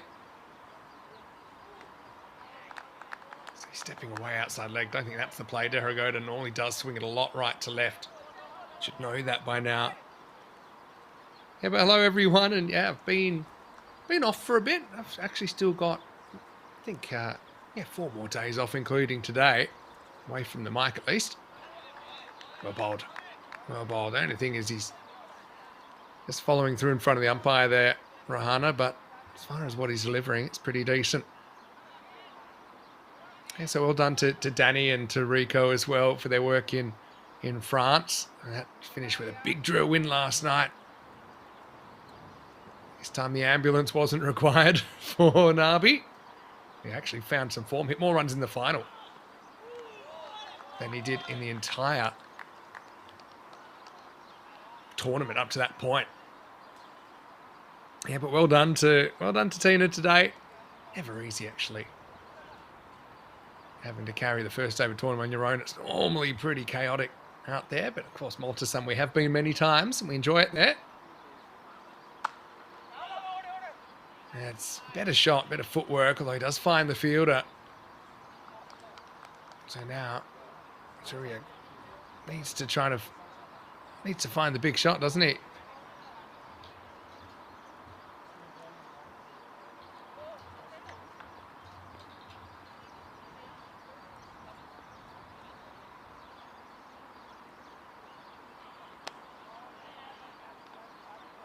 Yeah, it's a good over, despite 1 or 2 getting away.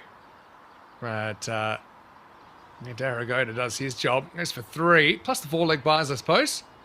That's still Crusaders in good shape, 20 without no loss. And they'll be wanting the 4 points here. They can keep them to double digits. Likely that's what's going to happen. They only just missed out on the 4 points earlier against the Warriors. And you've got someone like Porner in there. I just think he's such a weapon. Is Jagath Porner. So they have to be one of the favourites for the tournament. But interesting, Malta Super Kings are back. They're a team we haven't seen together as a side since the ECL in 2022. In fact, they were the team that actually bowled Gozo out for 6 in their first ever game back in July 2021. So it's going to be good to see them back. Masi is going to get a second over straight away. It makes sense. He's a genuine swing bowler. He'd want to bowl him out while the ball's new. Hello to Helix as well. And yeah, I was down under for a couple of weeks, but now I'm back in Europe and just in Prague. working on a few things behind the scenes before I'll be back for the T20 IW this Friday. Danny Hudacek will be with me for that. Of course, Phil, also Prague-based. Whipped away, and we've got two fielders down here, the two outfielders, both in that area. Quite interesting seeing Massey does swing the ball a lot, kind of left to right, but I suppose they did the job on that occasion. Yeah, we've got Phil in Belgium getting ready for the first couple of matches tonight.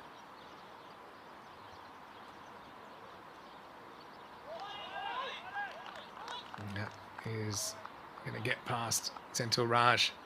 Yeah, so actually with the night series, because we have to squeeze a couple of extra games, it's generally 2 matches a night, but you'll find on Thursday this week, and then on Monday, Tuesday, and Thursday next week, there'll actually be 3 matches from Belgium in the night series.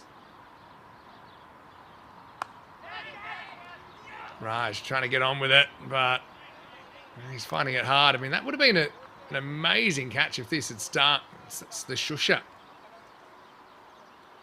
Yeah. Dive to his left, yeah.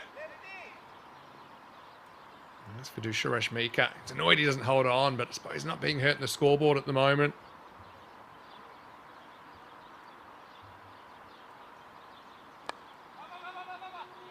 Glance away. Once again, they've got this area very well covered. Yeah, that's the thing, though. I mean, like we saw in France, for example, the French ECS was slightly longer. It was 7 days instead of 5. But, yeah, you don't have too long to press your case. And the other thing is, it's not like a situation where most of the teams make the finals. I mean, here, you've only got 40% making the finals. It was even less than that, wasn't it? It was only 33% of teams in France last week. Gozo finding it hard going here. If this hits, I think that would have been out as well. But they can't hit the target at the moment still. Not a bad power play at all for the Crusaders, restricting Gozo to 25 without loss in the first 3. Yeah, Dave's got a good question. What's happened to Gozo Zalmi? I know currently they are not participating. There's been a little bit of a dispute, I believe, in Malta. No, wait. I'm not obviously involved in any of that. You know, as ECN, we try and stay out of that. But yeah, Gozo Zalmi at the moment not able to participate in the local competition. Of course, Gozo Zalmi we saw at the ECL back in 2023.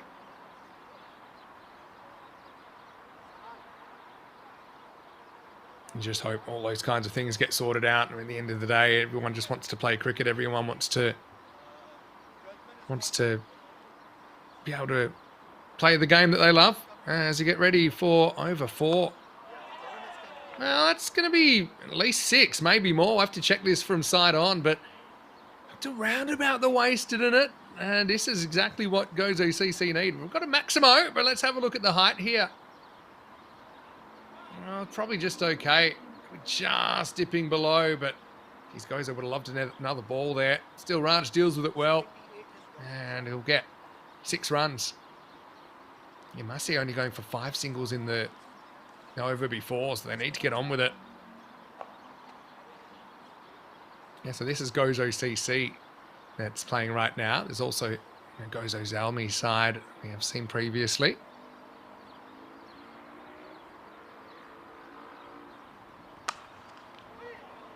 Oh, well, probably going to get one there either way. Surya gets right in the way. And we saw him actually almost do some fielding earlier, didn't we? This will be a good view. Likes the idea of getting out the way. It just wasn't so easy. I don't think there's any issue with running there. They're always going to get one down the ground. Yeah, but hello to everyone. And as usual, I've been keeping up to date with what's been going on, and it's really exciting to see such a busy period, even though I know it creates a lot of work for everyone behind the scenes. This time we'll go with it, and he's going to get the result. Maximo, 6 runs. You just never know. I mean, Gozo CC typically, they don't have the longest batting lineup, but if they can stay. Well, that's hurt him, actually. If they could stay at the rate I was going to say, then who knows? I think it's the first time he's actually had to use that shoulder, which he just got hit. But to be honest, it was the kind of shot that really stretched that area of the body. So anyway, no pain, no gain, as they say in the classics. Derrigoda needs to adjust the line here. When he doesn't, gets pretty straight again, but this is down off the bottom of the bat, and that's going to be 4. So Agraharadil move into double figures there, needs to get a move on. I suppose the thing is here, Crusaders have got a kind of bowling lineup that you like the look of. I mean, you're likely to see Porna probably coming on next. He's got 2 overs. He's a very clever bowler. You've got Rashmika, the Shusha.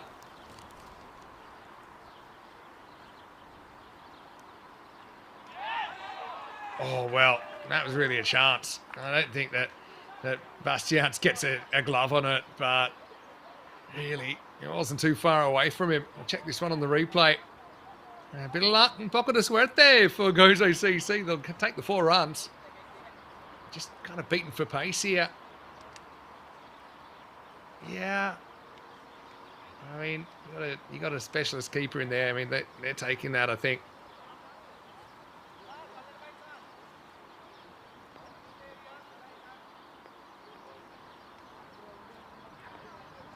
Nice ball of the 4th. Oh. Yeah, it's hard to play inside out against Derrigoda if you're a lefty. That one came in and he's in the moors a bit, isn't he? I mean, I think I hit the handle of his bat. Let's see what this actually hits, because otherwise that was almost a double blow. Oh, yeah. Have a look at, I don't know if you got that from the other angle, but that hits the very handle of his bat, like the end of a pool cue. so weird. End of the over, 47 without loss. Yes, it didn't even hit the gloves, I don't think.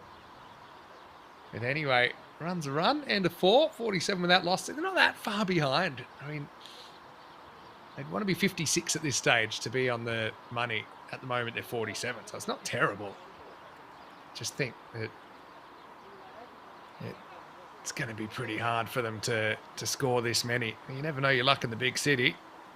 Here's Monak Gandhi, who's going to bowl over number 5. Yeah, so let me try and reel off all the tournaments that we'll have in the next 2 weeks. I'll see if I can remember them all.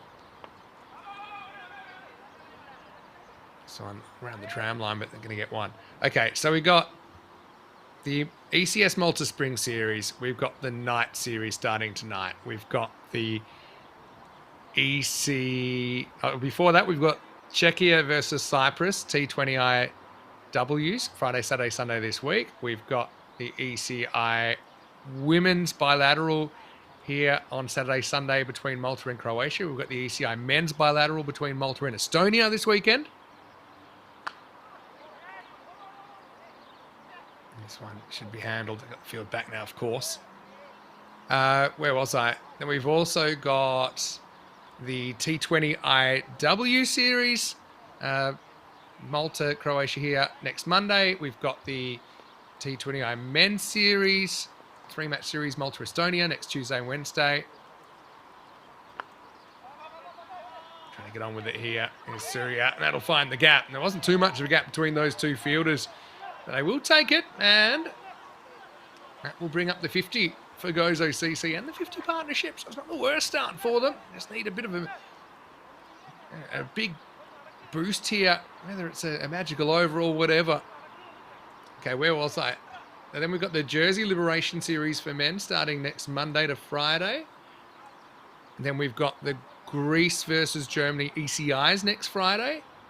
That's the women's, and Tina's actually playing in that. And then on the weekend, the Jersey ECSW Liberation Series. I think so. I think it's just hit him outside the leg stump. And I'm almost there. Finishing with the T20I 4-match series. And once again, it's Greece, Germany. I think he might have even hit that onto his pad. Either way. So that's the 2 weeks we got ahead. And I don't think I missed anything. And if you think it's going to slow down after that, well, it'll settle a little bit. we'll go back to just one event the following day. But yeah, I'll be in Landskrona in Sweden, in the Skåne region in the south. This one's going to be called wide down the leg side. All right, so Gozo, some sort of a chance here, it's saying.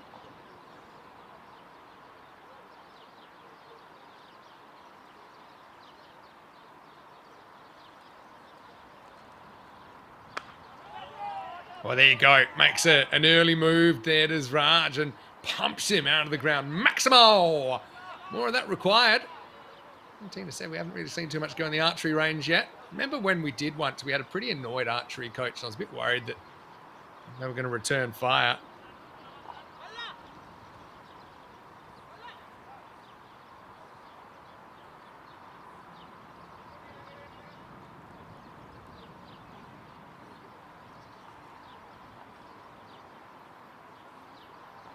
Last ball to fifth.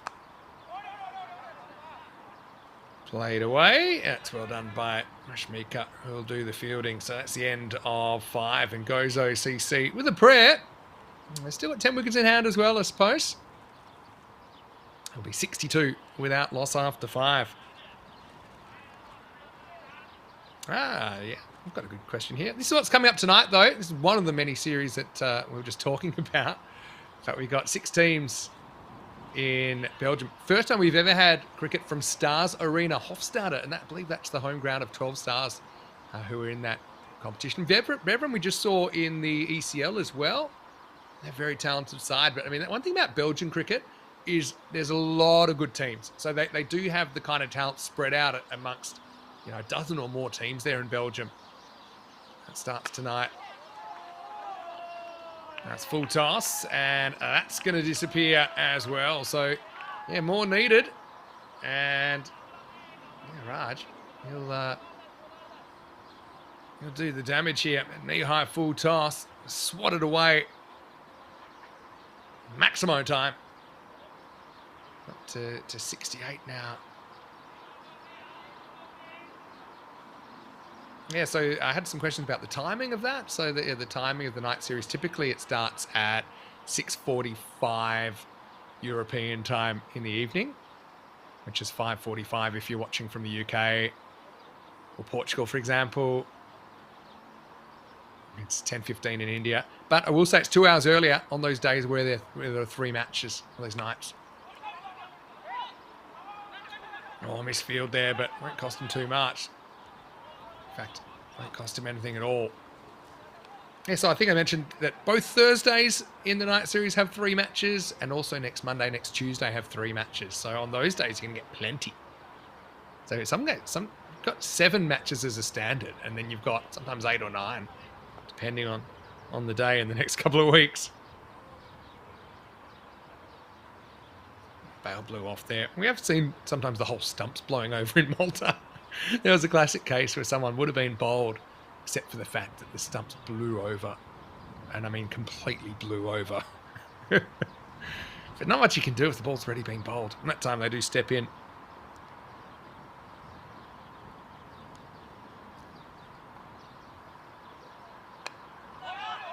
All right, bit of a hanging top edge here. Hangs a long time in the air. Oh! Oh, no! Oh, that was an amazing effort. That's Nani Akara out there who tried to... He's really annoyed, but he tried to flick it up, and he did flick it up. He catches it in bounds, tries to flick it back, but flicks it backwards. What's this? Amazing.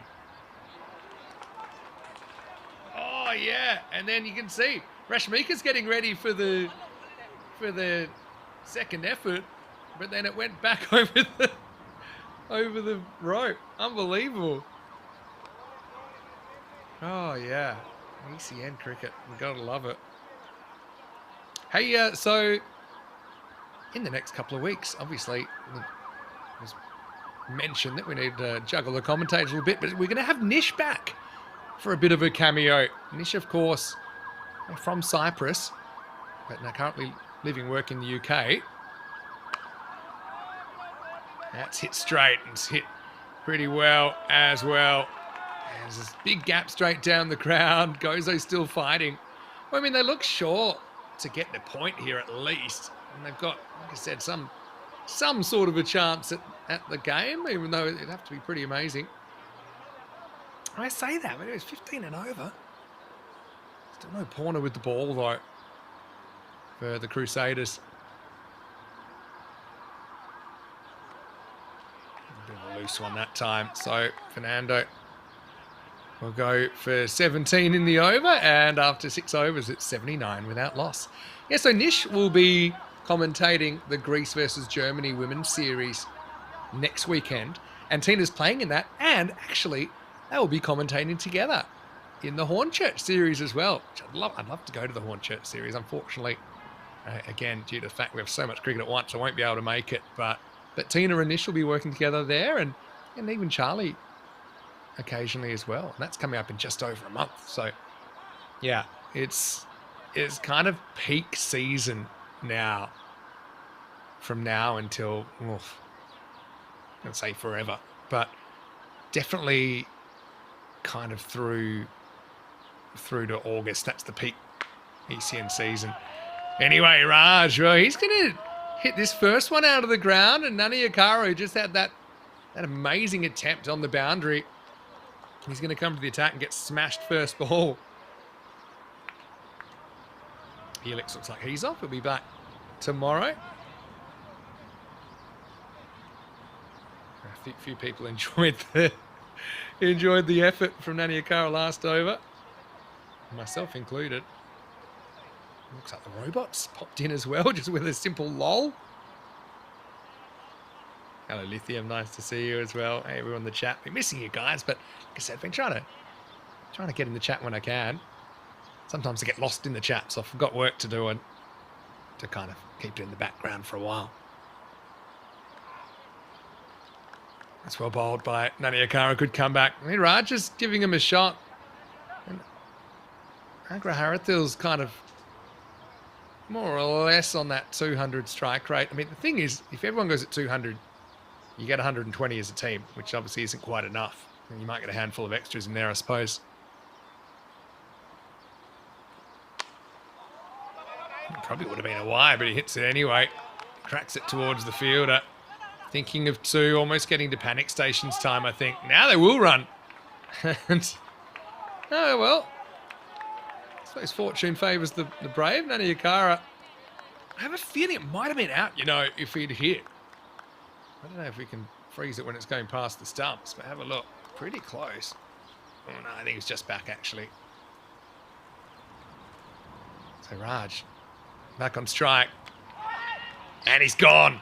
So Nani Akara will get that breakthrough, tilts back middle stump, and Raj trying to get on with it. You can understand that. It was a good innings from the opener. One of the senior players for Gozo CC, but he swings all around there searching for that leg side. And the first wicket falls. The opening partnership is broken. It's 87 for 1. You can't blame Central too much. I mean, there's a reason that Gozo CC are kind of fan favourites. And they're kind of famous. The fact they did get bowled out for 6 the first time they ever played, but they've had some amazing games. They had a crazy golden ball game against Masita Warriors a couple of years ago as well. They just kind of almost like the little team that could, taking on an in-form kind of team though. Southern Crusaders been really good in the last few European cricket series in Malta. Hello to James Stewart as well, watching from Estonia.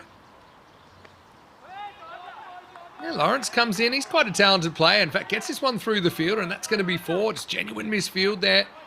Generally a pretty good surface here at the Malta International Cricket Ground. Lawrence takes a bit of a chance there. That was going to crash into his pad, and he was going to be playing LBW if he missed it. Luckily for him, he doesn't. So, yeah, good sign for him. Yeah, run rate required. 16 and over. Have to be a big finish. Surely they're going to use Porno here at some stage, especially if the game gets tight. Crusaders. And the walk misses out. So that will be the end of the over. 91 for 1 after 7. And yeah, hopefully Jacob Stewart's watching as well. from Estonia. Xeri United are back on the park after a pretty good win in their first game. A couple of changes for them, taking on the Bajiba Blasters. And yeah, the Blasters playing their first match of this spring series. Raithani's a pretty experienced campaigner. He's leading the side. Sathi, who made the move from Mudday a little while ago, listed to open the batting. He's quite a handy bowler if they need him as well. That game coming up in around about 40 minutes' time. So seem to be making good time in Malta at the moment. Tina will be back for that. And of course, the last game of the day as well. Xeri United winning the toss and electing to bowl. So the Blasters will get first use. The Blasters will play back-to-back to finish opening day in Malta. Ah, it was Jacob who's actually using his dad's phone. Okay, Jacob. Daddo to you. Hopefully you're well. Hey, won't be long before we're in Estonia. Here is Porner getting over number 8 with his left armers. There he goes for a straight away, hanging in the air, and that's going to be 6. Maximo! It's not a bad matchup. I've got a feeling maybe they held Porner back because as long as the left-hander's there, on paper at least, it's not a great matchup. So they felt, look, let's try and extract the left-handed Agraharathil, and then Porner can bowl exclusively at right-handed. So it's actually quite clever captaincy from Michael Gunatilaka. But now he has to use him. Not that he's a bad option, Porner, to anybody at any time. Tries a little dab and misses out. So, yeah, taking it deep here, Gozo. Give him credit. Well, Jacob's at his dad's office, just like the old days. I'm happy you're using your time productively, Jacob. Now, what's the chances we can meet you in Estonia? I know I'll be there for pretty much the last week of Estonia. Miss it this time. So actually Estonia starts with, it's actually an 11-day tour. Starts Thursday, Friday with some T20Is. Then we have ECIs on the Saturday, Sunday. And then we have a 7-day European Cricket Series, Monday to Sunday. So yeah, would love to see you, Jacob. See if we can make it happen anyway. Of course, it's in Tallinn at the Estonian Cricket and Rugby Ground there.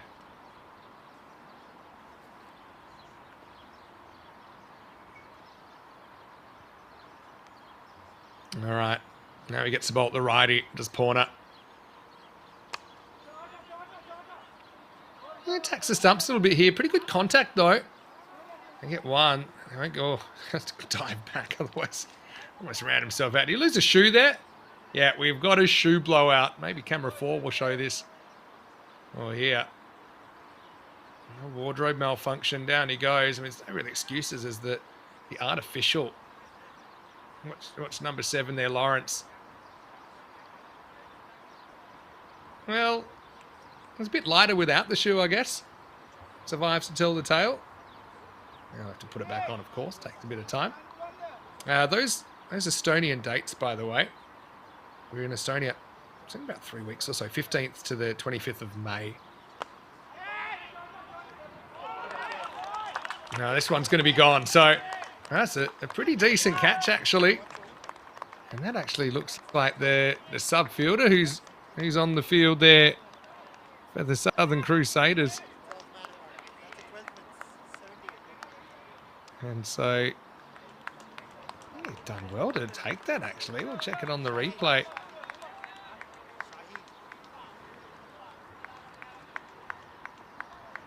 Oh, yeah, that's a really good catch. Yeah, the only problem is it probably didn't get the screen time it probably deserved. It's well, you got to say, they have made it to 99 already, so they've got the point. It's a pretty good innings from Surya, all things considered.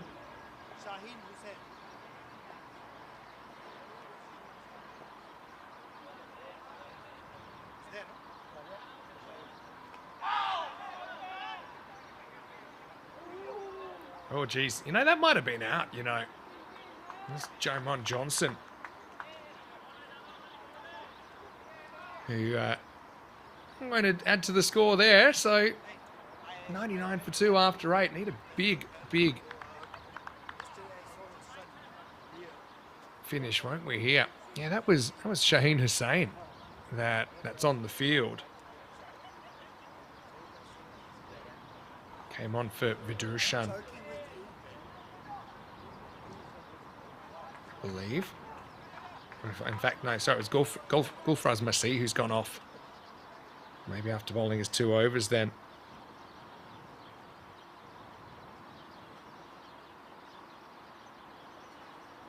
All right, well now you need a magical really to keep it alive. Got a free shot at the game though, don't they?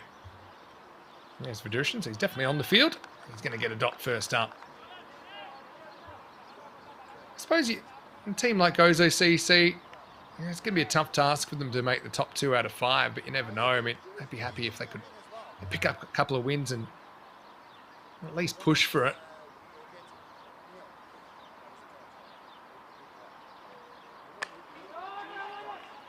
Lawrence goes up and out of here. Maybe not. Yes, he does. Well, there we go. All the way back there. Take me wicket. I mean, thought off the bat it was going to go.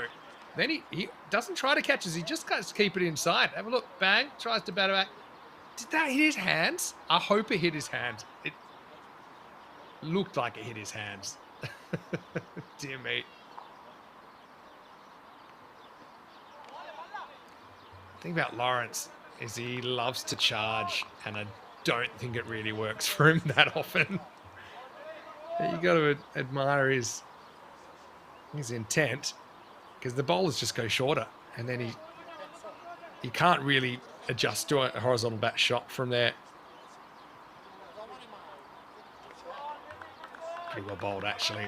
Finds that tram line kind of line.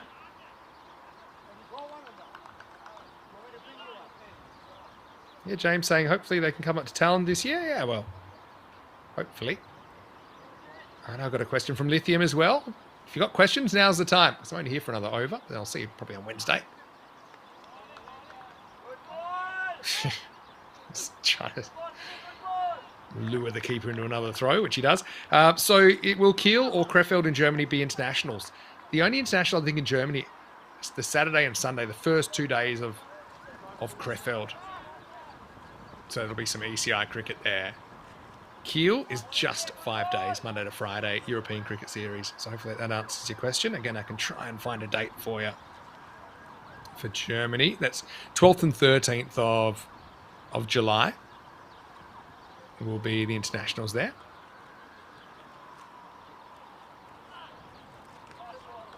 And ECS starting on 14th. These guys crack me up sometimes. End of the over, so that pretty much puts it to bed. Vidurshan nails his only over and only goes for 6. And that they all came in one ball. And the other 5 balls were all dots, so 105 for 2 after 9. You have to have questions. Last chance to get me. But I will be going back to work. I will be lurking still, of course.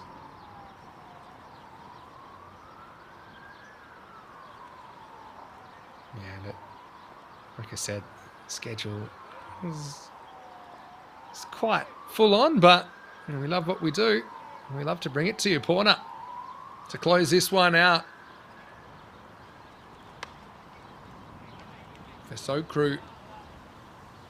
And it'll be Jaman Johnson who gets off the mark there. Got to say, I'm a little bit jealous that I'm not in Malta this time around. I'm jealous of everyone that is there. We always have a great time.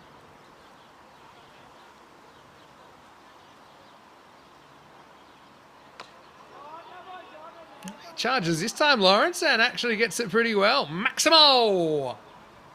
It's gone over 6 a ball, so I don't think they're going to pull it back from here, but still, nice shot. Wasn't an easy shot because he certainly didn't get on the half volley. Had to adjust to it. But yeah, Gozo CC. Certainly a very competitive total. I'd say they're going to end up around about that 120, which is...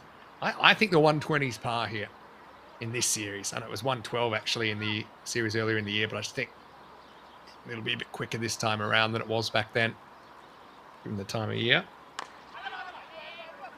He walks at this, up in the air, and oh gee, that's a very, very good catch down there. That's Nani Okara, he had that moment earlier where he tried to flick it back to himself. Instead, he flicked it the other side of the rope, but this time he's done a very good job on the walk, which he likes to do, Lawrence. But yeah, takes it two-handed.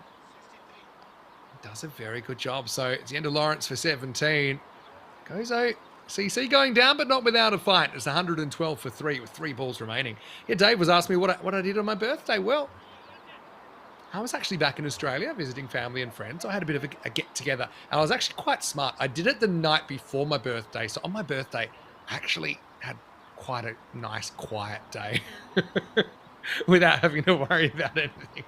So, yeah, I had a bit of a family get-together. Of course, they don't see me very often.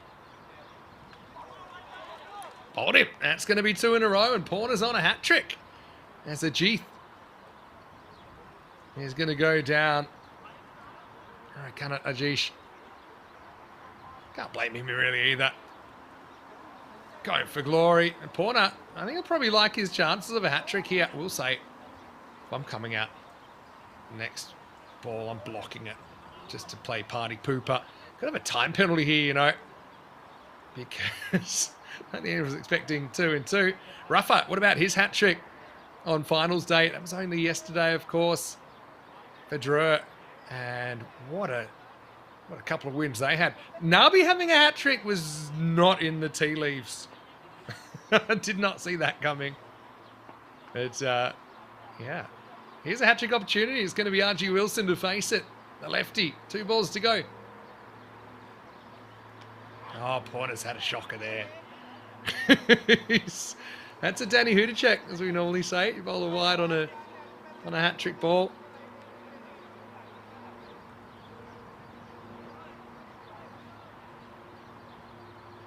Fake hat-trick chance. All right. And I think there's still a ball to go. That was wide. Everyone's going to have to come back here. Guys. Yeah, that's a wide, and wides don't count in the over. Yeah, Ryan, back to your spot. Some of us have got work to do here. Of course, Tina will be taking over. Oh, I suppose Archie gets another chance to take a wicket. Or gets another chance to take a run. But Porter gets another chance to take a wicket. Last ball. For reals this time.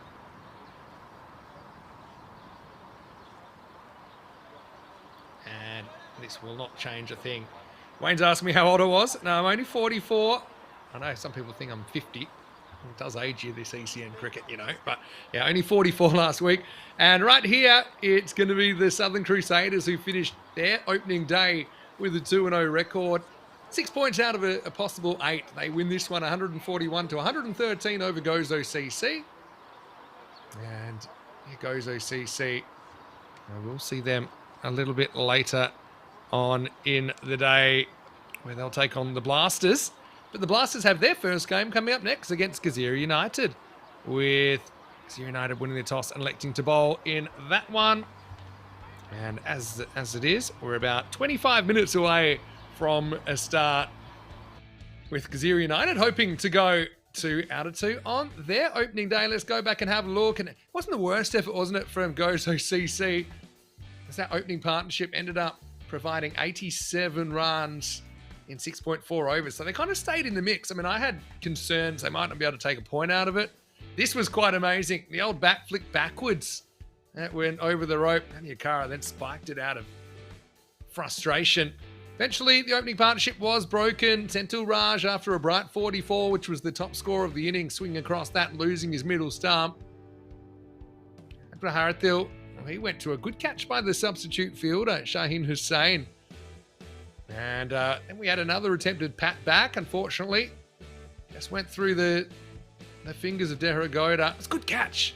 Nani Okara got another opportunity late in the piece, and he's got a good pair of hands. Porter had a chance of a hat-trick in the last over.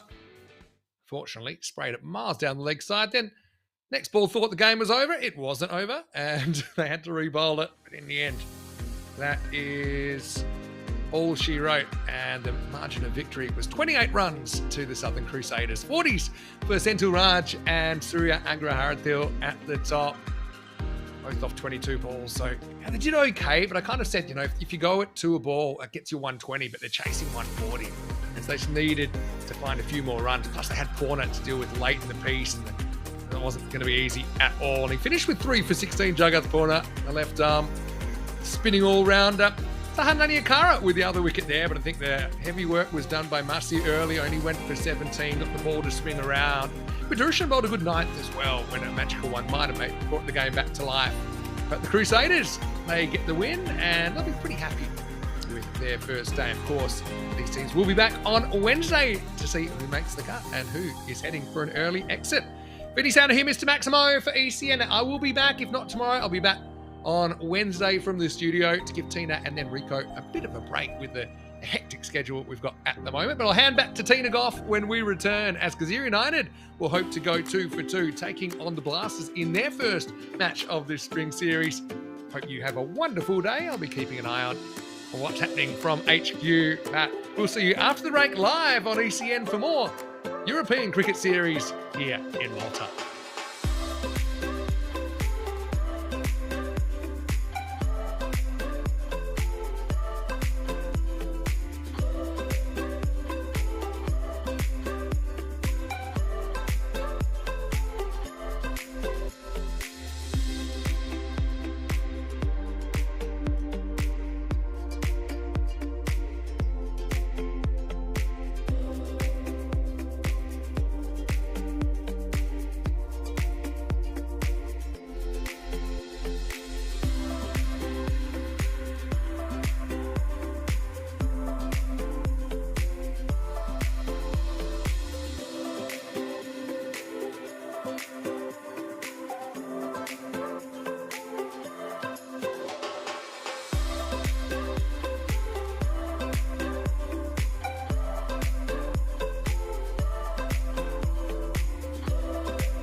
This European cricket event is proudly brought to you by HCL Software, Rado, 1xBet and Victorinox.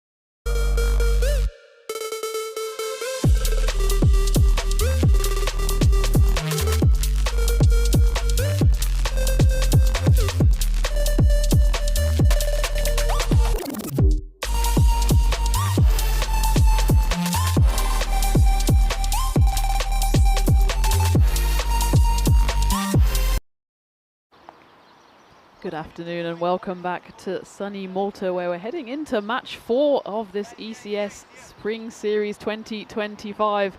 And we've got a few runners there, but you don't want to be running away from this action, as the fourth game sees Gazira United face up against Bujiba Blasters. Gazira United looking to go 2 for 2 after their win this morning. But before we go to the live action, let's go and see what happened earlier at the coin toss. The Bujiba Blasters to call. Heads is the call, and it's a tails. They are going to bowling first. There you have it. Thank you, Tyrone. As Gazira United, they won the first little battle, as they have asked the Blasters to blast off first with the bat. Gazira United will go out into the field and have a bowl, and well, they'll be looking to make it 2 wins out of 2 after they triumphed over Masida Warriors back in game 2. And 2 changes since then for Gazira, bringing in Sanjay Chowdhury and Suraj Darai for their first appearances at the tournament. As for the Bujiba Blasters, captain Gaurav Mathani will be hoping to get his side off to a solid start with the ball. Of course, first they'll have the task of putting some runs on the board with the bat. Interesting to see some of their star performance with the bat. Gaurav himself, of course, no stranger to some runs on the network. And the wicket-keeper, batter Rambisht as well, I'm sure will feature heavily as we take a look at the win predictor. And no surprise really, given that Gazira already won that game this morning, that they're well ahead on 74%. Bujiba Blasters, though, they have 2 games left today. They'll be playing in games 4 and 5 with the hope of getting their campaign off to a winning start, which is exactly what Gazira managed to do in that match 2, as Masida Warriors, they won the toss. They decided to have a bat, put on 119 on the board. Thought that was maybe just about below par, and that's what it transpired to be, as Gazira managed to chase down the total fairly comfortably in the end. That was thanks to some big hitting off the bat of Tanka Kandel. He top scored with 54 off 26. I'm sure he'll feature with both bat and ball. And it was Panj Bangshi who also was in the wickets. He picked up 3 for 16 in that match number 2. It was the second defeat in a row actually for the Warriors, who they'll be keeping an eye on this game just to see if those 2 points that they picked up, the bonus points, will help them at least try to keep finals day in their sights. As a reminder, it's 2 groups of 5, and each side will just play the other side in their group once, which means 4 group stage matches apiece. There's only actually then 2 match days per group. We have Group A today and then Group B tomorrow. And again, Group A on Wednesday and Group B on Thursday. So at the end of today, we'll already be through the halfway stage of Group A, which is why, with only 4 games to play per side, it's so vitally important to pick up wins as soon as possible, and that's something that Gazira United managed in their first game. Bujiba Blasters will want to do it here, and well, they've blasted off to the perfect start, as that one flies away to the rope for a 6, might even be a 7-up. We'll have to have a look at the replay here. No doubt about it going all the way. I think actually, yep, just about going to be okay on the height, as it's deposited to the boundary. It's Bibek Darai with ball in hand. But as was the case in that first game as well, just doesn't find his radar early on, and Azim Sati, the opening batter for the Blasters, eases his way into his innings. He's joined out there by the wicket-keeper Rambisht, the non-strikers.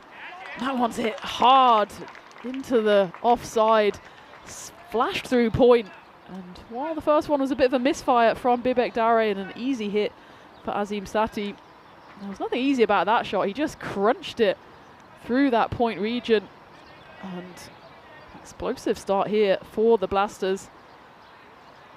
10 runs coming off the first 2 deliveries.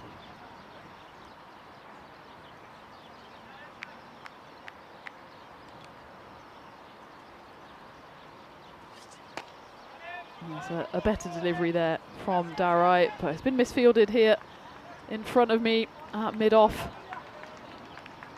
by Buwan Ariel, the captain. Not doing his bowler any favours there as they managed to run through for a single. That brings Rambisht on for his first delivery. He only played the 1 season on the network last year, 2024. High score was just 11. So he's got a lot of wiggle room to try and improve on that one. And he's got the best part of almost 10 overs to get his side up to a defendable total.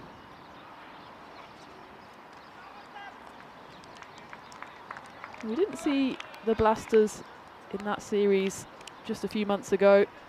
The first ECS of 2025 in Malta, but they were in the ECS last year, 2024.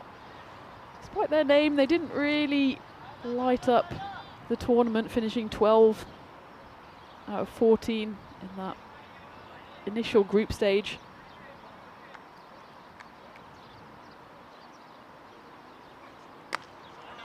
Someone's been hit firmly away. They do have a boundary rider out there now. Should just be the one. So the ECS last year had a slightly different format with a larger qualifying group followed by groups A and B, which meant actually that all teams played 14 games. And that's kind of what we were talking about. Vinny mentioned it as well. That now with only 4 games to be played by each team, every game is so important.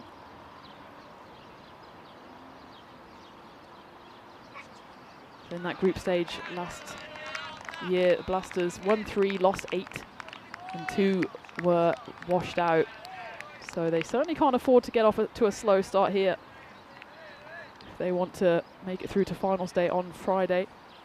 But speaking of Vinny, wasn't it lovely to have him back on our airwaves, and big thank you to him for covering one of the innings as well to allow me to put my feet up. I might have sneaked in a little ice cream as well. All in the day's work here. I'm looking forward, of course, to having Rico by my side tomorrow, as hopefully around about now he'll have safely landed on the island, ready and raring to go after his antics in France over the last week or so. We get to the end of the first over, 13 for no loss. And speaking of antics, we'll be getting up to a lot of them towards the end of September into October. It'll be 3 weeks of cricket carnage over in the Khartoum Oval in Malaga, with the Euros of cricket, the Premier Division, kicking off 3 groups, and then the Championship group will be the culmination of that, and the winners of groups A to C will join England and the Netherlands in that Championship weekend. And there's some tasty fixtures, isn't there? There's the British kind of clash in Group C, Scotland and Jersey. And we've got the Scandinavian clash as well in that group, Finland, Sweden, and over in Group B as well, we've got the Mediterranean flair of Spain and Italy and France. And the battle of the reversed flags in Group A between Germany and Belgium. I suppose you can kind of count Romania and Belgium as well as a flag rivalry. It's the black against the blue. But all across those groups there's going to be stories to tell and players to watch out for. Before that, we've still got incredible amount of cricket to bring you here on the European Cricket Network just the next few weeks. Action-packed from all 4 corners of the continent. That's why the commentators as well have been flying here, there and everywhere to bring you the cricket action. Vinny safely locked up in the ECN bunker as well, helping us out enormously. I'm sure you'll see him in front of the camera sooner rather than later. I think he's due to be on air in Czechia, so you won't have too long to wait to see Vinny's face again. Susantha Rajbangshi will be bowling this second over.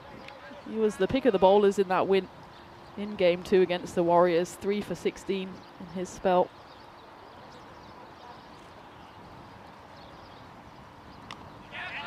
This one flashes away and it should be taken, and it is on the second attempt by the man out there on the 3rd boundary, and Rajbangshi has taken no time at all get himself back into the wickets.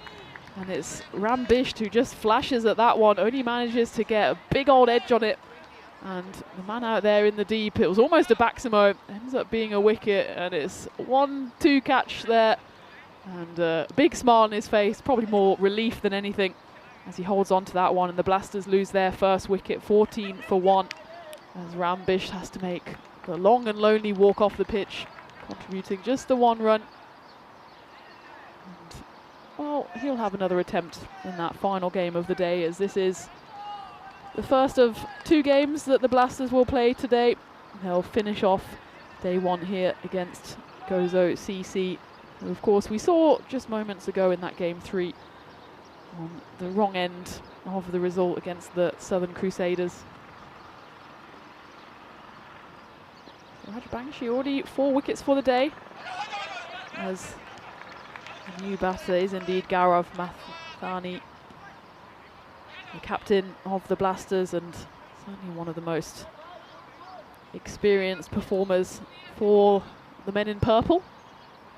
That's a very purple-blue kind of battle we've got going on here. Well, of course, we had the bright yellow of Gozo CC in the previous game. Now we're going to more moody colours of the purple, the Cadbury's purple of the Blasters, and the dark and light blue of Gazira United. That one goes high up in the air. Chance for a catch, but it bursts through the hands of Tanka Kandel. But I think he does an excellent job there of reeling the ball back in. He flies over the boundary, but I think he was safe in terms of throwing the ball back. Take a look at this one, as it was wound up there as he tries to heave that one into the Mediterranean Sea, but Kandel wasn't able to get to the ball on the full, but does a brilliant job there, making sure it doesn't go over the rope for 4. And they just run through to 2, so Kandel rescues an extra 2 there for his side. Again, Azim Sati comes careening down the pitch, doesn't get anywhere near that one, probably because it was slightly too wide for the umpire's liking. Gaurav Mathani, I think we'll probably see him with the ball later, but he was the top scorer for the Blasters in that ECS last year, 251 runs, an average of over 31. There's a high scored there with 81. So at the moment it's Sati who's doing the blasting for Bajiba. That one goes all the way for 6 on the offside, just crunches it away. Bit too much width on offer there by Susantha, and Sati there doesn't need a second invitation.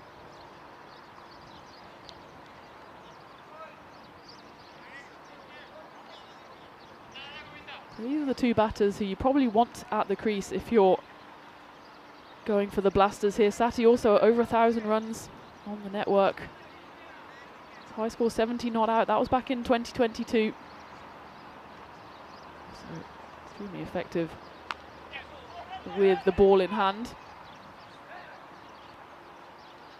So he'll keep the strike here, Will Sati, as he knocks that one away for a single to end the second over. Bajiba Blasters move to 25 for 1.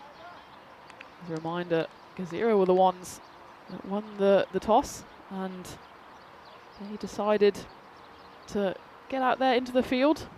As we take a look at the standings in Group A. So Southern Crusaders and Masida Warriors, they've had their fun for today, and well, it was certainly more fun for the Crusaders than for the Warriors, as Southern Crusaders sit top of the pile for now. Not quite already booked their place in finals day, but certainly maybe just a few points off getting there.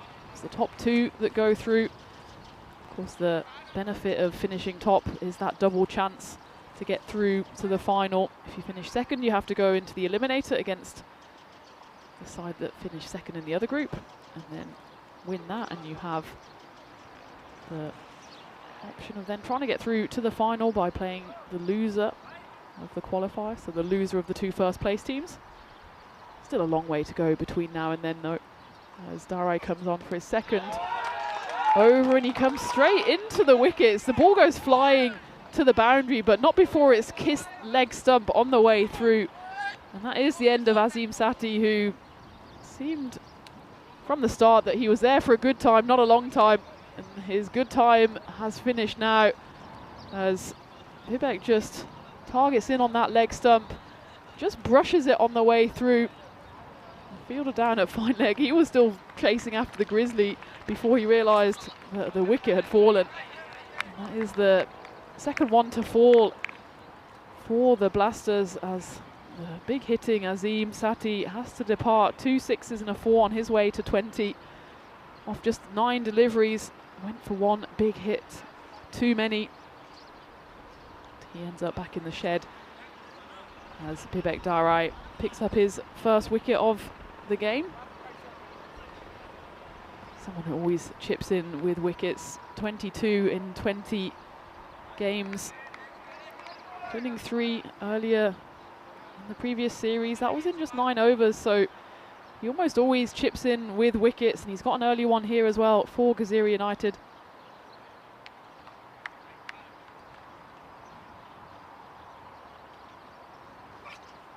He gets 2 in 2 as that's Shubham Kala who comes in. He's the new bat, and he now becomes the old bat as not quite the exact same delivery as the previous ball, but not far off it this time. Instead of kissing the leg stump, it absolutely annihilates it. It's the perfect Yorker actually. It's actually a full toss in the end, but the batter there just cannot get his feet and arms and bat moving in the right direction at the right time, and Shubham Kala, he has to depart before he's even had a chance to say hello to the non-striker. And Bibek Darai picks up his second wicket and finds himself here with a chance to get himself in the Hall of Fame. All smiles. And we take a look here at the illustrious list that he would join. He would be number 15 of 2025. Truro was a bit of a hotspot for hat-tricks, as we had one in the qualifier, which was just yesterday. Can we make it 2 in 2 days? Bibek Darai, he has the chance here. It's Gautam Singh, the batter, who has to face this hat-trick ball. Darai, can he get himself in the Hall of Fame? Very nearly. In fact, Gautam Singh does well to just stab his bat down on that to close the door, slam it firmly in the face of Bibek Darai. Nonetheless, a brilliant start to this second over for him. Zoning into the top of off stump. Gautam Singh just about manages to keep it out. But Bujiba Blasters in trouble here, 25 for 3. Still halfway through the third.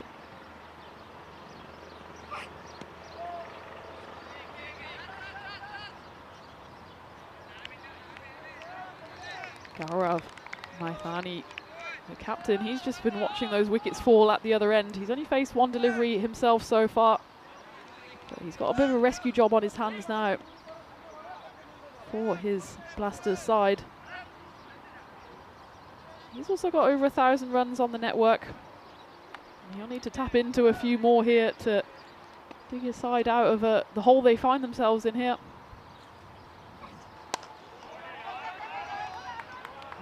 Chance for a run out here. It's good fielding done by the opposing skipper, but in the end they managed to run through for overthrows despite the good work of Buran Arial. Goes for the direct hit at the non-strikers, but Bibek Darai is not even in the frame to do the backing up. And in the end, skipper to skipper, Maitani gets the better of him on that occasion as he manages to scamper through for 2 runs. Final ball of Bibek Darai's spell. What a spell it's been. 2 for 15 so far. Final ball of the power play. Can he grab his 3rd wicket? Shouts of catch it, but in fact it's going to go wide of the fielder there, running across from 3rd, and it will be a boundary to not quite ruin the figures of Bibek Darai, but certainly not the wicket he was after. As we get to the end of the power play, not quite all the 3s, 32 for 3 off 3. As Bibek Darai finishes his spell with figures of 2 for 19 off 2. There's Gaurav Maithani, who got that well-needed 4 for his Blasters side. And we can see, though, probably the power play does go the way of Gazira United, especially with those 3 early wickets picked up, with the 2 openers back in the shed, along with Shubham Kala, the number 4, who went for a golden derrick. But Gaurav Matani, he's still there, the captain. And Gautam Singh hasn't got off the mark yet, but he's got the opportunity now at the start of the 4th, which will be bowled by Kamal Karki.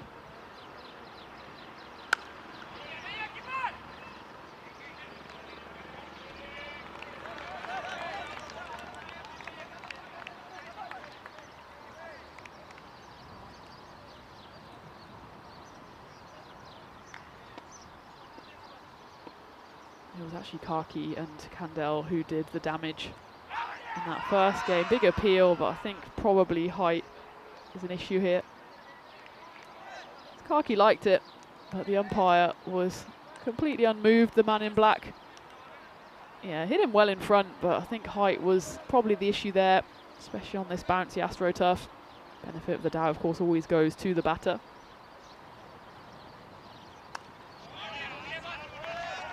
Hit away nicely. There is a fielder out there. Despite the 1-2 fumble, still right out there. In fact, that allows them to come through for the second, much to the disgust of the wicketkeeper Achal Patel there, as Starai does the hard work. They're just a bit too sloppy on getting the ball back in. In the meantime, the batters do run through for 2.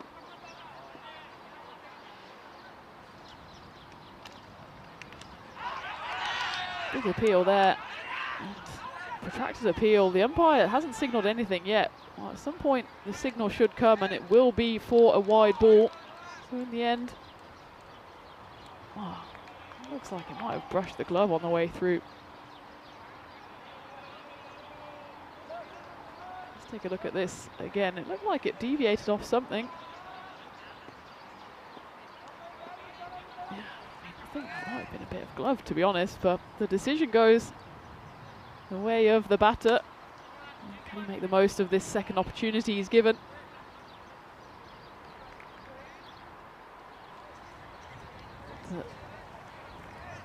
Karki is really a bowler who strangles you for any kind of room or opportunity. It was Karki and Kandel in that match 2 that did the damage for the Warriors.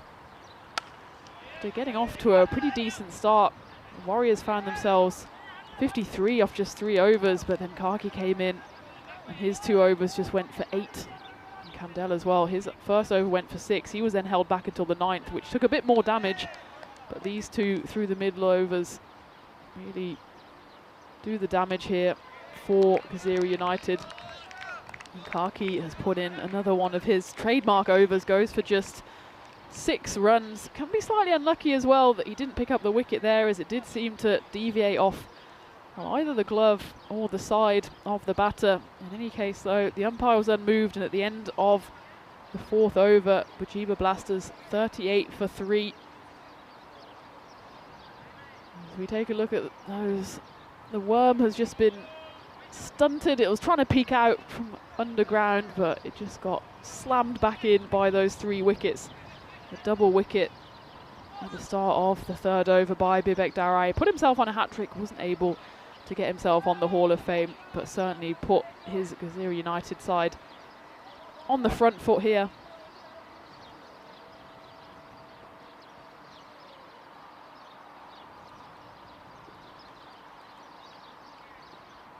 It will be the familiar figure of Kandel come in to the attack, and does he get a wicket straight away? Almost, as it was Darai come steaming in off the boundary. Doesn't manage to get a hold of that one. He's been very active in that backward point region. Kandel isn't able to pick up a wicket with his first delivery.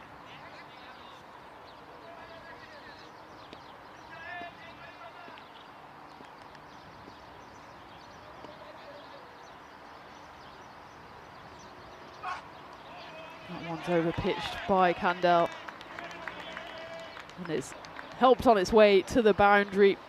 Umpires will have to double check this one for height, as it was come steaming in to the skipper of the Blasters, and it's one of those marginal ones. Gaurav is standing up pretty tall, and well, the important thing for him is that he gets the boundary, and well, there you have it, signal from the umpire, free hit, so he's got a chance to cash in here.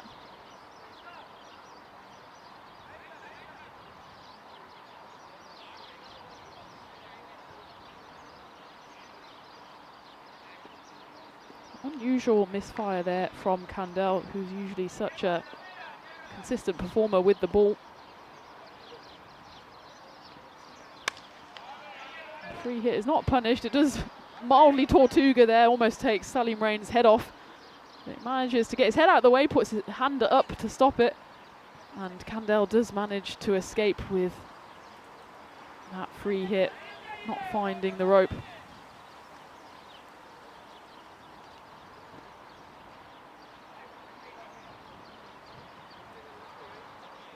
It's a single taken off that delivery. Oh, he's punished on this occasion. It might not be a free hit, but it's been hit a long, long way towards the tennis players. You can see they're having a hit out there, and they're having a Grizzly coming to say hello. I don't think it quite managed it onto the court. It would have been a bit of a racket breaker, I think, but it certainly found its way over the boundary, and it's a big 6 off the bat of Gautam Singh. His first boundary of the innings gets the Bujiba Blasters over that 50 mark. 51 for 3 on the board halfway through the 5th. He goes again, and this time doesn't quite get the distance that he did last time, but the result is exactly the same. And the tennis players there, they'll be in danger of double faulting if the ball comes any closer. So it was a good effort there on the boundary, but Gautam Singh, he's eyeing up that leg side boundary. Likes the look of Kandel. We'll have to deliver a comeback ball here. He's gone for 19, so of course the commentator's curse can strike the bowlers as well. Just as I was saying, he was such a consistent performer. Always does very well in tandem with Kamal Kaki. He's threatening to go magical here. 19 runs and still 2 balls left of the 5th. He does produce a comeback ball then, as that one zips through to the keeper. That's more the Kandel we're used to seeing.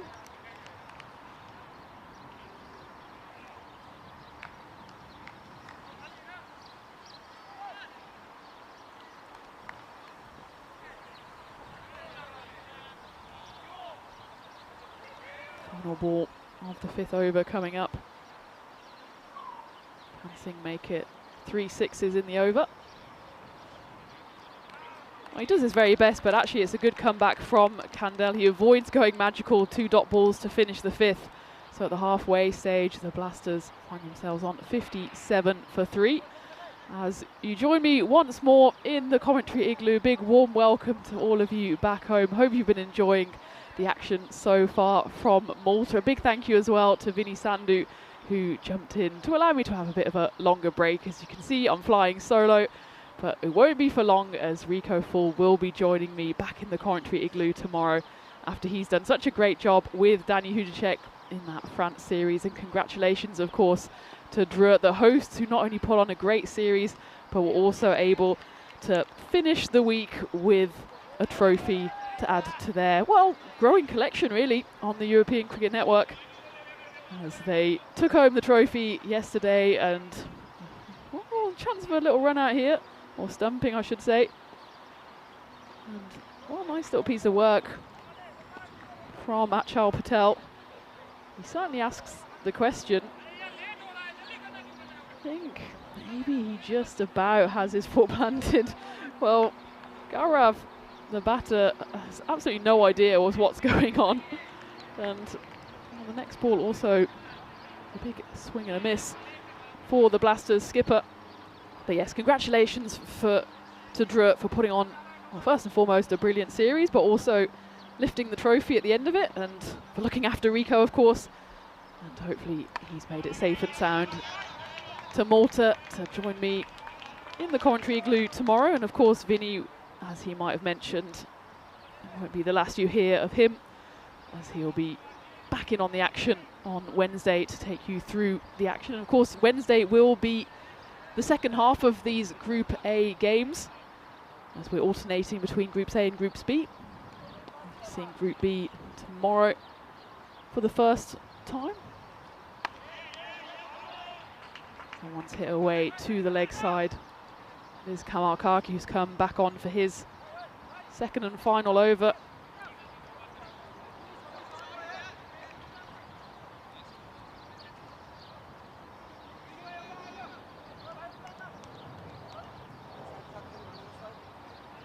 Just a few adjustments in the field here by Achal Patel.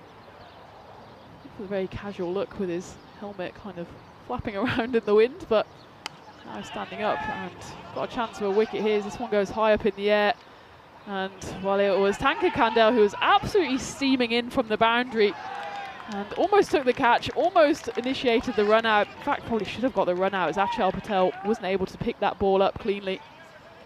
As Kandel, well, he was ruining his missed opportunity with the catch.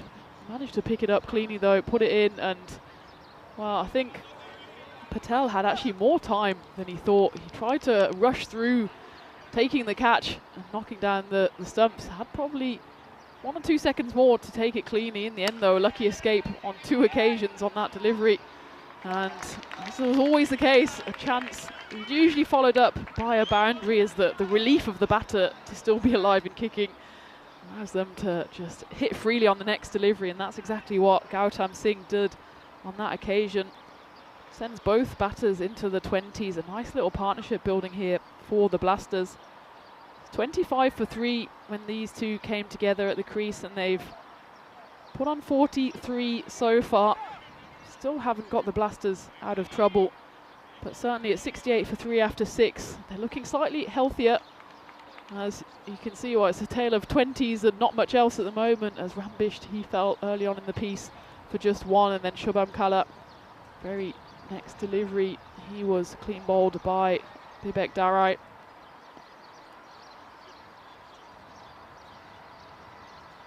Looks like Susantha Rajbangshi will come back on for his second over.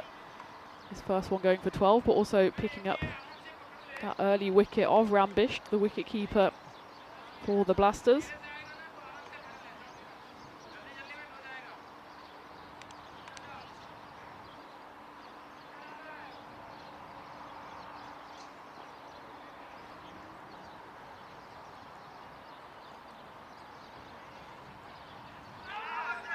It's banged in short by Rajbangshi.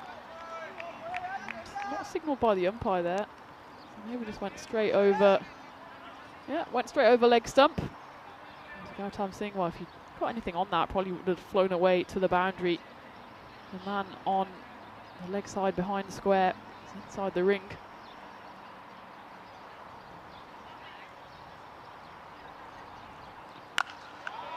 No fielders are going to do anything about that, apart from the tennis players over there, as Gautam Singh gets a hold of that one.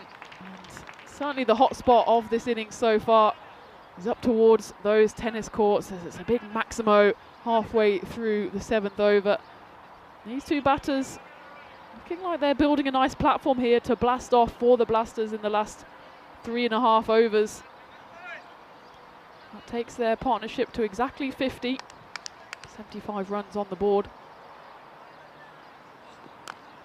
Tries to go again, does Gautam, doesn't get a hold of it, and it'll be the wicketkeeper Achal Patel who has to do fielding with the gloves and the pads on. At the moment he doesn't have the helmet on, so not the whole shebang, but still every fielder on the leg side is in front of square, is on the rope. There's deep mid wicket, cow corner and a long on, so anything knocked into that leg side is at least a single.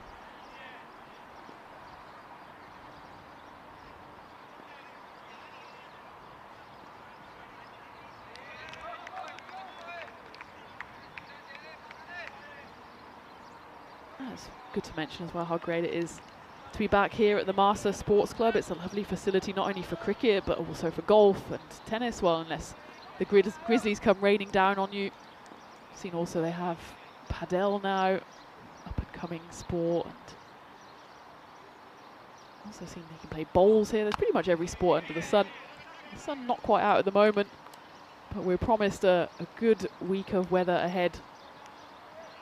It's always great to be back here for the second time already, as we take a look at the calendar at the end of the 7th. The Blasters 77 for 3.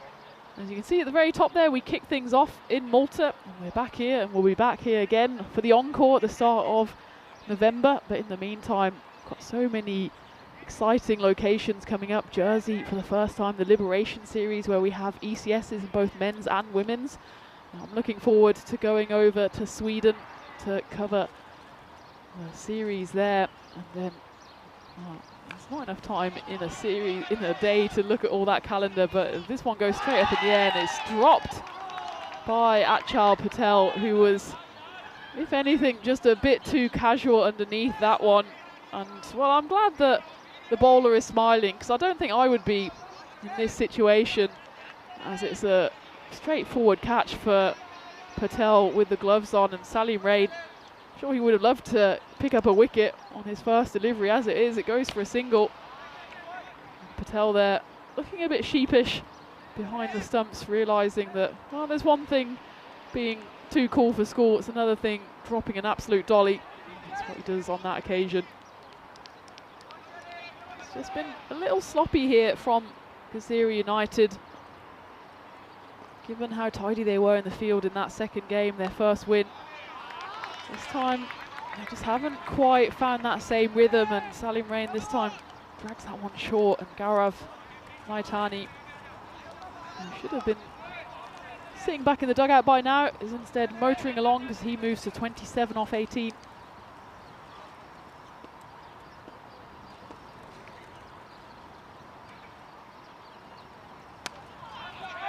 Goes high up in the air. Will the chance be taken on this occasion? Yes, it will. The fielder there shows Achal Patel what can be done even without gloves on, as Bharat Aryal takes the comfortable catch then. Salim Rain does pick up his wicket, albeit 3 balls later than he should have got it, but Naitani does have to depart in the end for 27 off 19 deliveries. A nice partnership though between Naitani and Singh comes to an end. It was in the end worth 58, and a good rescue job to elevate the Blasters from 25 for 3 to 83 for 4. Gautam Singh, he's still out there. Now he's joined by the man with 333 on his shirt, Pavan Kalyan.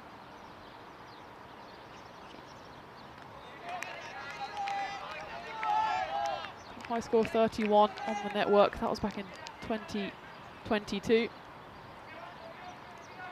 I wonder what the significance of 333 is on his shirt. I'll have to ask him. Apparently number 333 is a powerful manifestation number, with it being a message from the universe to tap into your tools of manifestation and intent to promote self-growth. So maybe that's what Pavan Kalyan was thinking when he chose the 333. In any case, it's the end of the 8th over, 83 for 4. Kalyan trying to manifest some runs, but 2 swings and misses to open up his innings. And, well, it's just been steady more than anything else from the Blasters as we go into the 9th. And it will be bowled by Tanka Kandel. His first one almost went magical, went for 19, but rescued it well with a couple of dots towards the end. After he went for a no ball 5 and then 2 sixes. Managed to claw his way back into that over.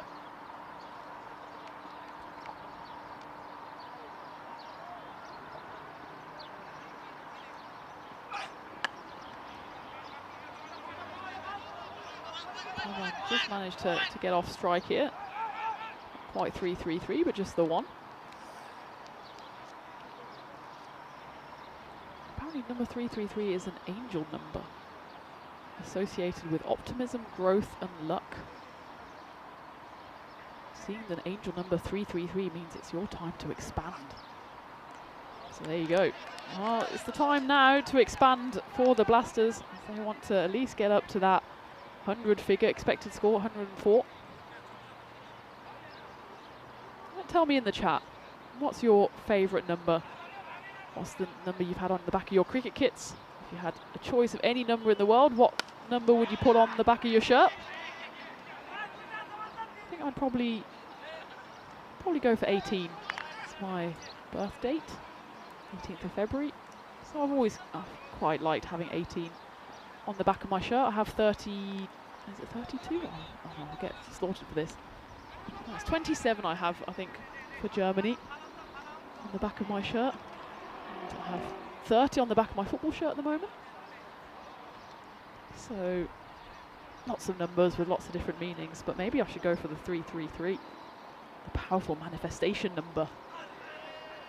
As well, manifesting some runs here are the Blasters, and well, the manifestation didn't come true, as instead it will be a wicket. And it's again Tanka Kandel. His first over went for 19, but he's again come in with a fiery over, has Kandel, and that one is a direct hit. And a bit of redemption there for Achal Patel after dropping that pretty straightforward catch with the gloves on earlier in the innings. He throws down the stumps at the non-striker's end, and that is a wicket to end the 9th over. And it's the important wicket as well of Gautam Singh, who's run out for 31 off 19. So at the end of the 9th, Pachiba Blasters 87 for 5. And you'd imagine it'll be Salim Rain to finish up the innings for Kazira United with the ball. Just the 6 runs coming off his first over, and it's Venkat Reddy, the new batter, the left-hander, who gets himself immediately off the mark. They're looking to go for 2 here, but it's a good piece of fielding out there in the deep to stop any thoughts of these two scampering through for 2.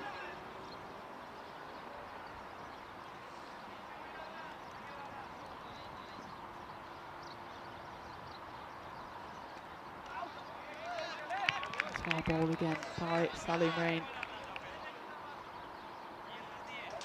Tim Harmer rightly points out 3-3-3 is what Chris Gale scored in that test match against Sri Lanka back in 2010.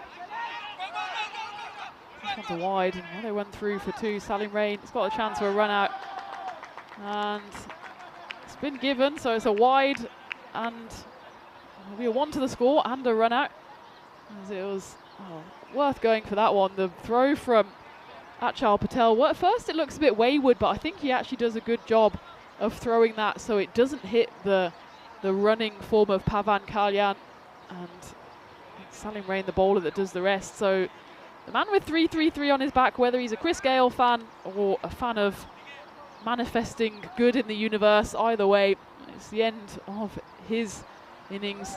He has to depart and been run out. The 6th wicket to fall for the Blasters, but that one will fly straight through, and I wonder if there's a bit of bat involved in this, but actually he gets clean bowled, does he? Well, I was following the ball, but I think the ball and I didn't get the memo that it actually hit the stumps first. As Salim Rain gets the plaudits here. Let's have to take a look at this, see if it just, there you go, it clips the top of the bails. And the big celebration from Salim Rain as, well, I missed it, and there's a smile on the face of the batter there. I've never seen someone clean bowled why they've been smiling before.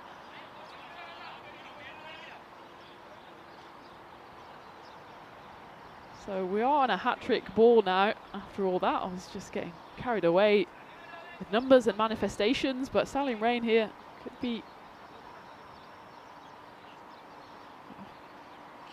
See if he can add another wicket to his tally. But he follows it up with a wide. So it would have been a team hat-trick, at least, with the run out. But in the end, the wide puts paid to any of that. That one, though, the right side of the wide line. This is turning into a great final over, actually, for Salim Rain. 2 wickets picked up. Of course, one of those was the run out. Just the 3 runs coming off it so far. 2 balls left as the Blasters, well, looks unlikely now that they'll get to that 100 mark. It's Pradeep Popala and AJ Kumar out there. Those 2 wickets were the 2 set batters, so it's 2 brand new batters at the crease, and they just haven't been able to get the ball into any form of gap at the moment.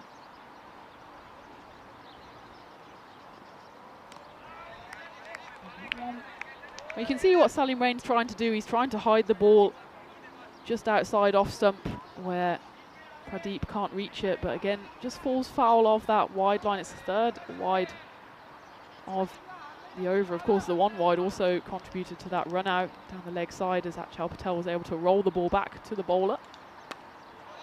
Here's the final ball of the innings. It'll just be knocked in to the leg side for a single. They don't even contemplate a two, but now they will because of the overthrows.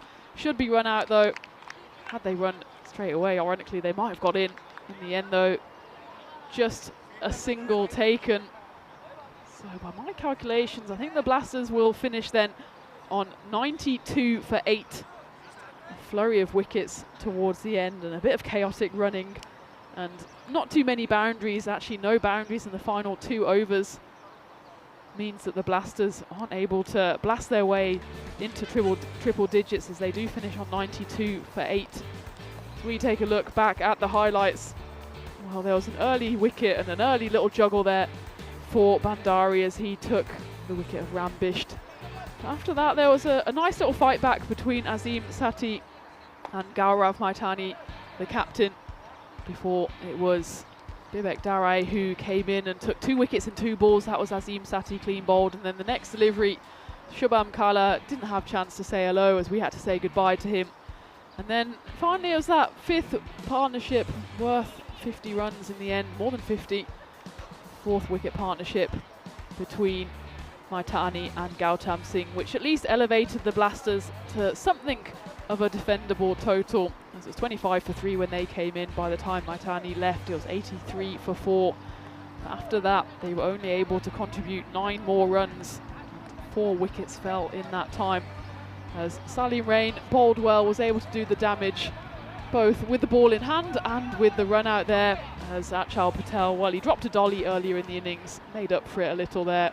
And that one flew to the boundary, but not before clipping the top of off stump on the way through.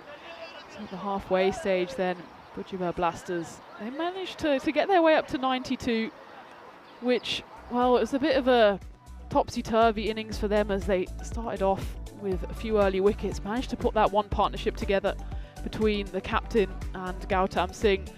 But if you just take away those 3 scores with 20 above, there was almost no contribution from the rest of the batting card, and the extras actually were pretty solid from the bowling side, with Gazira United just giving away the 7 wides and that 1 no ball. So you'd say for the Blasters it's certainly a below par score, with them looking to pick up their first win in their first game of this series. As for the bowlers, well, Karki and Kandel, they're usually the ones that pick up the wickets. In this case, they're the only 2 that didn't pick up wickets. Salim Rain, he was certainly the pick of the bowlers, as well as Bibek Dare picking up 2 wickets in 2 balls, opening the bowling for the Gazira United side. So at the halfway stage then, mid-match summary, Bujibur Blasters, they have 92 runs on the board. It's certainly a below par score. It's the lowest score we've had on the board for the side batting first today. So they have a task on their hands if they want to pick up their first win. As for Gazira United, they will then need 93 runs if they want to win both of their games today and put themselves in a promising position going into the final day of group stage action in Group A, which will be on Wednesday. So join me, Tina Goff, in just about 5-10 minutes time for the run chase here in match 4, this ECS Malta Spring Series here on the European Cricket Network.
This European cricket event is proudly brought to you by HCL Software, Rado, 1xBet and Victorinox.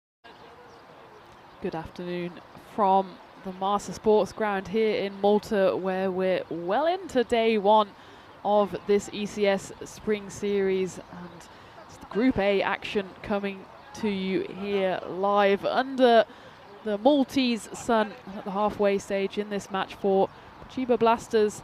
They didn't quite blast off from the beginning of their campaign, as they more or less faltered their way to 92 for 8. And at the halfway stage then, well, the batting side, Gazira United, if they want to pick up the first 4 points of this series, they'll have to achieve the total in 7 overs or less. As for the Blasters, they have the tough task of reducing Gazira to 63 runs or less if they want to pull off a shock victory here to get their campaign up and running.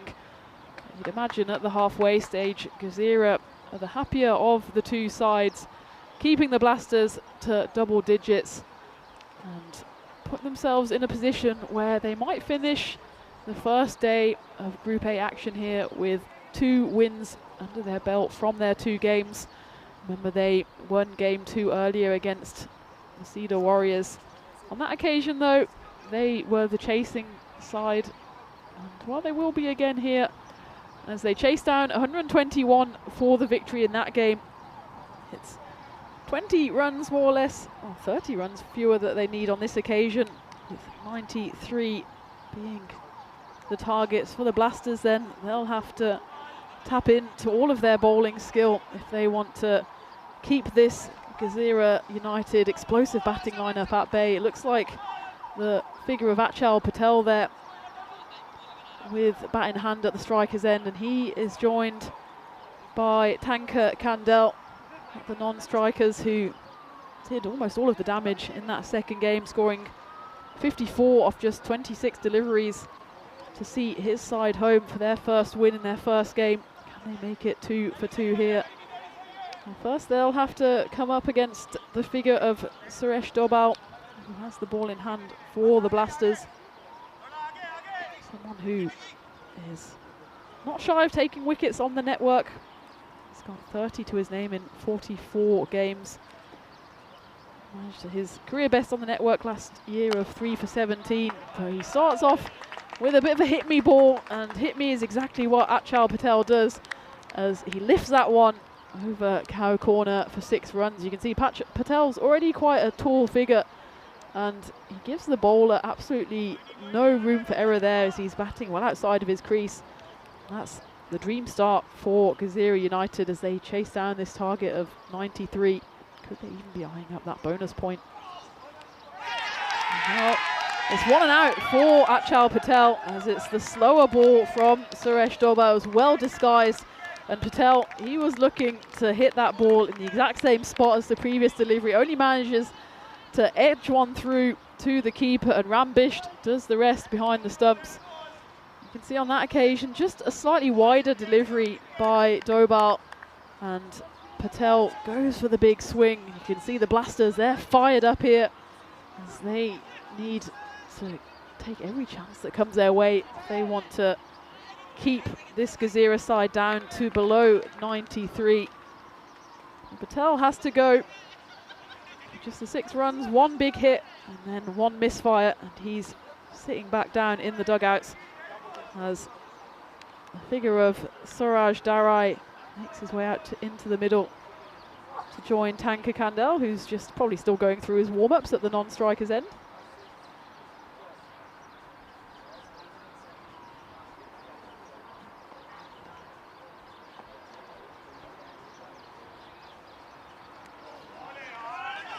Watchful start there by Darai. He has a fair few runs on the network himself. Got a high score of 80, that was back in 2023. He did feature in the series earlier this year in February, but only played 1 game against the American University of Malta.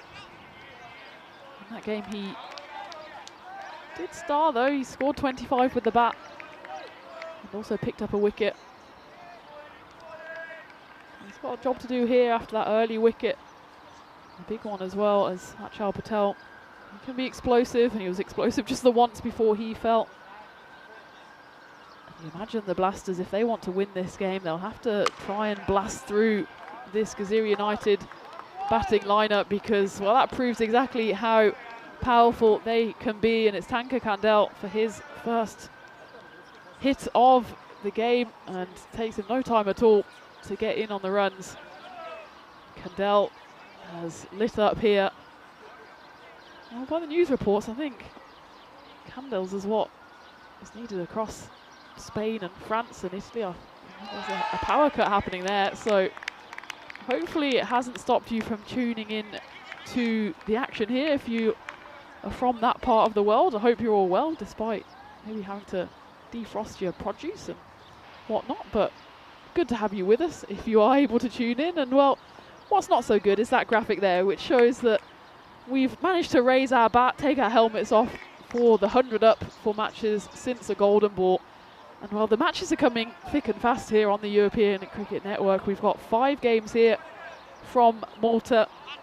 And then, of course, the night series starts this evening over in Belgium, with 2 more games coming to you through the dulcet tones of Phil G on the mic. So even overnight, that Golden Ball tally just keeps on going up and up. And I don't even want to think about how high that could be in just a couple of weeks' time, in what's going to be, I think, what's Vinny calling it, a frenetic fortnight, a fearsome one, a fabulous one of absolute wall-to-wall cricket action. So I think we need a Golden Ball sooner rather than later, just to get that figure back down to 0, to reset the clock. But for now, it's 100 up and then some. And, well, to be honest, we haven't been close to a Golden Ball finish today so far. First 2 games won by 7 wickets.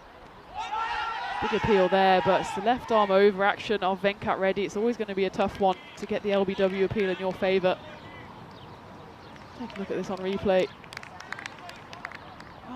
Yeah, probably just about pitching outside leg stump. It was full enough to at least ask the question of the umpire. I think the right decision was made. And flashed across into the leg side.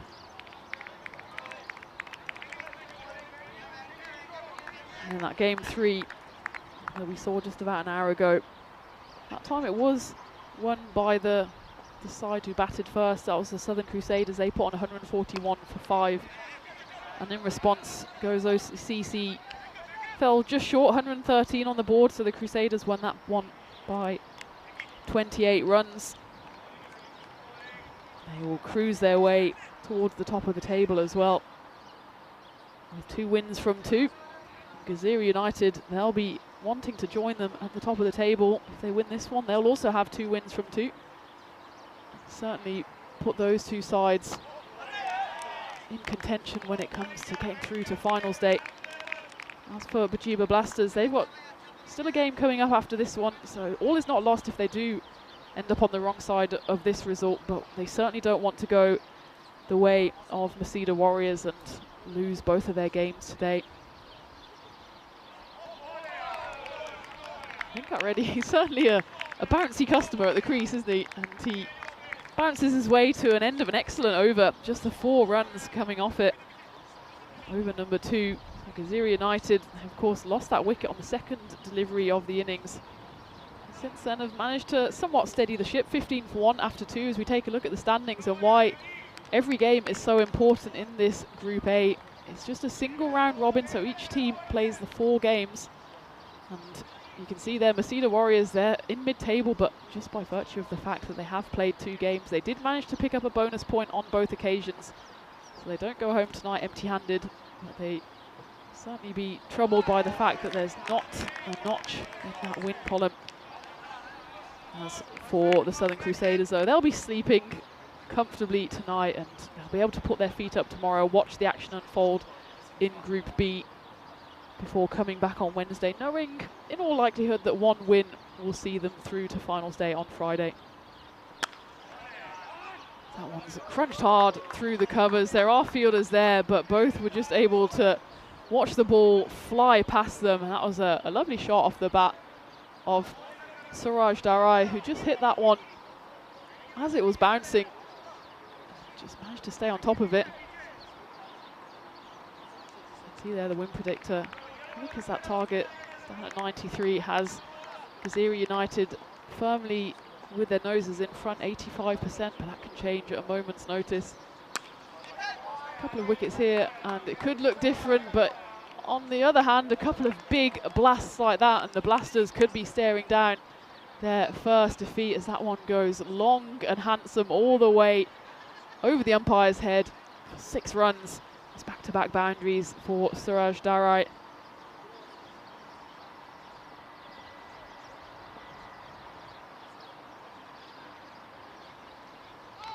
Good response there from Suraj Dobal, who's come in for his second and final over. He of course bowled that first over where he did pick up the wicket of Achal Patel. The first ball of the innings was hit for 6, and I was almost fearing for the Blasters that this could be a short and ugly run chase. It's been a good comeback. That second over from Venkat Reddy just went for the 4 runs, but when they've got so few runs to play with, they really can't afford many mistakes.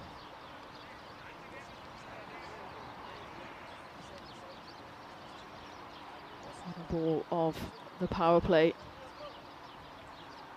Imagine the Blasters really need a wicket in the next few deliveries to try and wrestle the momentum back. Slower ball. It's well bowled by Dobal.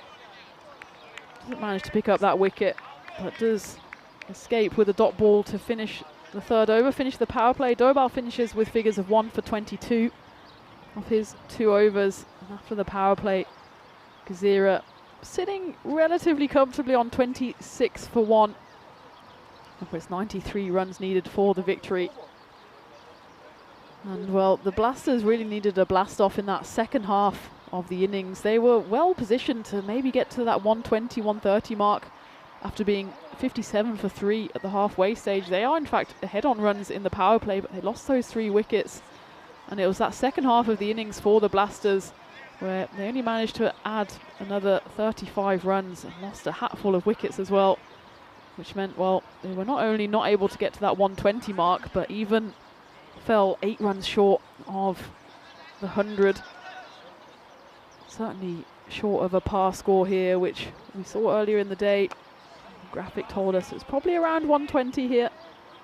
It was just below 120 in the series earlier this year. But maybe I think weather played a bit of a role on that occasion. The outfield certainly wouldn't have been as quick as it is now. It's lovely, warm, dry weather here in Malta, and that's indeed the forecast for the whole week, so weather shouldn't be playing a role here. As that's a big old hit off the bat of Kandel. And he's burning brightly here as that one drops over the rope and then probably a good 15 metres beyond it, as that's a stylish shot off the bat of the number 7.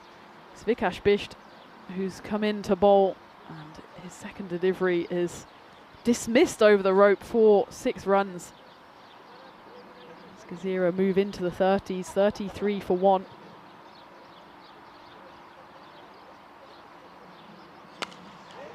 That one goes in exactly the same spot. Might as well have kept the fielders out there, as it's back-to-back 6s for Tanka Kandel. That one not quite with as much swagger as he manages to stay on both feet, but the outcome is exactly the same. And Kandel, well, he's a key man for Gazira United with both bat and ball, isn't he? As he top scored in that earlier game, 54 off 26. He, of course, featured with the ball, 23 runs coming off his 2 overs. Didn't actually pick up a wicket in this game, which is unusual for Kandel, but maybe he's keeping his energy back for this batting innings, as he knows if he gets anywhere near those 50 runs, in fact 54 is the exact number of runs Gazira United need here to win the game. That one's hit into the covers. There is a fielder out there, and it's Venkat Reddy who prevents any further damage, but in fact then it will hit the stumps and rattle away for overthrows. So Venkat almost too accurate with his throw there. As you see, it comes in, and Vikash Bisht, well, probably should be standing in front of the stumps rather than behind them when there's absolutely no chance of a run out, just needed to stop the ball there. Instead, it fires into the stumps, and they managed to burgle a run there.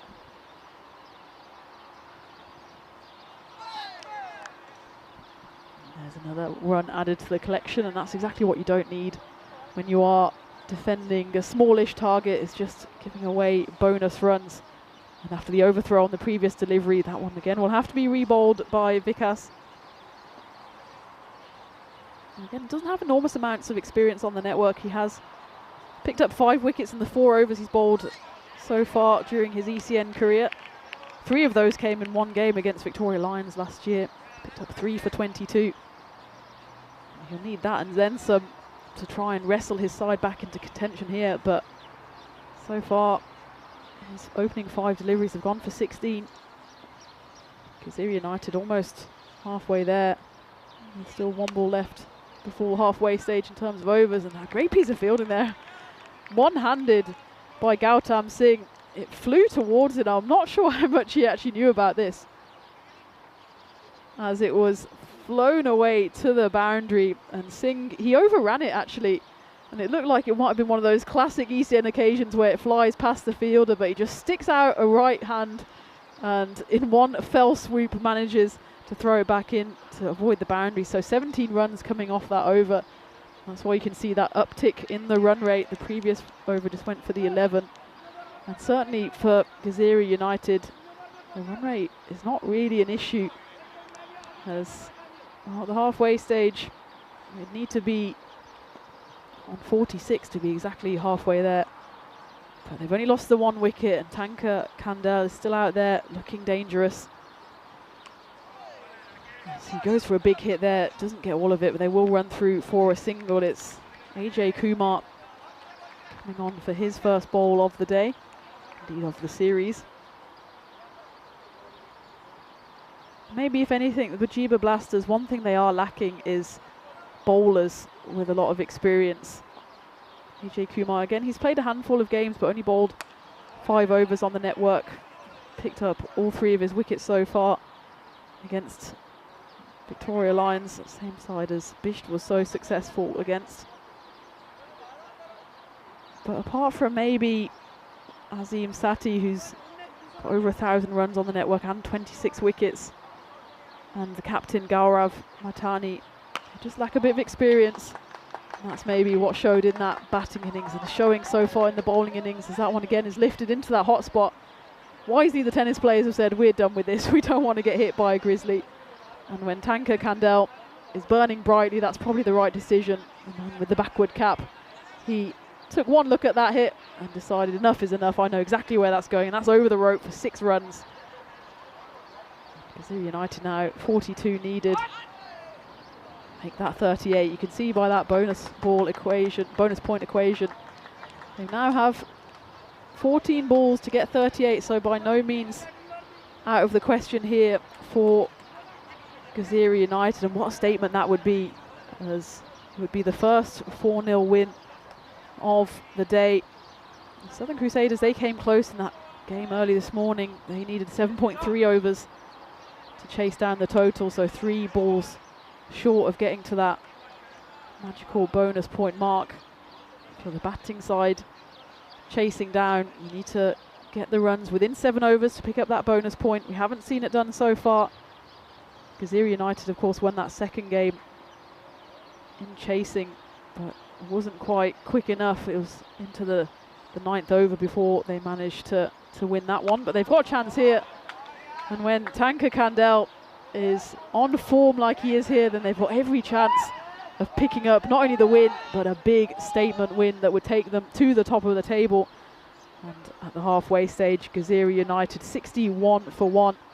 As we take a look at what's coming your way from the beautiful Mediterranean island of Malta over the next 10 or so days. We're on day 1 of this ECS here for the spring series, the second time we've come back to Malta. And after finals day on Friday, we jump straight into some international action. We've got Malta versus Croatia in some women's internationals. First, we've got 2 days of T10 action, as well as Malta and Estonia on the men's side. And then we go into a double header of T20 action between Malta and Croatia women on Monday, followed by 3 T20Is spread across 2 days on the men's side between Malta and Estonia. So there's absolutely no reason to make any plans for the next 10 or so days, as all of the entertainment you need is right here on the European Cricket Network. And well, there's some entertaining going on out here in the middle from the batters of Gezira United. This time it's off the bat of Suraj Darai, who certainly has his eye on that bonus point. Yes, he'll know exactly what is needed here. You've seen Tanka Kandel go big at the other end, and now Gezira just need 25 off 11 to get the bonus point win. Good comeback ball though. Oh, I think that's a tough call by the umpires. I think Gaurav Maithani, the captain, has brought himself on here to try and stem the flow, and it's always difficult. The umpires have one look at it and a slightly different angle to us here, with of course the benefit of the great replays by 2 circles. That one looked like it might have grazed a bit of the offside wide line though. As it was though, it was called on field. Gezira certainly have a chance of getting this bonus point win. 22 now needed off 9. If they can get that figure to less than 20 with the 1 over left, you certainly don't want to give yourself an uphill battle. Of 20 plus is always a tough over. It's a magical over. But in the meantime, they've got 3 balls left to try and chip away at that total. That one comes right off the toe end of the bat. Should be fielded by AJ Kumar, and it is. So this is a good over so far from Gaurav Maithani. There was that one big 6, but otherwise more or less stemmed the flow. But of course those wides don't help the case, and he might be punished with those extra deliveries. He is. So what was actually promising to be a good over has suddenly gone for 15 already with 1 ball left. As Maithani, he's doing the right thing here as skipper to bring himself on, try and make something happen for his Blasters side. He does have 12 wickets in 14 games with ball in hand. His best coming last year, 2 for 4. He's certainly not showing his best here, as in the end, I said it was a good over, but in the end it's a good over for Gezira United as it goes magical. 21 runs coming off it, and suddenly it looks like Gezira United will not only take home the win, but they'll stroll towards this bonus point with now just a handful of runs needed. As we take a look here, Tanka Kandel, he's not out on 48. Suraj Darai also ably supporting him, 24 off 14. And if they want the bonus point, they need 11 runs in this over, the 7th over, which will be bowled by Venkat Reddy. Can they make it a 4-0 victory? Oh, we're getting magical. There's an appeal, it certainly won't be out. And well, Suraj Darai was probably rolling the dice there, thinking, well, if he doesn't get a hold of it, at worst case he'll get Tanka Kandel on strike. That's exactly what he does. No chance of a LBW there as it hits the heel of Darai about 5th stump. On this occasion, it's just hit firmly down the pitch. And we're on a bonus point watch here because, as we were saying, there's only 4 games in these group stages per team. So if they manage to get a point here, Bujibur Blasters, it could be the difference between maybe going through to finals day and saying goodbye. And at the moment, Venkat Reddy is doing all that he possibly can to make sure his side at least notch up a point going into that final game this afternoon. Now 9 needed off 3 for Gezira United. There's the release shot, and it will go all the way, and that's how quickly things can change here in this T10 format. Suddenly 9 off 3 turns into 3 off 2. 1 hit away now, Gezira United. They've got 2 balls, 2 opportunities to find the rope and get themselves 4 points in the bag and shoot themselves to the top of the table to finish this first day of action for them. And this time though, they'll only manage the 1.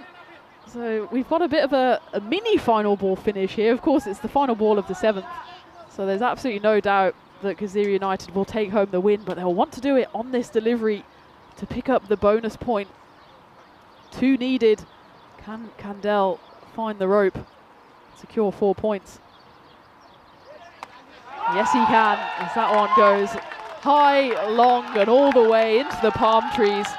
And that is the first 4 points in the bag for Gazira United, and it's also the half century for Tanka Kandel, as he as well, like Jagath Purna before him, goes back-to-back half centuries. He finishes on 55 not out off 22 deliveries. Most importantly for his side, Gazira United, they beat the Blasters by 9 wickets, but they do it in the 7th over, so they pick up that all-important bonus point, which puts them firmly in the driving seat to get to finals day on Friday, as they pick up 2 wins from 2 and 7 points from a possible 8. We take a look at what's to come in just a few moments' time. Pajiba Blasters, they don't have too long to lick their wounds. They're going to have to come back and come back quickly, as they bring in AJ Sapala and Raju Rai into their side. As for Gozo CC, of course, they were also on the wrong end of the result earlier today, so Karan Patel and Jaren Jacob come in for them. One of these sides will have to pick up their first win, and for the others, well, it's almost curtains for them, as they will go into the second day of this Group A winless, as we take a look at the highlights. And well, it was always going to be a tough task for the Blasters, defending just 92 runs, but the early wicket certainly gave them hope, as Suresh Dobal blasted through Achal Patel, and he just managed to tickle one through to the keeper, Rambisht, but otherwise it was just a procession of batting from Tanka Kandel. In particular, he hit 6 sixes and 3 fours on his way to 55, and he was ably supported by Suraj Darai, who finished 31 off 18, and it was pretty much a chanceless innings from both players. There wasn't too many opportunities in the outfield, and for a long while it felt like Pajiba Blasters fielders were just chasing shadows and chasing the ball into the shrubbery, and in the end it was a regulation victory for Gazira United. Finished with a 6th, finished with a half century, and most importantly finished within 7 overs. So Gazira United do pick up that all-important bonus point. As for the Blasters though, they'll have to pick themselves up, and pick themselves up quickly, as they have a big game coming up just about 40 minutes time against Gozo CC, against the 2 winless sides. One side will at least give themselves a chance of going through to finals days. We take a look at the scorecard, dominated by Tanka Kandel, who notches 55, one better than his 54 that he managed in game 2. So he takes himself to 109 runs for the day. As for the bowling, well, Venkat Reddy, he was probably the star in terms of keeping that economy down. Otherwise, just the solitary wicket was picked up by Suresh Dobal, which gave his side hope early on in the piece, but after that, the hope was extinguished by the Kandel, as he was able to power his side past the Blasters and power them to the very top of the table with 7 points. And they'll be grinning all the way back to Gazira, as they will watch on with curiosity at what happens in that final game of the day. As for Pajiba Blasters then, they've fallen in this one by 9 wickets, and they'll have to come back and come back strong in about 40 minutes time to see if they can rescue day 1 here and at least try to get some points on the board and keep themselves in contention for that finals day berth, which is on Friday. We've still got a lot of action to come before then. So Gazira United, they win match 4, beating the Blasters by a big 9 wickets, and it's a statement win for them. As for the Blasters, well, we'll see where they are in just about 2 hours time, whether it might be an early goodbye for them or if they still have a chance to get through to finals day. And that will all be down to what happens in match 5, which is the Pajiba Blasters against Gozo CC. It's a big game. One of these sides will go through the first day winless. One side will pick up their first win of the tournament. So join me, Christina Goff, in about 35 minutes time, where we will take you through the final match of the day, at least here from Malta. Of course, the action never stops on the European Cricket Network as we're going into the night series over in Belgium. But for now, you've got a bit of time to put your feet up, put the kettle on, and join me back here for the final game of match of day 1 here in this ECS Malta Spring Series 2025 on the European Cricket Network. See you soon.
This European cricket event is proudly brought to you by HCL Software, Rado, 1xBet and Victorinox.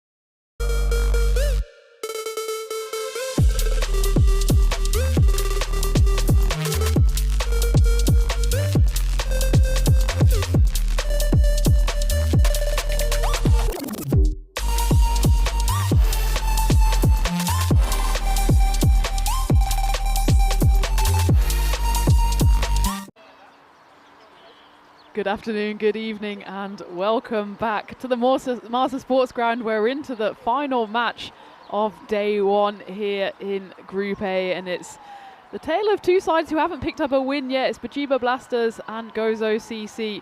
Who will take the win and who will get at least the moral victory at the start of the day for the coin toss? Let's go out to the middle to see what happened earlier. Gozo to call. Head. Head is the call. Tails. They're going to bat.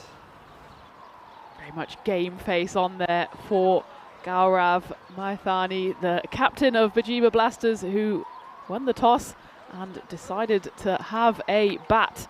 And for his side, well, they haven't had too long to dust themselves off after that chastening defeat over in Game 4 just a few moments ago. They have brought in two new players to try and capture that first win. AJ Sapala and Raju Ray come in for them. As for Gozo CC, they were also on the wrong side of the result in Game 3. And Jaren Jacob and Karan Patel come into the side for them. Well, one of these teams will end up picking up their first win of the tournament. And for the other side, well, it won't quite be lights out, but it'll certainly be an extreme uphill battle if they want to make their way to finals day on Friday. As we see the teams come out, and it's the glorious gold of Gozo CC who will take to the field. And, well, glorious is just about what is in their favour in the win predictor, 58% to the Blasters, 42, but firmly in that Goldilocks zone. So it's anyone's guess who will take this, and maybe even we could finish day one here in Malta with one of those cheeky little golden balls which we haven't had for over 100 matches now. So it's certainly due sooner rather than later. Maybe these two sides can serve us up a thriller on this Monday late afternoon with the sun setting here over the Malta Sports Ground. And, well, the sun promised to come out this morning, and we've seen it now and then throughout the day.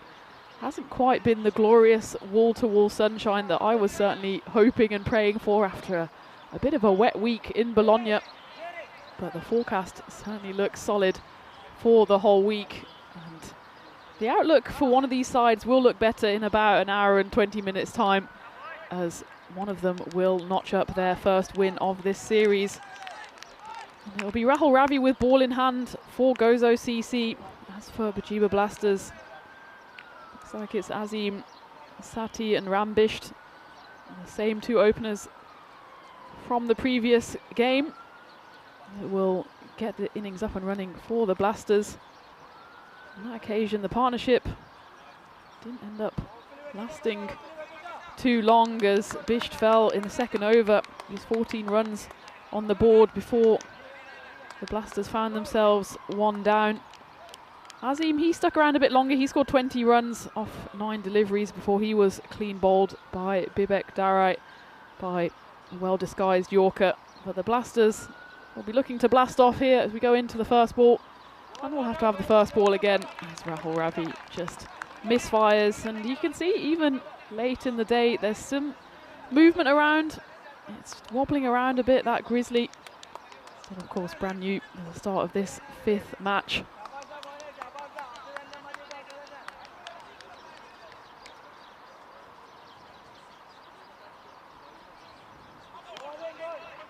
Just not quite the right side of that wide line.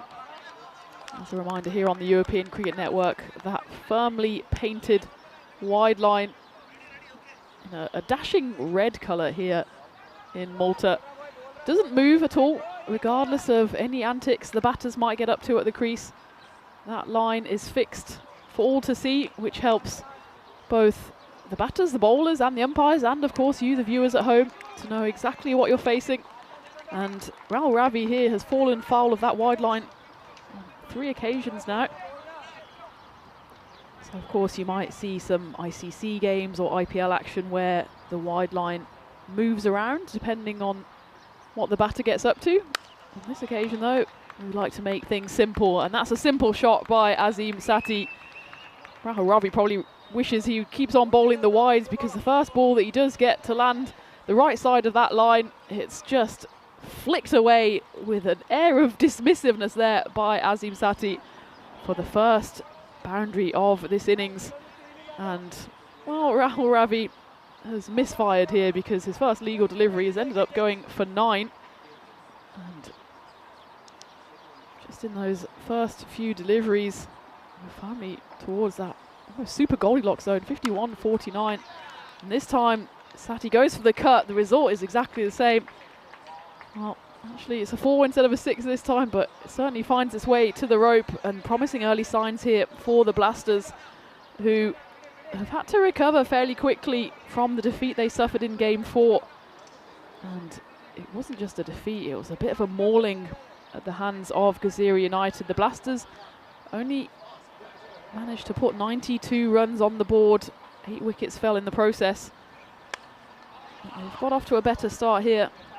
And in response then, Gazira United, they chased down the total on the very final ball of the 7th. So not only did they take the win, they also took the bonus point win, which shot them to the top of the table. Blasters, meanwhile, sitting right at the bottom with not a point to their name yet, but that's why this game is such a big one for both sides.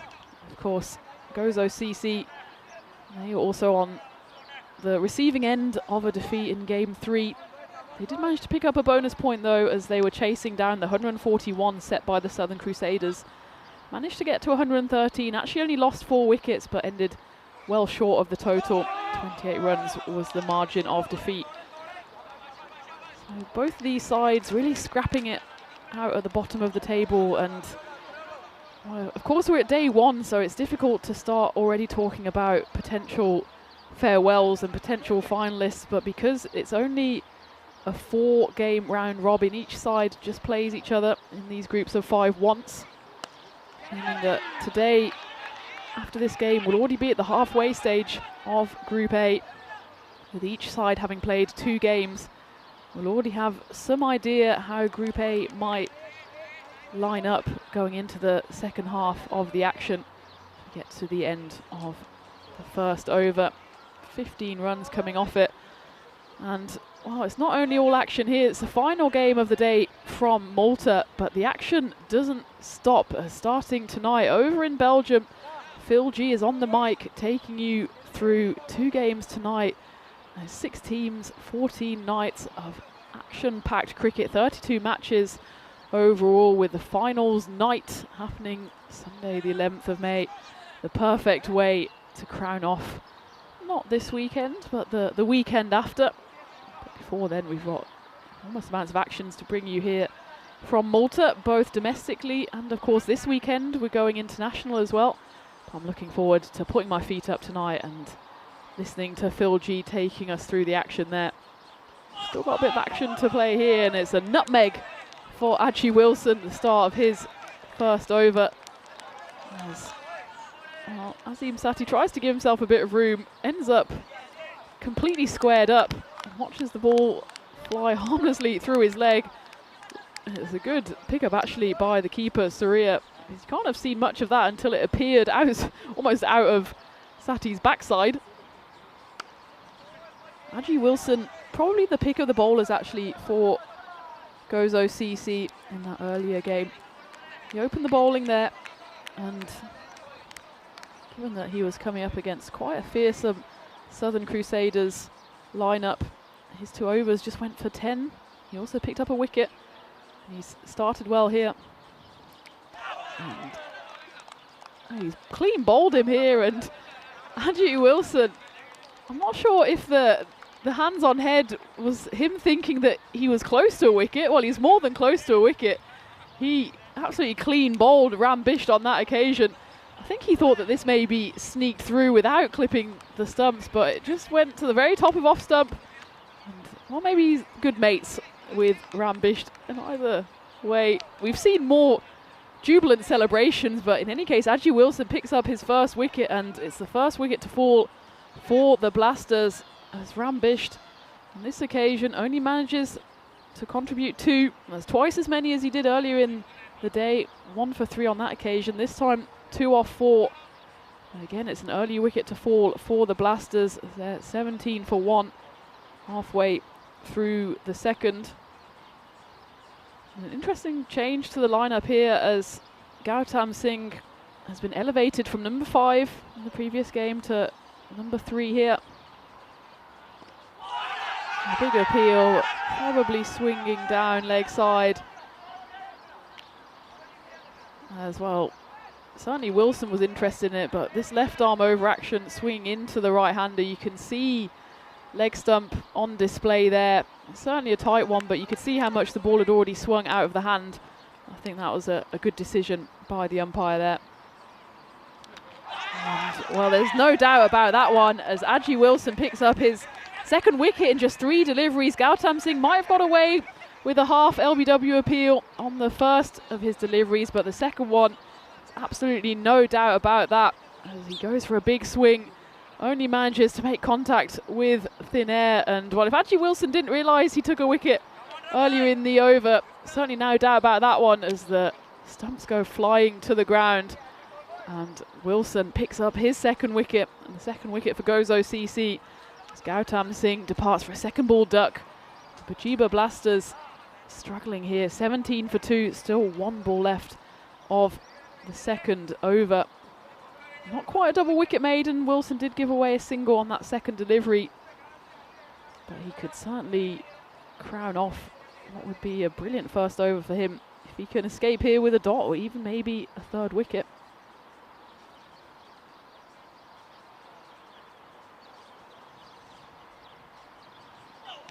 And he doesn't get the wicket, but he does get the dot, as AJ Sapalat swings and misses at his first delivery.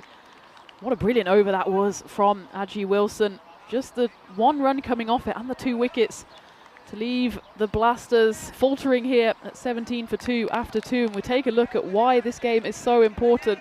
Masida Warriors, they haven't picked up a win, but that's their third by virtue of the fact that they picked up 2 bonus points.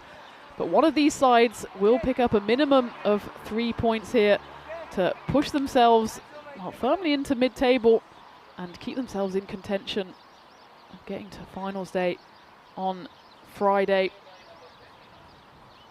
And Rahul Ravi will be the man with ball in hand to start the third over. We'll have to restart that. A bit of a Superman dive there by captain and keeper Surya to limit the damage to just the 1 wide. And a very warm welcome to everyone joining in the chat. I see Kroom, I see Chris Smith, John Gray. I know John was having a great time over in Drut last week. Saw him in the commentary glue as well. I'm sure he was great value on the mic and keeping Danny Hudacek company as well.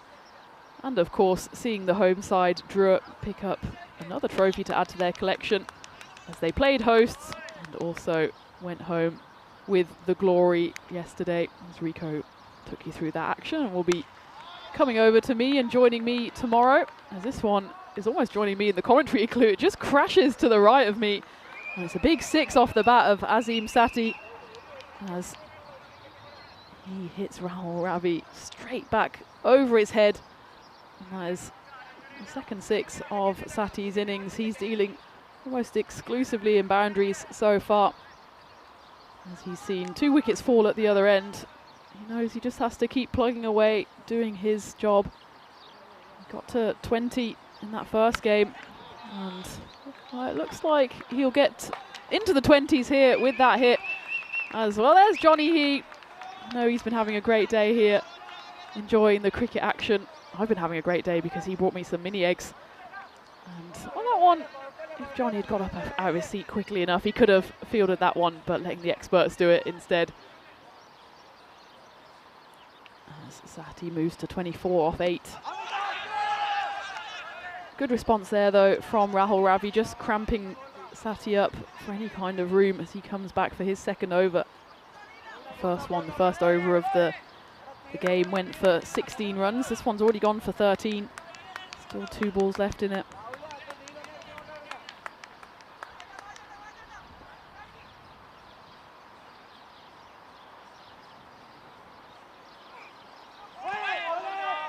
That's a better delivery by Ravi.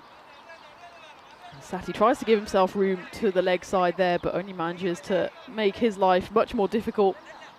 He's not able to reach that one outside the off stump.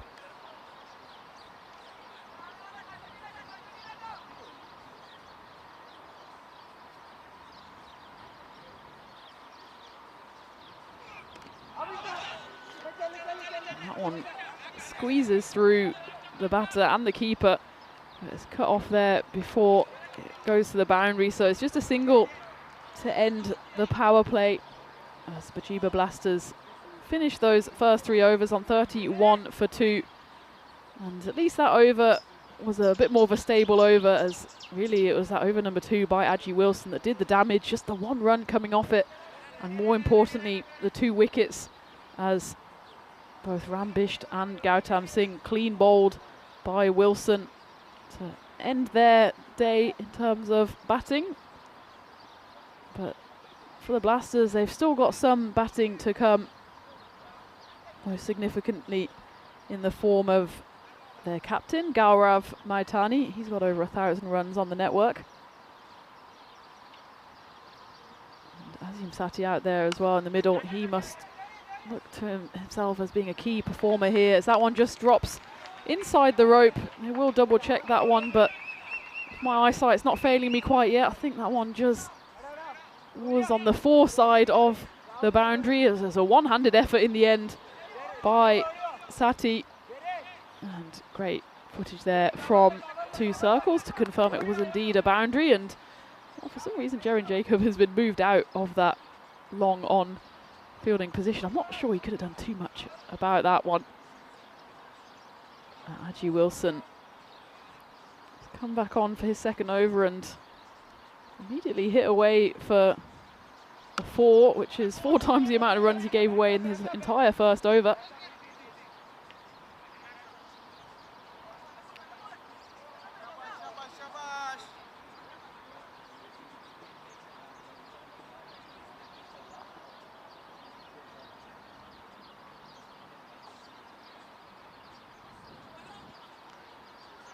A misfire there from Aji Wilson. It's good to see the left armour still getting some movement though.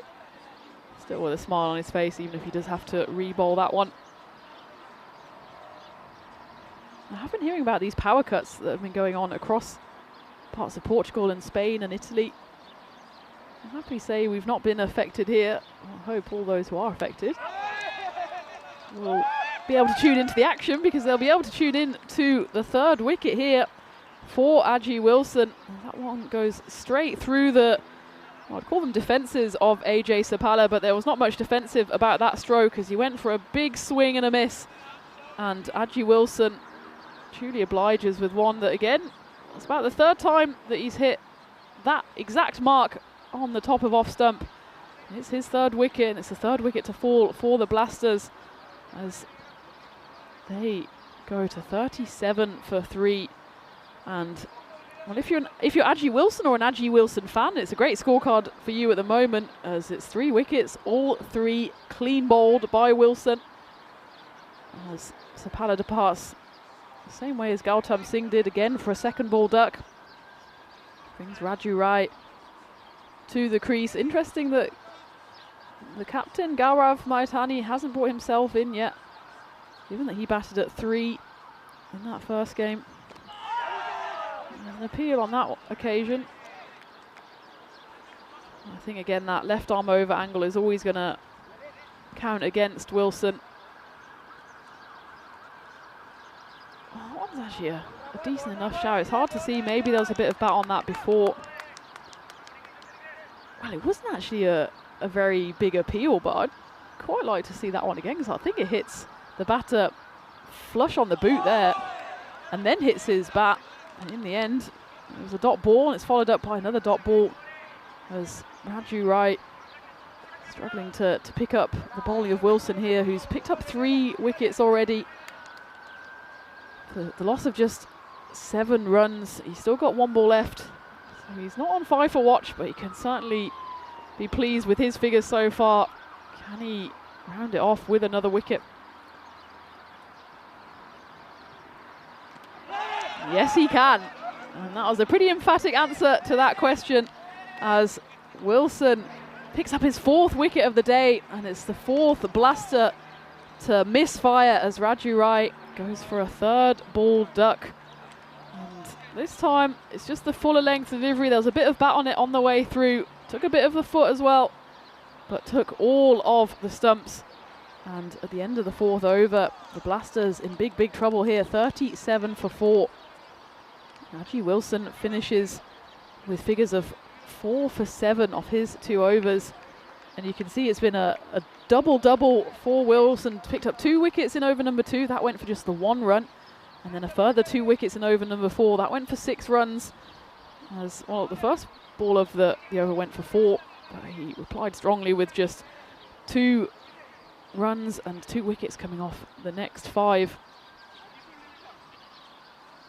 Leaves the Blasters needing to blast off round about now if they want to get something like a respectable total on the board, as Arikanat Ajish comes on to bowl. And well, that's more like it from the Blasters, but it's just that man Azim Sati who is a bit of a one-man blasting machine at the moment for Bajiba as he moves to 34. He scored 34 of the total 41 runs scored by his side. So he's at least putting up some resistance here. He just needs one of his teammates to stick around with him.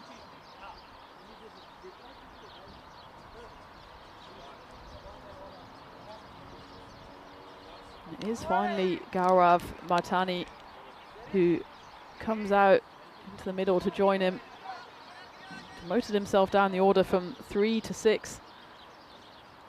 So he's got a bit of a rebuild job on his hands here, but these are the 2 that you'd want out there. I feel the Blasters, both of them have over 1,000 runs on the network. Maitani in particular had a great 2024 for his side. He was the top scorer for the Blasters in the ECS 2024, scored over 250 runs at an average of over 31. Even if he just gets his average score here, that'll at least get the Blasters to somewhere near that expected score of 100.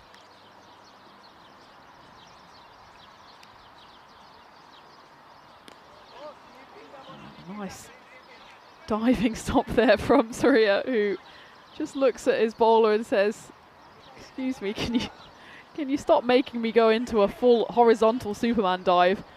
It's late in the day. It's been a long day for these teams, and Ajish just needs to readjust his radar here. It's a better delivery. It's hit hard down to the man at long off, and Anson Joseph does the fielding.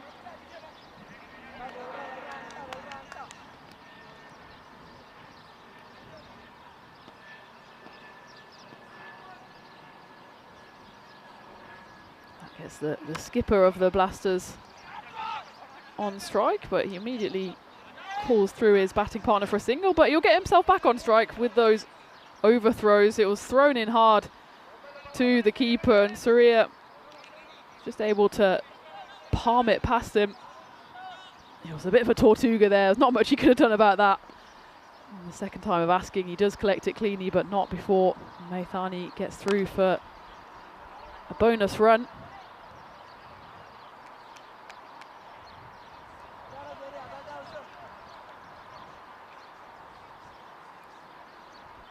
One ball left of the 5th.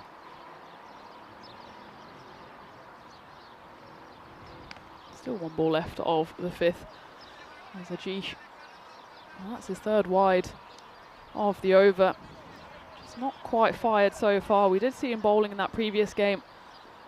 He bowled a bit earlier on in the piece on that occasion.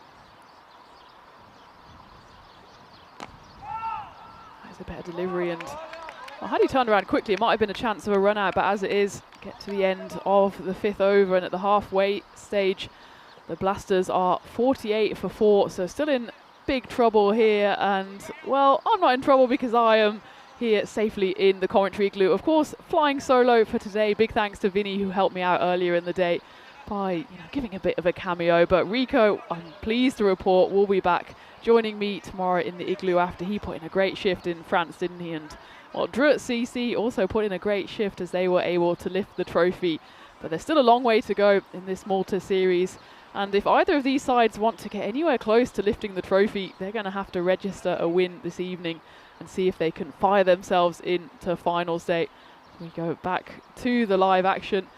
Of course, with both of these sides losing their first game and only 4 group stage games to play with, they don't really have time to lick their wounds and just leave their fate in the hands of the cricket gods. They need to take this game by the scruff of the neck, give themselves a chance of going through. And there's a chance here for a catch, but it falls short of Jerin Jacob, the tumbling figure at covers.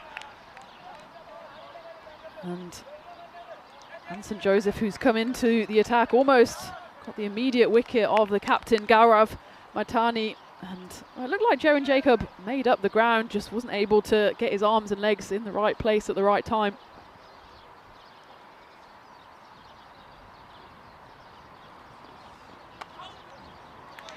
That one's worked away, and it's going to go all the way to the rope. And Azim Sati wasn't exactly where he wanted it to go, but he's a man who's finding a bit of form and does open up the bat face. And he didn't quite want it to go that fine, but he certainly wanted to work it away. He works it away all the way to the boundary.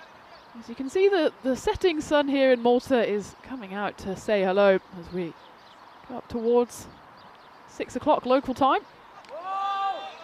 That's a nice delivery there by Anson Joseph, whose birthday is tomorrow actually, turns 31 tomorrow. In Germany, you're not allowed to wish anyone happy birthday before their birthday. It's seen as bad luck.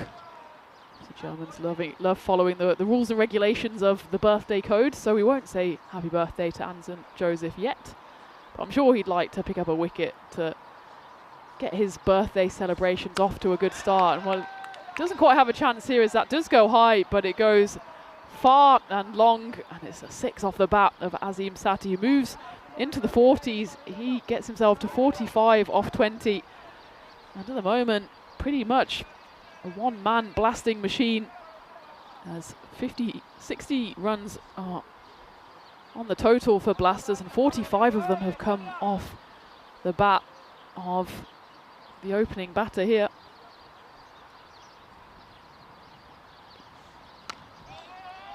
Goes for a big swing again. And he manages to pick out the fielder there, Jamin Johnson. And contemplate an overthrow. He still contemplates it in the end.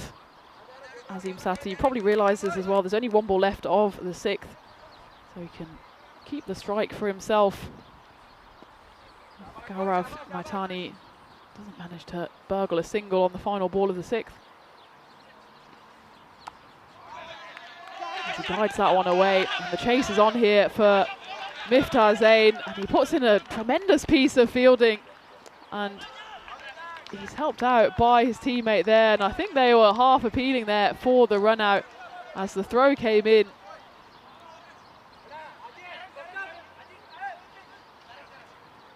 As there's a great bit of footwork there from Miftah Zain. The throw comes in, and well, the fielder was certainly interested, and a direct hit, and he might have been struggling as it was, though. Surya picks up the ball, and by the time he knocks down the stumps, Azim is comfortably home.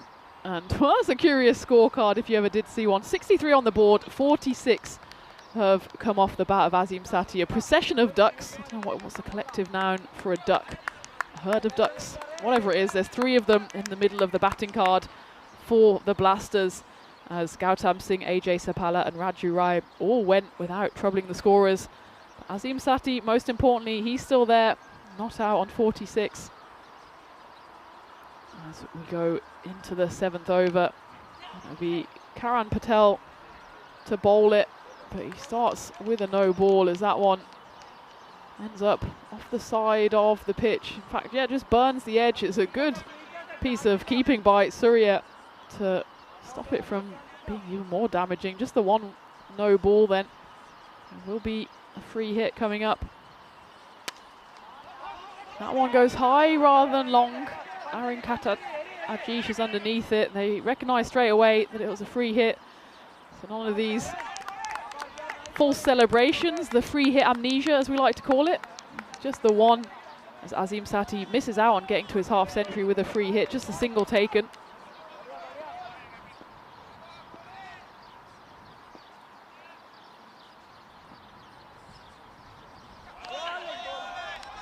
Better delivery there from Karan Patel. 23-year-old seems to have found his radar now.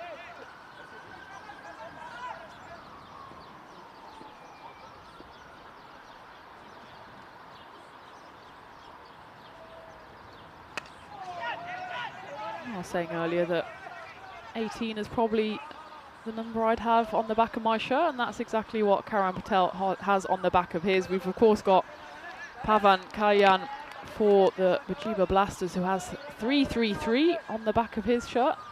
Might be the highest number we'll see in this series, who knows? We've seen 666 before, haven't we?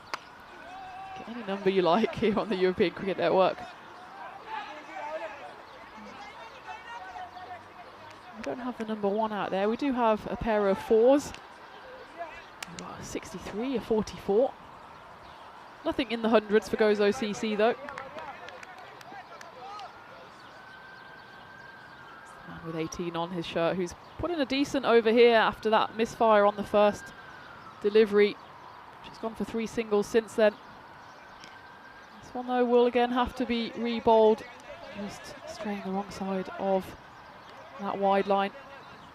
And of course we're going into the final match of the day, at least here in Malta as well, so please add in any random questions you might have into the chat. It's been great of you to keep me company all day so far.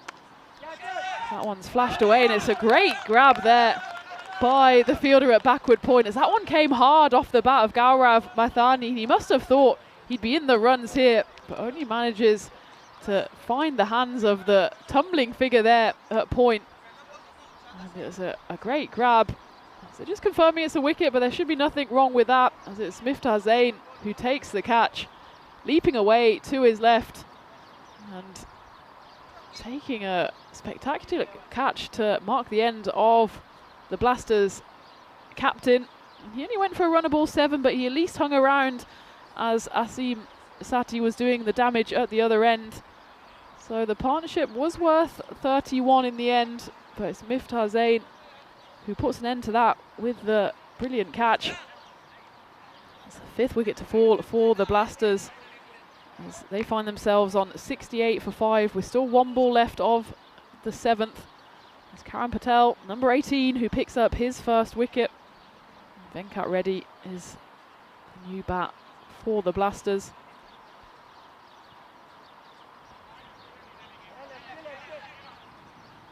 Contributed just the 1 in that previous game before he was clean bowled by Salim Rain.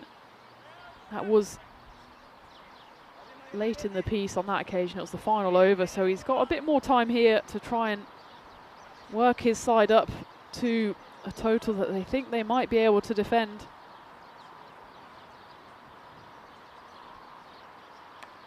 It's well bowled there by Karan Patel to the left-hander. They're interested in 2 here, and it's a tumbling dive there from the fielder, and well, the wicketkeeper ends up lying across the crease. All smiles though as he's hurdled by the on-rushing Venkat Reddy. They do manage to scamper through for 2 here. You see a bit of a wayward throw means Surya has to go flying down to his right, and well, a lot of these players are friends. They know each other well from the domestic scene, and it's been great to see this tournament so far being played in such a great spirit. And even more exciting is that we do it all again tomorrow as we go into Group B. So it'll be the first sight of all 5 teams battling it out for the top 2 spots in that group. And of course, we welcome back the champions of the ECS 2025 just a few months ago, Suiki United, who will want to do the double here in Malta. They'll be up against the Strikers. Welcome back to the Super Kings.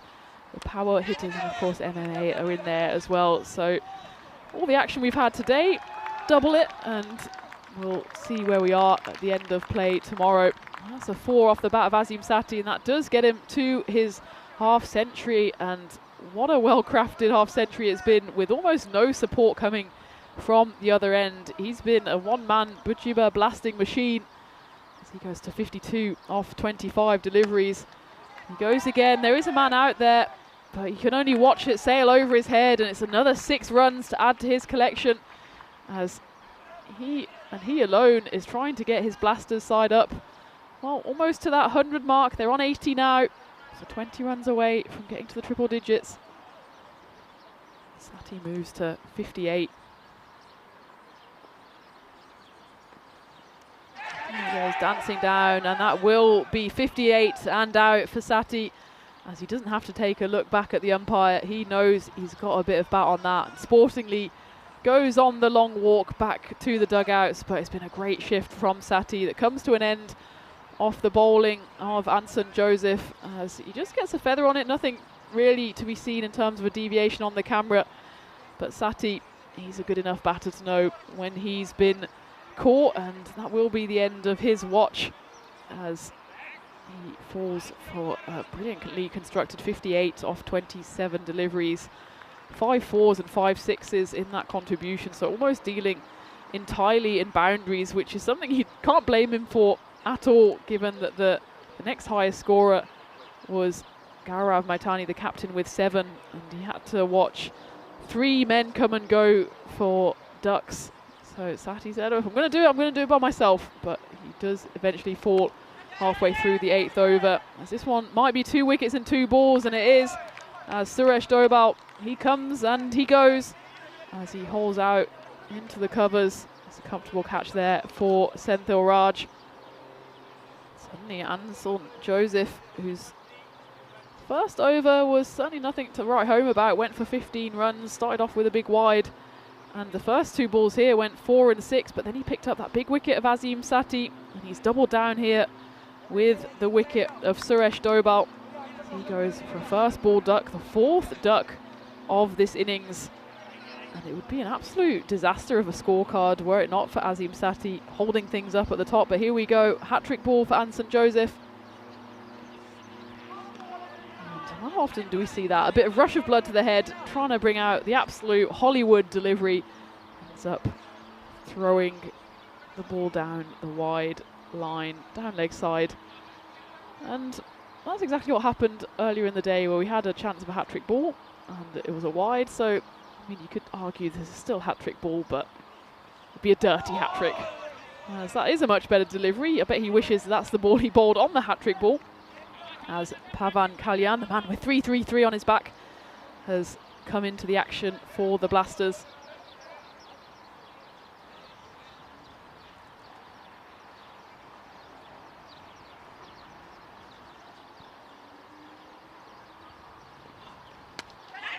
One's flicked up in the air, and it's the easiest possible catch for the man in the covers, as Anson Joseph doesn't quite manage the hat-trick, but he manages 3 wickets in 4 deliveries, and if you sneak in the wide there as well, then possibly 5.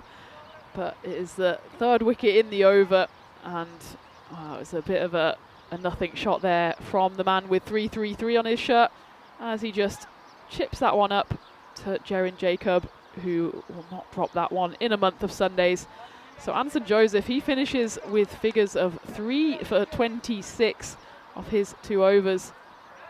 And after 8 overs, Bujiba Blasters 81 for 8.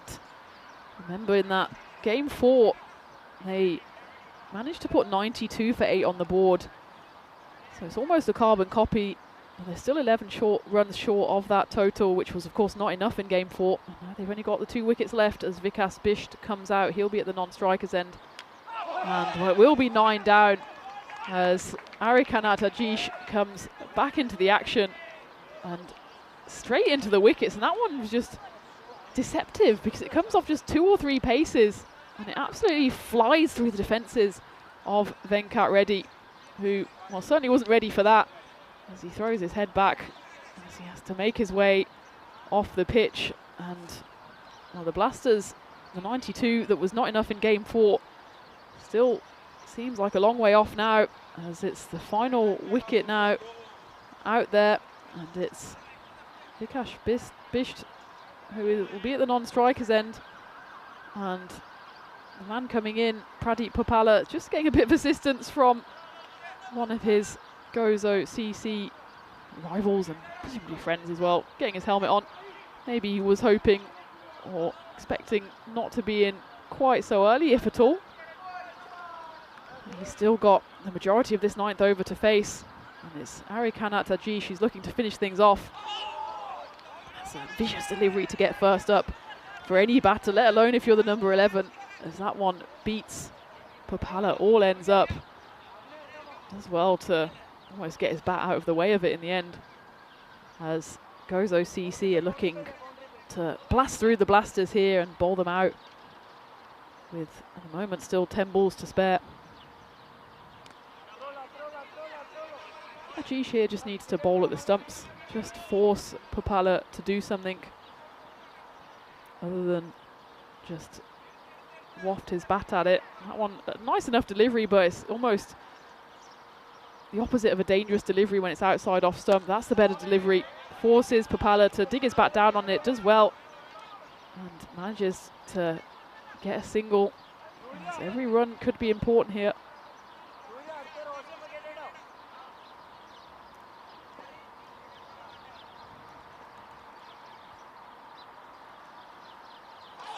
Again, the deceptively quick Ajish, who just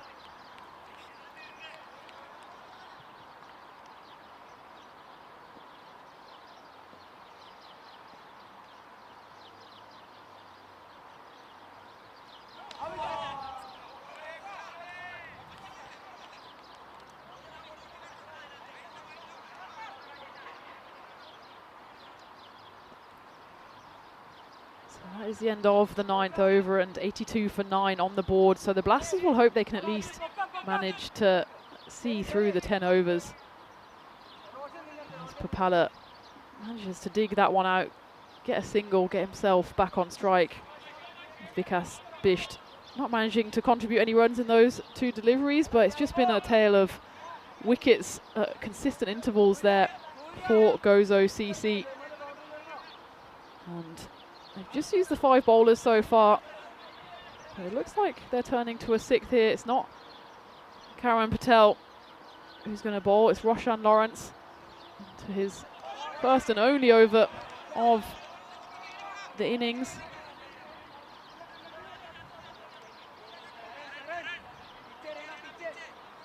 So the Blasters still need 10 runs if they want to match their score from game 4. They still manage expect that be far below par, as Roshan Lawrence pulls out a slower ball so slow that it almost goes backwards. They do manage to run through for a single.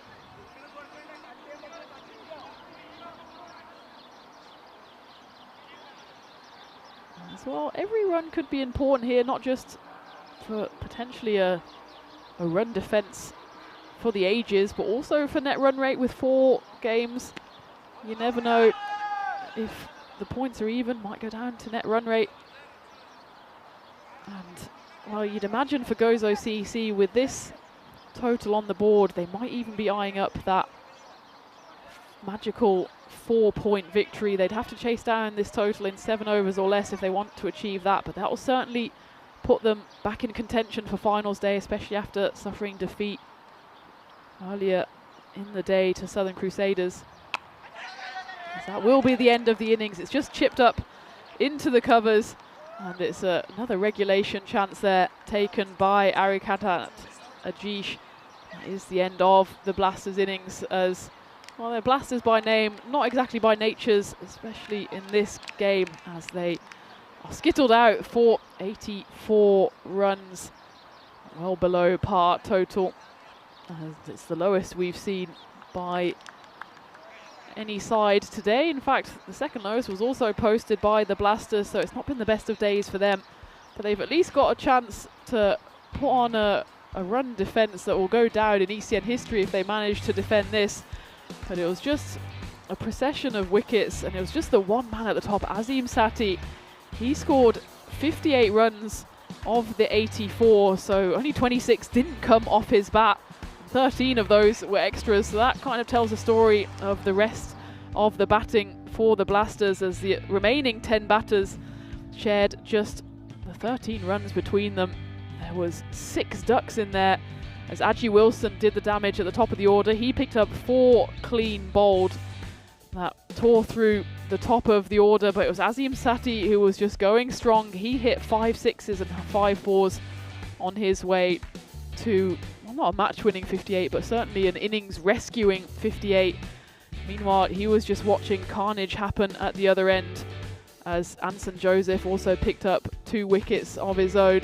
In the end, well, it seemed like a bit of catching practice for Gozo CC, especially for those in the covers, as Jaren Jacob and Senthil Raj were able to pick up catches. And, well, the commitment was there from Gozo CC, as they were throwing themselves across the pitch. And in the end, though, that was the nice catch by Zain to dismiss Gaurav Matini, the captain, who was the only other one actually that scored above 2 runs. There was, alongside those ducks, 3 players scored 2, and Maitani scored 7. They were the only contributions apart from the one-man blast, Azim Sati at the top. But when he fell, taken by Surya Agharatil behind the stumps, sportingly walked as well, then it was just a case of when, not if, the Blasters would be skittled, and it ended up happening in the final over with just 2 balls to spare, as the Blasters fall to 84, and it was Roshan Lawrence who came in to bowl his first and only over in the 10th, and Pradeep Popala duly obliged with a chance that Arikanat Ajish probably could have taken with his eyes closed. So in the end, it's a sorry tale for the Bagiba Blasters, as they finish skittled all out for 84. And, well, if you just cover the screen on that 58, then it would be one of the most tragic ECN scorecards you ever did see. But the Blasters have one man to thank, and that's Azim Sati, that they even have runs on the board to try to defend. His 58 was a one-man crusade to try and get the Blasters somewhere near a total that they might be able to defend, but they weren't able to defend 92 against Gazira United in that game 4. And, well, at the halfway stage, you'd certainly say Gozo CC were the favourites to take home the points from this one. But a lot of things can happen between now and the end as we take a look at the bowlers as well. And there were 6 bowlers used, and Adji Wilson, he impressed all day, picked up 4 wickets for just 7 runs in his 2 overs, after impressing earlier in the day with his 1 for 10 off 2 against the Southern Crusaders. So at the halfway stage in this final match of the day, Bajiba Blasters certainly with some work to do, as they have just 84 runs on the board. They left 2 balls out there as well, as they were skittled by the opposition, with Adji Wilson being probably the pick of the bowlers for Gozo CC. But Gozo still need to get the runs on the board and chase this down. It's 85 that they need for the victory. Will they be eyeing up that bonus point victory? They'll need to manage it in 7 overs if they want to take 4 points home from this game. And, well, you won't have too long to wait, as we'll be back in just over 5 minutes time for the final run chase of the day here in this ECS Malta Spring Series. So join me, Tina Goff, a few minutes time on the European Cricket Network for the run chase.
This European cricket event is proudly brought to you by HCL Software, Rado, 1xBet and Victorinox.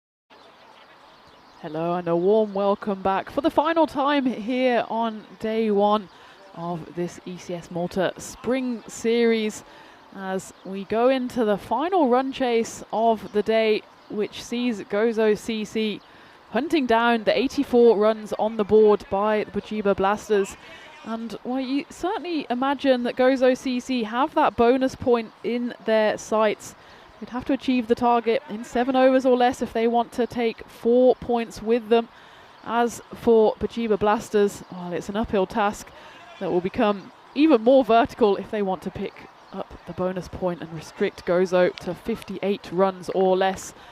We've seen stranger things happen on the European Cricket Network, so make sure you don't go anywhere as we enter the final innings of the day, and it'll be the purple of the Blasters who are in the field now, and were pretty much blasted away by Gozo CC in that first half, and it was only the stubborn batting of Azim Sati who was seeing absolute carnage happen at the other end.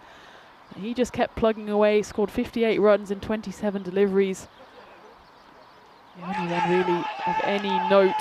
There's a big appeal here, and there's an appeal that gets longer and more vociferous as it goes on. The umpire in the end turns his back to Raju Ray, who started off not so convinced, and then got more and more convinced as time went on. He says, "How's that?" And then he says, "How's that?" even more. In the end, umpire unmoved. Senthil Raj on strike. Doesn't manage to get anything on that. At least it's not as far as the replays or the umpires are concerned. He's joined out there in the middle by the captain, Surya Agrahatil.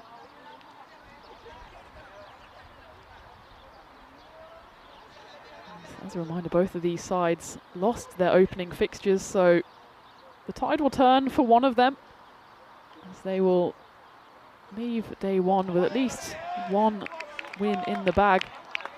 But imagine for Gozo CC, if they can pick up 4 points here, the bonus point win, that will shoot them to third in the table and certainly keep them in contention for finals day.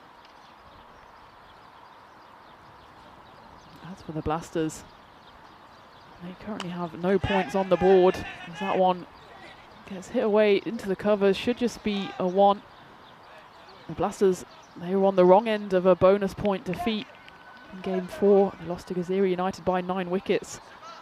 And staring down the barrel of another 4-0 defeat here, if they're not able to defend 84 across the 10 overs, or at least the 7 overs to get 1 point on the board.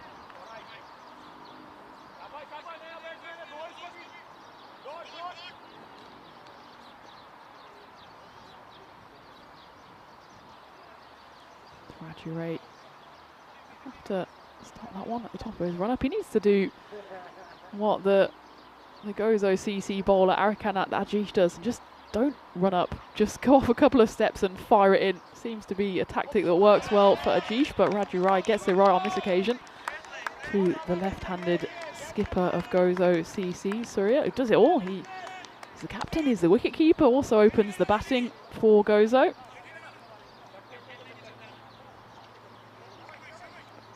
They, of course, lost their opening game as well. That was game 3, which they lost to the Southern Crusaders by 28 runs.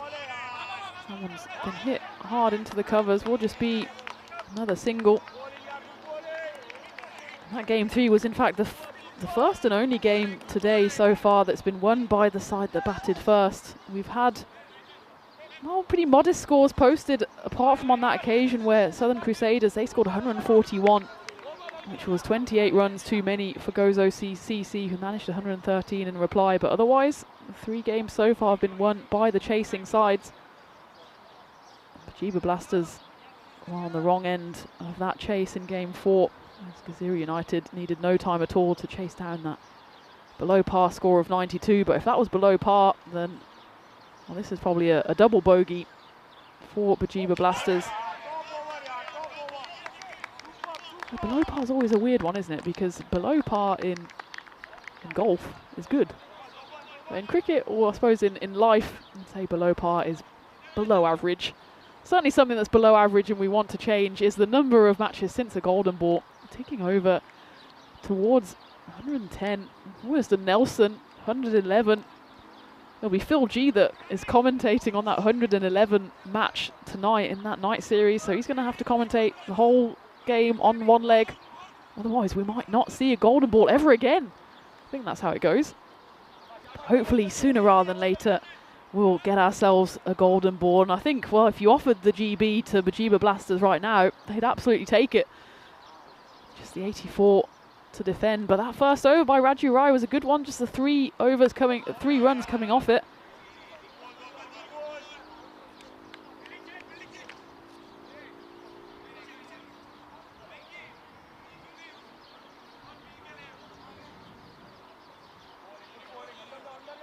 A warm welcome again to everyone joining in the chat. I see Wayne, SkyQuest. It's great to have you all part of the family. Sunny greetings from France, John Gray as well.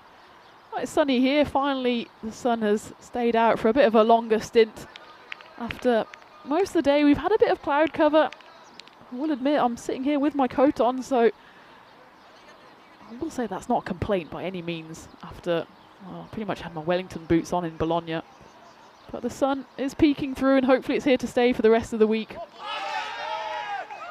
Once again, there's a bit of an appeal that almost comes up to a crescendo.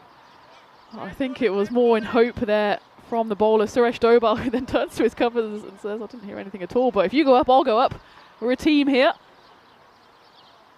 As it just flashes through to the wicketkeeper, Ram Bisht.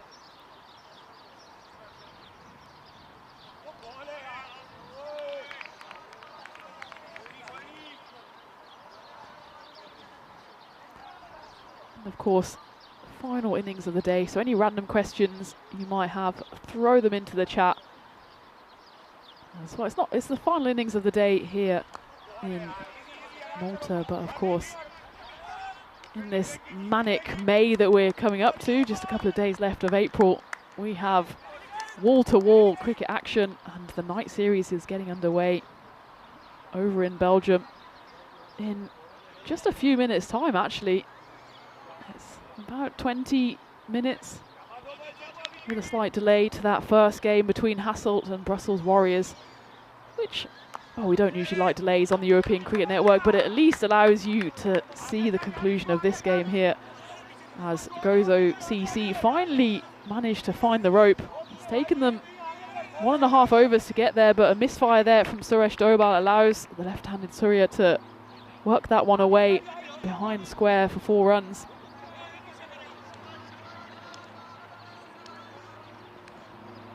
I'm looking forward to Phil G talking us through the action over in Brussels. It'll be 2 games a night, on top of course, the 5 we're bringing you here every day from Malta. So 7 games on the European Cricket Network for at least the next 10 days or so. 5 days at least here we have of ECS action, and then we've got some T10 action, ECIs, coming to you at the weekend. There's a bit of cricket for every taste, whether it's international, whether it's men's cricket, women's cricket, Belgian cricket, Maltese cricket. We have it all here.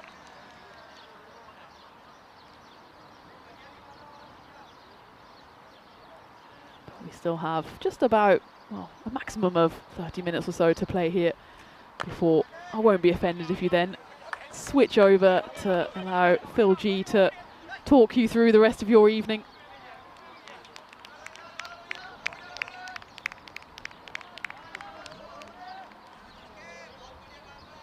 It's nice to see Steve Roy in the chat, who was playing earlier for Gozo CC. He's of course cheering for his side. We had other engagements on this afternoon, but he's of course not being able to tear his eyes away from the action here, and we can see just how much it means by these standings. One of these sides will put themselves into 3rd place. Gozo CC in particular, they will see this as a big opportunity to get points on the board, and well, if they want to get the bonus point, they're going to have to get a bit of a move on here, as the first 2 overs just gone for the 14. No wicket lost, but certainly not the rate they need if they want to secure that bonus point win. Surprisingly, after his first over went for just the 3, Raju Rai's come back on to bowl his second and final over.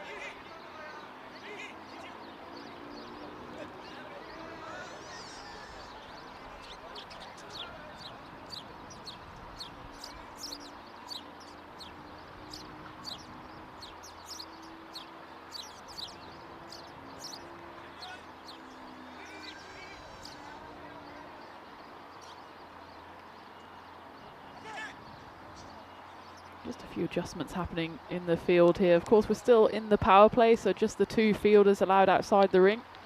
And the Blasters have gone for a long on and a fine leg. Someone just goes to the wrong side, and a classic bit of batting there from Surya as he goes for the big swing, misses it, and then says, yeah, I knew it was going to be a wide all along, just kidding. It's the non-striker Senthil Raj who needs a tyre change here, and umpire, the man in black, they've been doing a brilliant job all day, and leaning into his pastoral role there as he does the laces up for Raj at the non-strikers. It's very much a forward defensive shot by Captain Surya, which is a bit of a curious selection given the circumstances. I'm sure they're aware of the fact that the bonus point is on offer. If they are able to chase this total down, certainly below par total in 7 overs or less. But the start has been anything but explosive here from Gozo CC. A big appeal on that occasion. I think the umpire signalling that it hit outside the line. Either that he was pretending to be a choo-choo train. We take a look at this on replay. I think he was saying, yeah, it hit outside the line. Either way, the umpire, well, he gives a signal and then gets out of the way of the absolute carnage happening at the non-striker's end. I think the swing of the arms there from the umpire denoted that it probably hit the batter outside the line. So did manage to scamper through for a single.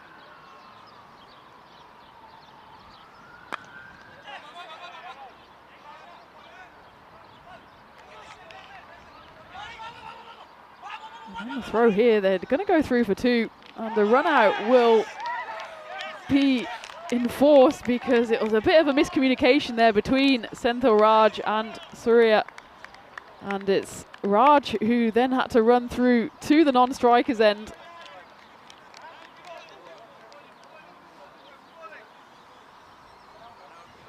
As he was sleeping there on the sand, and rather than trying to go for the run, he decides to turn back and give a bit of abuse to his batting partner. And how do you channel that energy into getting over the crease line rather than shouting back at his non-striker? He might have actually got in, especially given that's his captain. He'll maybe have a few choice words for him at the end of the game. As we see this, the throw-in was not the strongest one from Suresh Dobal, but by the time that the batter knew that actually his captain was calling him through for 2, he was being sold down the river. Senthil Raj has to depart. I mean, he scored 4 runs off 8, so he wasn't exactly flying along. And maybe it's not the worst thing in the world then for the captain to try and put his foot down. That's exactly what he does on the very next delivery. Goes for 4 runs. He's been joined out in the middle by Roshan Lawrence. He'll be at the non-striker's end. That was the end where the run out was affected. It was a bit of a strange one, but it is the first wicket to fall for Gozo CC.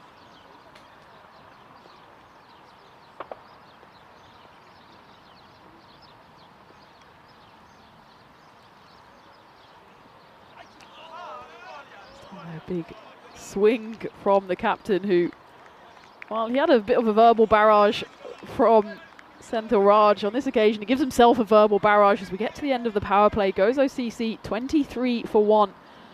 Not exactly the most explosive of power plays, certainly not what I was expecting when they certainly had a chance to secure a bonus point win, but it's been a bit circumspect here from Gozo CC. Bajiba actually ahead in terms of runs in the power play, but of course it all more or less went wrong for the Blasters as they kept on losing wicket after wicket.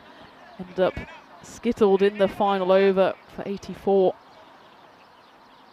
Gozo, they're still well on track here to take the victory. 62 in 42 needed for that. Suresh Dobal comes on for his second over, but if they do manage to win this, but not in those 7 overs, I would see it as a missed opportunity for Gozo. If you swing and swing hard, the chances are you'd get to 85 either way. As it is though, they're currently just cruising along but aren't really getting out of first gear in an attempt to get those points on the board. And as I've been saying all day, there's only 4 group stage games, so every time you can pick up not just 3 points but 4 points against potentially a direct rival, that can only help your cause. And well, maybe someone got the message out for Roshan Lawrence as he hits that one all the way for a Maximo over the covers, and a few more like that, and Gozo CC might again be looking at that 7th over target. Win predictor firmly in their corner, 89%. Especially with both Southern Crusaders and Gazira United picking up 2 wins from 2 in their games today. Gozo CC certainly need a win, and ideally a bonus point win to keep them in contention, as it is only those top 2 spots that go through to finals day on Friday, and after today we'll already be at the halfway stage of this Group A. Not too much time to try to claw back any missing points on that final day of group stage action, which will be on Wednesday, as this one's hit high into the sky and goes all the way for a 6. Roshan Lawrence, well, after that mix-up wicket that marked the end of Senthil Raj, maybe Gozo CC will look back and say that's not the worst thing that happened in this run chase, as Raj was hitting a strike rate of 50. Roshan Lawrence, meanwhile, he's going at 300s. He's hit 2 of his first 4 deliveries all the way for a Maximo.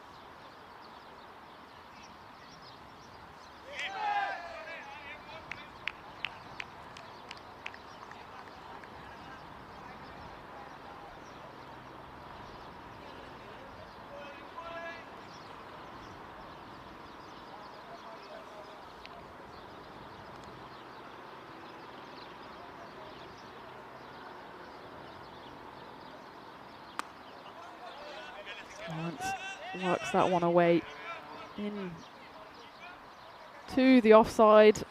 Maybe sees that he wants to be the senior partner in this batting pair, because he'll keep the strike at the end of the 4th. Gozo work their way up to 36 for 1. As we can see, well, because of that low target, there's actually not too much of an issue with run rate, as they are comfortably sneaking above that golden line.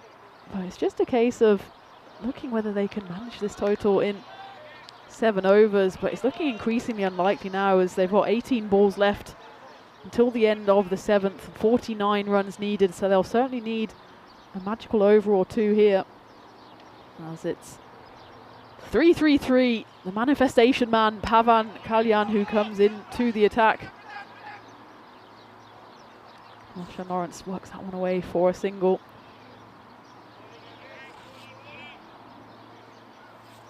Maybe this circumspect approach from Gozo CC is down to the fact that they don't have enormous amounts of batting experience. Senthil Raj, actually, he boasts the highest score in the Gozo CC squad.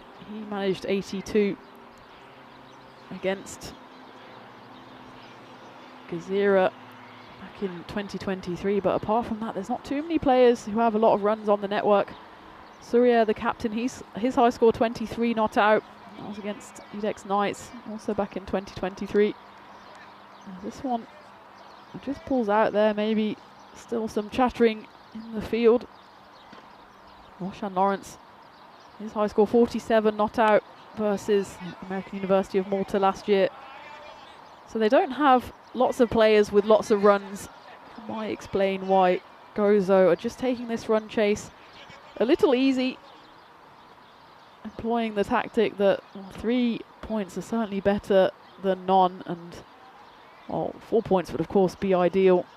They just want to keep themselves in contention here.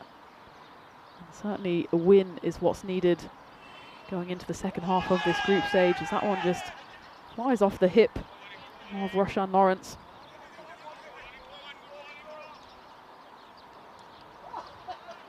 This has been a good opening half of the over from Pavan Kalyan. In fact, before this, he's only ever bowled 1 over on the network, and that went for 10 runs in 2022. So not exactly what you call a regular bowler for his side. He's been given the ball here.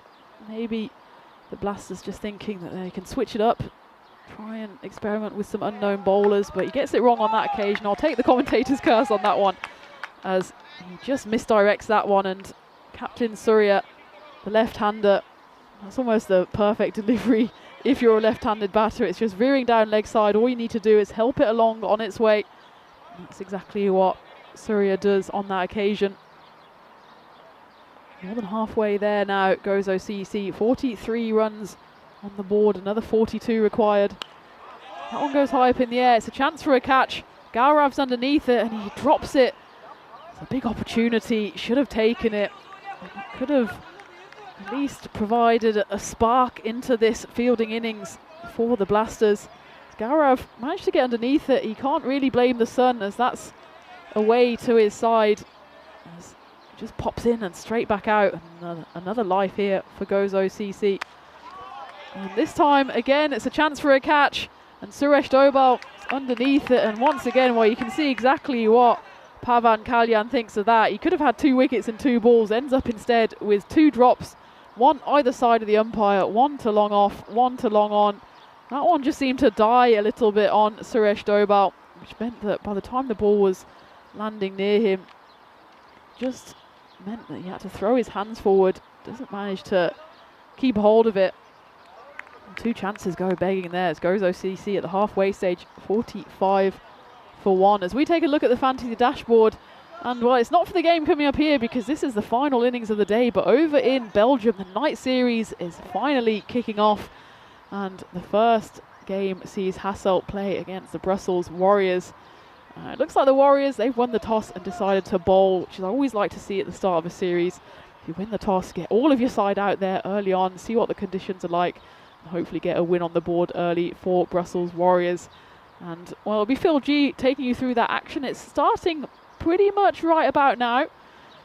So if you have another screen at your disposal, then now would be the time to fire it up, get on to that other game over in Brussels. We'll just open up another window. You can have two windows going on at once, probably not both commentaries, because, well, that's one way to get the G-force back in your life, but I think it might drive you a bit mad if you have me in one ear and Phil G in the other. But whatever floats your boat, we're just happy that you're tuning in, joining us here on the European Cricket Network. And well, whatever happens, this game will be wrapped up in about 15 minutes or less. So if you just bear with us on this one, then you'll see the end of this action, and then you can sit back and enjoy Phil G on the mic for the rest of the evening, taking you through those 2 games over in Brussels. As Gozo CC bring up the half century, 50 for 1. Just the 35 runs needed, 28 deliveries to do so. You'd imagine here the bonus point is a step too far, as they'd have just the 10 deliveries to get those 35 runs in. Clearly just contenting themselves with trying to get over the line for their first win of the day and of the series. Again, the batter here. Clearly they didn't learn to tie their shoes properly in Malta. There's another bit of at least camaraderie between the 2 opposing sides. So the batter gets his shoelaces tied up. Roshan Lawrence ready to go and hits this one to point, and despite the attempted foot fielding there of Venkat Reddy, doesn't manage to get any piece of any of his limbs on the end of that one as it flies away for a boundary. I think maybe if you put the dive in there, could have got on the end of it. In the end, it flies through that flock of birds who are twittering away there in the background. There's another 4 runs added to the total. Gozo CC. Well, if these 2 balls go to the boundary, they've maybe got an outside chance of getting that bonus point, but that one just mishit away into the leg side. They'll probably go for overthrows though while they're thinking about it. In the end, Roshan Lawrence is turned back by Captain Surya. He's been there a while now, 25 off 15. Played, of course, a starring role in that run out with Senthil Raj, as they both ended up pretty much in the middle of the pitch. But he's at least stuck around to try and see his side more than halfway home here.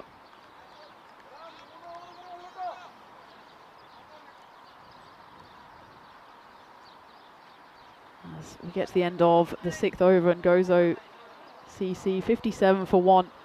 So just plodding along comfortably at the moment. The early wicket of Senthil Raj hasn't stopped their run chase. They've still got plenty of batting to come. But given they need 28 runs in this over to get the bonus point, maybe they've just decided that being sensitive and sensible is the only option here, as they will look to get 3 points on the board.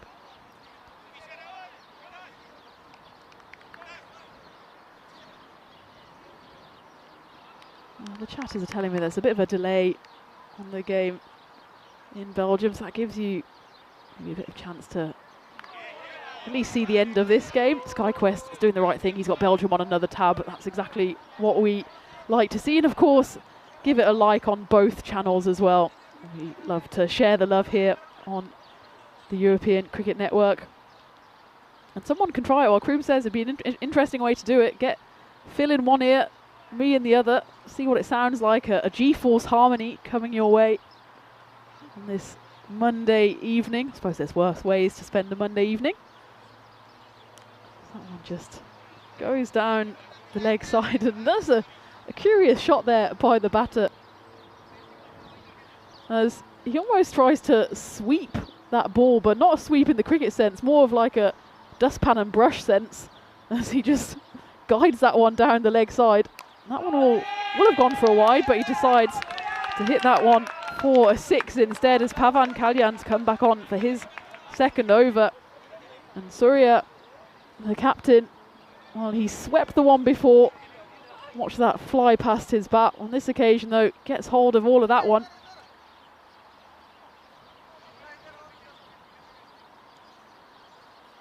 And looks like we'll have a bit of a grisly hunt here, as there's actually not too many places to lose the ball here, but certainly behind the bat is one of them. And there's some big jungle undergrowth, and they have managed to find it, so good work there by the Blasters fielders. As we were describing earlier, you've got the archery range to your right, on my right here. In fact, there are some archers out there. I think though they might escape today with only just the 21 runs needed now. But certainly in the past series, when we had the internationals back in February, the archery range was certainly in hitting range for the batters.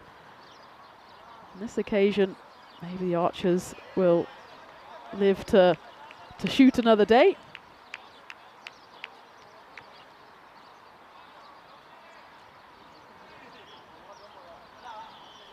And we've got the tennis players as well, who were out in force earlier today, and a few cricket balls flying their way.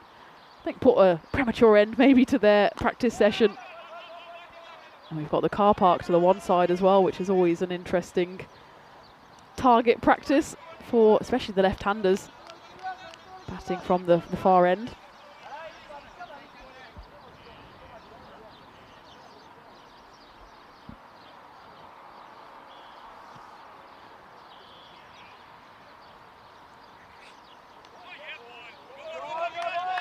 Works away, and you can see the speed of the outfield there as Vikas Bisht gives chase, but it's a futile one for the man in the sunglasses, and he gives a shake of the head as if to say, I'm not sure what else I could have done there. It looked like he was always within about a metre of the ball, and he was like, yes, no, should I dive? Maybe not. In the end, the Grizzly wins the fight, and someone rolls away for 4 runs.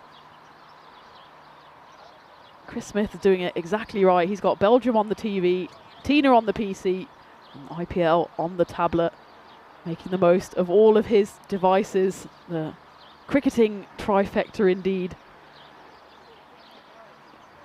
Well, there's only 17 runs needed now, less than a run a ball. So you can possibly take Phil G in all his glory, but for now it's a wicket falling here as Surya, well, it looked like the captain for Gozo might be able to see his side home. This time though, he sees that delivery early, tries to pull it away, only manages to find the grateful hands of mid-wicket. So Surya has to fall, and at the end of the 7th, Gozo still in the driving seat, 68 for 2, as Azim Sati was the one to take the catch of the captain. As we take a look at what's happening tomorrow back here in Malta, hopefully the sun will come out to greet us early in the morning for match C6, which sees Swiki United, the reigning champions of the series just a few months ago, taking to the field, and they'll be facing off in those first 2 games, so they will have no time at all to hit their straps and try and book their place on finals day, as they have a double header against the Royal Strikers and then the Malta Super Kings. And as is the case with today, every side will play 2 games tomorrow. It'll be all even Stevens at the end of tomorrow's play. As that one is hit far and long, and I did say the Archers, and you can see them in the background there as they're looking suspiciously, having a cup of tea. And the tea almost spoilt there by a grizzly coming their way.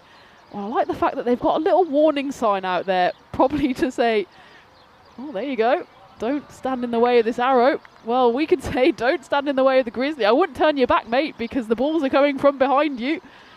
But I suppose if we start hitting grizzlies over that way, maybe they'll reply with a few arrows in our direction. We've got a bit of a violent standoff going on here, but maybe the Archers won't have to worry for too much longer, as Gozo now just need 7 runs for victory. And again, I imagine it'll be a case of what could have been, as we have our friends at 2 Circles to thank for these glorious shots of the archery range. And that's target practice not only for the Archers, but maybe for an ambitious batter as well.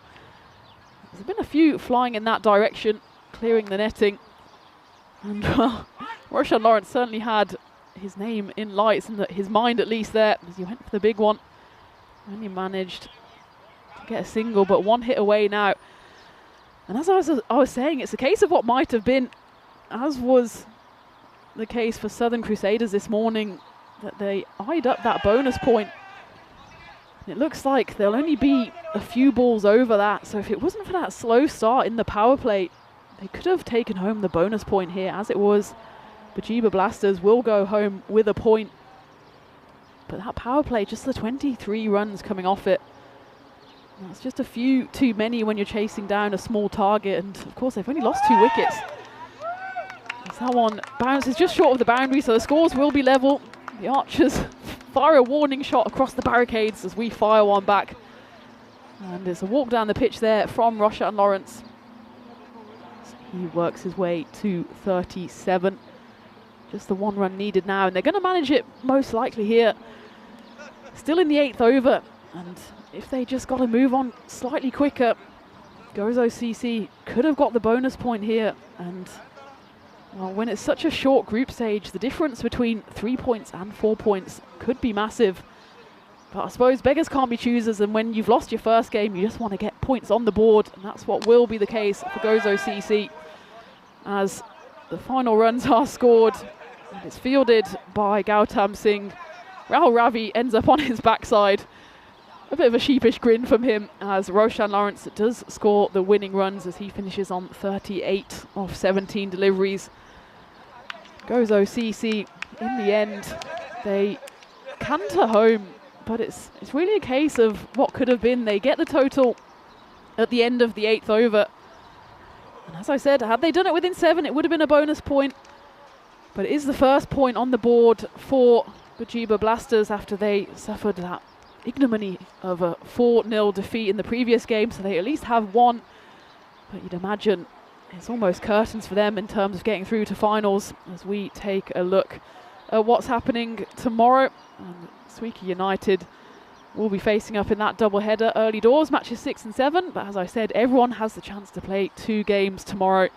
So by the end of day 2, we'll be at least halfway through the group stages, and we'll have somewhat of an idea about who will be going through to finals day as the teams make their way off the pitch for the final time today. And it's the purple of the Blasters facing the yellow, mostly Australian yellow, isn't it, of Gozo CC, but it's Gozo with smiles on their faces as we go to the highlights of the final match of the day. It was a bit of a slow start from Gozo CC. We thought they would come all guns blazing, just eyeing up that bonus point win, but well, we had a bit of a comedy of errors here, and it was the captain who more or less sent Senthil Raj to the dugout as Raj had to fall on his sword and let his captain carry on. But Surya at least repaid the favour as he scored 36 on his way to seeing his side home. And then Roshan Lawrence, who came in at number 3, he finished not out on 38 off 17, including 3 big sixes and 3 fours. And again, I don't want to labour the point, but I really think Gozo CC missed out on a trick here by not getting that bonus point win. But you know, a win's a win, and the captain, Surya, wasn't quite able to see his side over the line as he hauled out to Azim Sati, and it was Rahul Ravi who came in towards the end.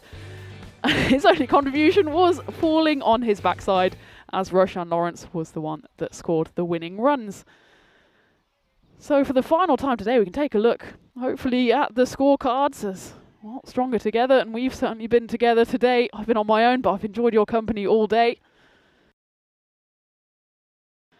So it was a comfortable win for Gozo CC, but one that they might have rued a few missed opportunities, and you can see there at the bottom, it took them 8 overs, but 7 overs would have got them that bonus point. And when the chips are down at the end of the group stages, maybe that will be the difference between going through and going home. As for the Blasters, well, it's been a bit of a mixed bag for them all day, and they've at least got a point on the board, picked up that 1 wicket, of course, the other one was a run out.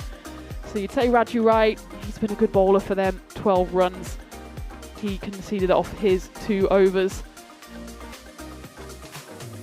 So at the end of match 5, the final match of day 1, the Blasters, well, they haven't quite lived up to their name, have they? They didn't pick up a point in that first game, and well, they did pick up a point here, and that was not for a lack of trying though. Gozo CC, they managed it over the line, but only just, and maybe they should have taken home that bonus point. In the end, though, they do pick up their first win. As I welcome you for the final time into the commentary igloo, and what a day it's been. And as a reminder, we're not finished here, but you know, we've seen action. We've seen 2 teams go unbeaten through the first day. We've seen the Blasters, well, not really blast, and it'll be interesting to see if they come and at least get some wins on the board tomorrow. Well, the day after tomorrow. Tomorrow we go into Group B, so we can maybe take a look again at the fixtures that will be coming your way early in the morning, because we're doing it all again tomorrow. Sweeky United, they've got the double-header matches 6 and 7. Of course, they are the reigning champs of the ECS 2025, which happened just a few months ago. The Royal Strikers, Malta Super Kings, is a welcome return for them.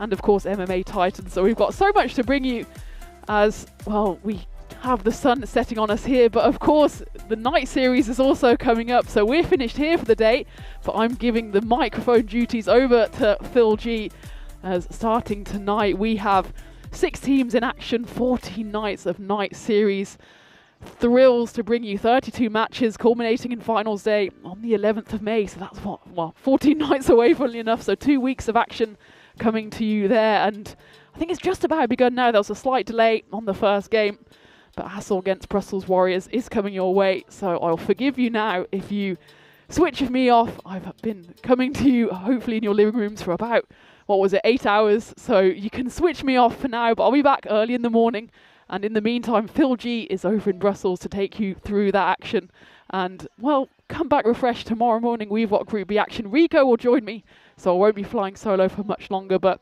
for now, I've been Tina Goff. I hope you enjoyed today's action. Join me back again in the morning for more action on the European Cricket Network.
my bag.